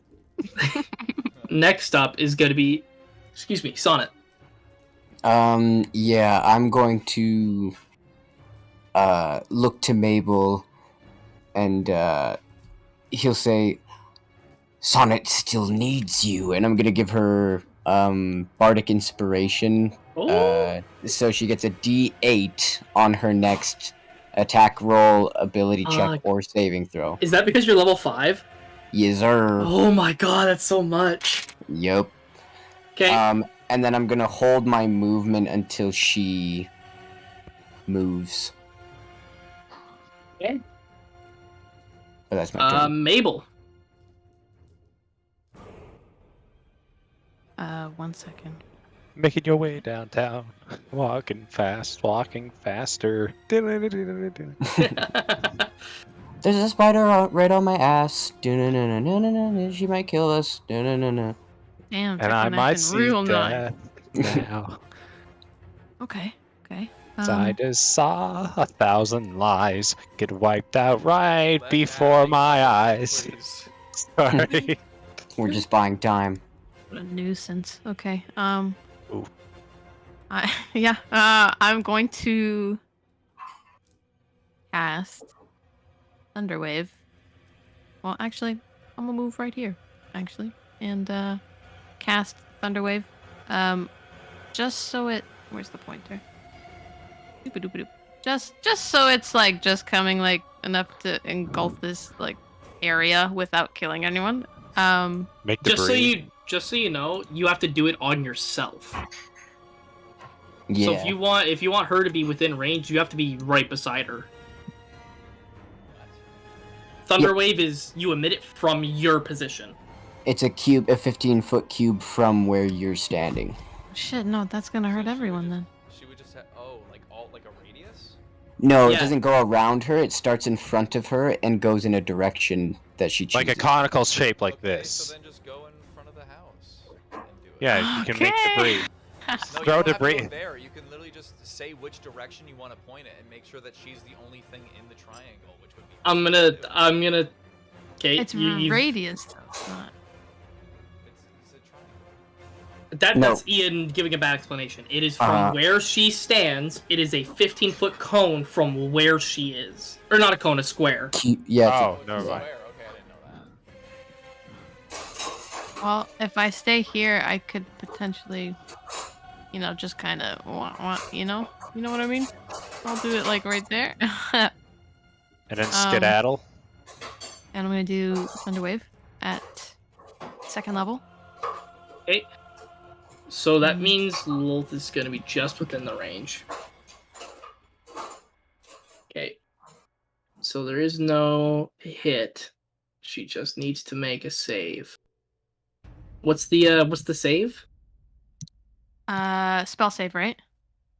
Yeah. Yeah, just what type? 15. Like, is it strength? Is it dexterity, wisdom? It is. I'm reading. Might be Constitution. Constitution. Okay. Oh, Natalie. What? What does she need? She needs Because she got a 17. What does she need? 15. Okay.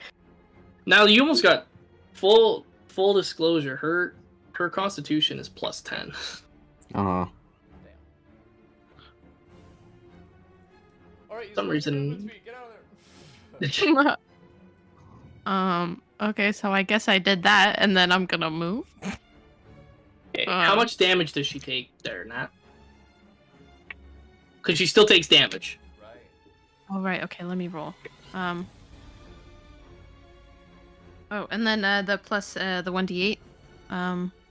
You did it at a 2nd level, so you might add another. Lit. That Thunderwave is 1d10, so 2d10, right? so you're gonna need 2d8s for the regular one, but 2nd level or higher. So you're gonna do 3d8s, and she's gonna half the damage, and then plus another d8 because of your inspiration. So 4d8s. Oh no, Bardic Inspiration doesn't do damage. It's just Oh shit, my bad. attack Okay. rolls, ability check, or saving throw. Okay, so then 3d8s, and she'll half the damage. Ooh. That is. Oh, let me add it. That is 33. Midge. Okay, so I'm gonna go 16. Okay. Okay. Next up, are you? Actually, I'm gonna move. Okay. Yes. Yes. So you and I'm Sonnet right will both move then, because he's saving his movement for you. Oh, facts. Just move Okay. across Well, the then bridge, if bro. he's saving it, then I'm grabbing his arm. We're getting out of it. You can Okay. still move to the. Next up is gonna be NPCs. Gatekeeper makes it. Zoltan makes it. Karok Make makes off the it. bridge, you know that, right? Goose Plan makes it. Nope. Talus. Okay. Everyone, with the exception of Talus and Talia, make it. Oh. They are just at the edge Oh, of making it out. It's gonna be I like, thought Loth was. Loth was just gonna fucking murder him. Okay. Next up. Da, da, da. Okay. Alrighty. So then Loth is tangled for that. She gets free of it that particular turn, so that's her whole turn. yeah. Michaelis, you are up. I'm gonna wait till Mabel and Sonic gets over, then I'll use my movement then to get out with them. Hey. Lascivious. I'm basically just gonna. Is that what? Oh yeah, he just said that he's gonna do that.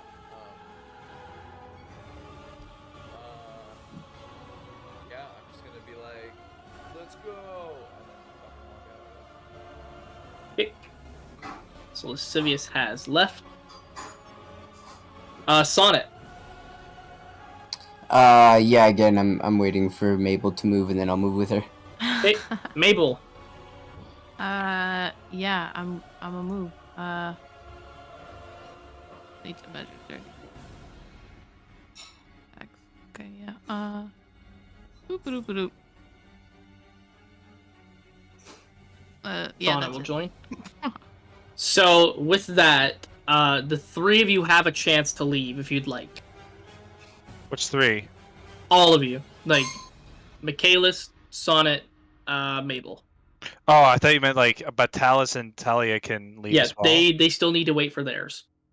I will wait till they leave before Yes, I leave. I don't want to be like, oh, they'll be fine. Turn back and Loth just beheads them or some shit. It's just like, yeah, I don't want that. So we gotta wait till they can go. So then with that, we're gonna come to NPCs. Now this is where the suspense is gonna kick in, and Michael, we're gonna use your idea of stealing the idea from Dimension 20. Oh. Oh. Um, Oh. I shouldn't have said anything. NPCs typically move on the same turn with this particular format, but because I know exactly what Loth would do, I'm gonna roll a d4, and it'll pick who's gonna roll. And they're gonna roll, and depending on what the number is, either Talus and Talia will move first, or Loth will move first. Oh fuck. So who's rolling? Okay. Mabel, pick a number between 1 and 4. 3. Michaelis. 4. Sonnet. 1. So Lascivious, you're gonna be 2. Me? Who picked number 4? I did. Michaelis. Okay, Michaelis, you're gonna roll a singular d20, no bonuses. Just 1d20. All right, rolling. If before you do, actually, you Oh. know what? At 20, I can give him. No, I'm not gonna allow it on this one. This is what we'll do. Is Ian, can you share your screen, your dice roller? This okay. is kidding. We're gonna do a live. We're gonna do a live roll. Damn. Okay. Let me share my screen. Fuck up. Can you see it? Okay, I see this here. So how it's gonna work, Ian, is if it is below a 10, Loth is going to go first. If it is above a 10, then Talus and Talia will go first. What if it Okay. is 10? Oh, I Pardon? guess 10 or lower, or 11 and higher. Yeah. Okay, you guys ready? Yeah. 3, 2, 1. No! It was on No. the. It was on the 18, you motherfucker. All of you, as you turn around, Loth, you see the spider legs climb the building itself. And you see her just on top as she gives this deafening screech before she looks to you three and looks to the 2 tieflings. And she's gonna fire at one of the tieflings. Can I not do anything? Not unless you have a reaction to block a shot or something. I have Yep. shield. That It only works for on your you, shield. though. And it's AC, not a doesn't help Yeah, with true. DCs. That's true. I only have an opportunity attack. That's all I got. Okay. Joe, I have baseline ACs for these guys, so Mhm. I just want you to know that it's not going to be an unfair roll for them either. Gotcha. I guess you can stop streaming. Oh, right. That's going to be a hit. Oh god. Wait, is she making an attack roll? Yes. Okay. Then I'm going to use silvery bar. So Yes, she needs to re-roll and take the lower roll, right? that's correct. Okay, so the first one, full disclosure, is a 14 she got. Mm. So if she gets lower than a 14, then she'll miss. Yes, bitch. That's a 13! Nice. Thank God. Thank God. So you see Lil fire off one of the webs, and you with just a quick Yeah, I kind of like reaction. blood curdling like scream comes out of the mask. Yeah, that- it just yeah. that scream echoes throughout the entire area. Everybody can hear it. And with just that scream, you see the web reverberate a little bit, and it just goes off of target, and it hits the statue instead. That's gonna be her turn. Talus and Talia, they leave. Yo. We're leaving. We're leaving. We're going. We're going. Wait, we're what going. about LeFay? I thought all the. Okay. LeFay's just actually- kind of standing there. She's Hey, been watching hey, from afar. Actually, I got a plan. You know what? This is the fuck UG kind of thing. I'm gonna flip out my arrow or my bow and arrow. I'm gonna fire an explosive arrow in her direction At LeFay or Lolth? at LeFay. Oh! Okay. This is a parting gift. Yo, Lolth's gonna fuck you up. But then I'm gonna run away as soon as I'm done. Yeah. Aha! Fuck you. Okay, roll to hit. All right. I just rolled D20, right? And then my dexterity, right? Yep.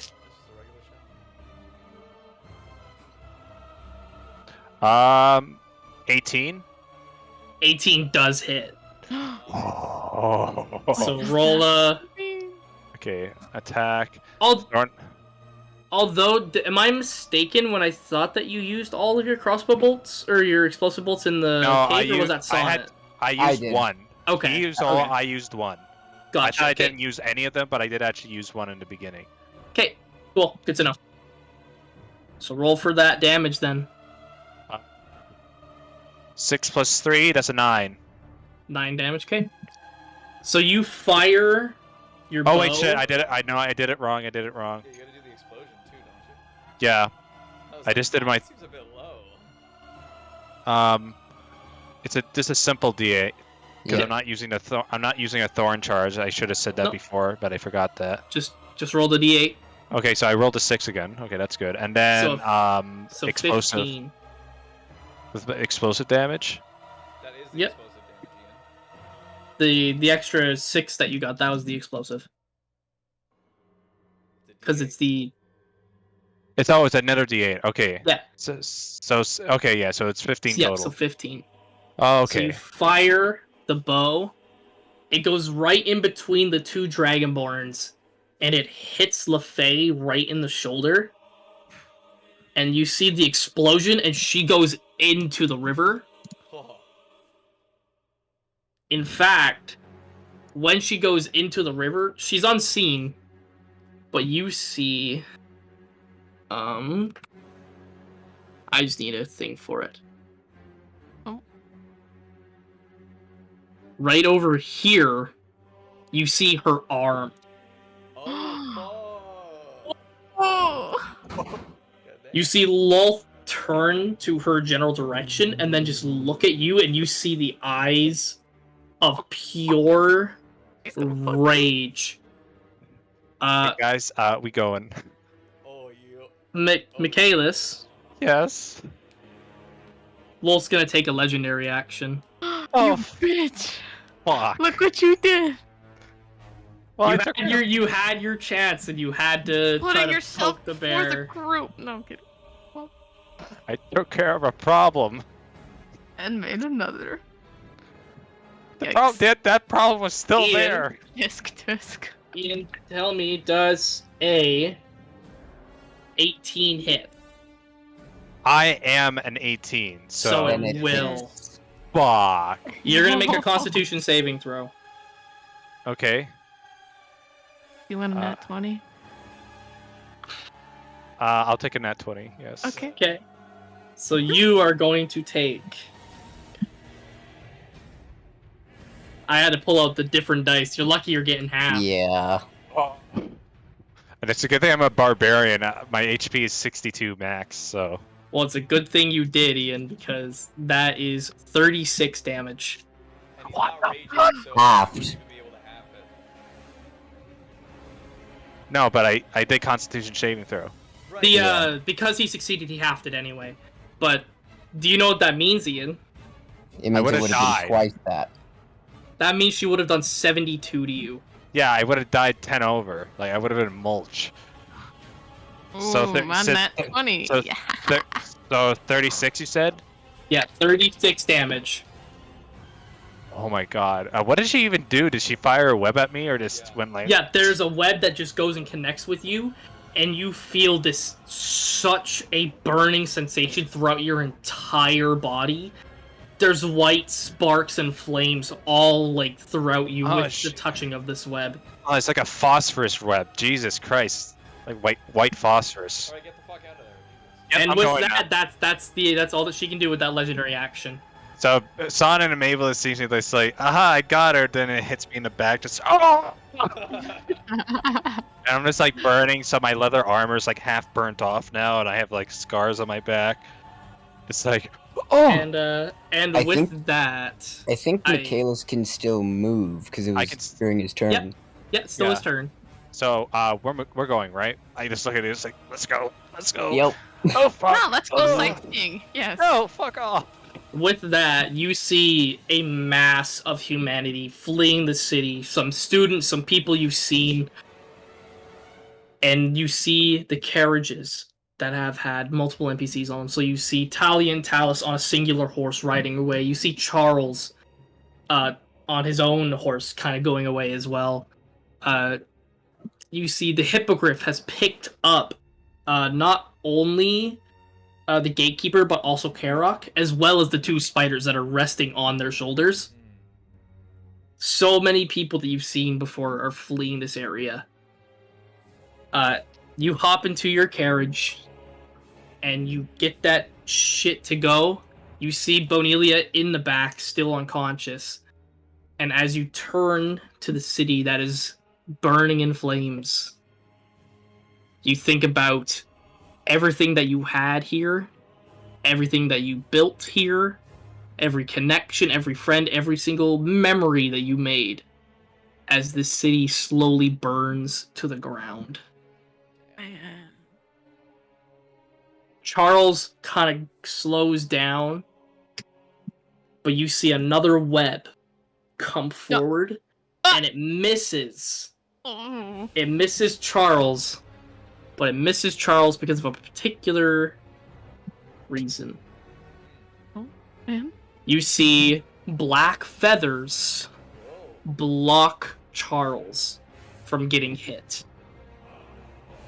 And Cheshire appears from pretty much out of nowhere to block the shot and land on Charles's horse as they keep riding. As you see Lolth in the entrance to the city, making just the angriest face you possibly could, before she turns around and returns to the burning city. And with that, ladies and gentlemen, we end part 1 of Infection in Orlais. Nice. And when we return, it will no longer be Infection in Orlais. it will now be war in Orlais. Oh. Holy shit. Whew. All right. I'm going to stop the recording. Everyone say bye to Bonelia. Bye, Bye, Dan. Bonelia. Bye, Danica. Enjoy the show.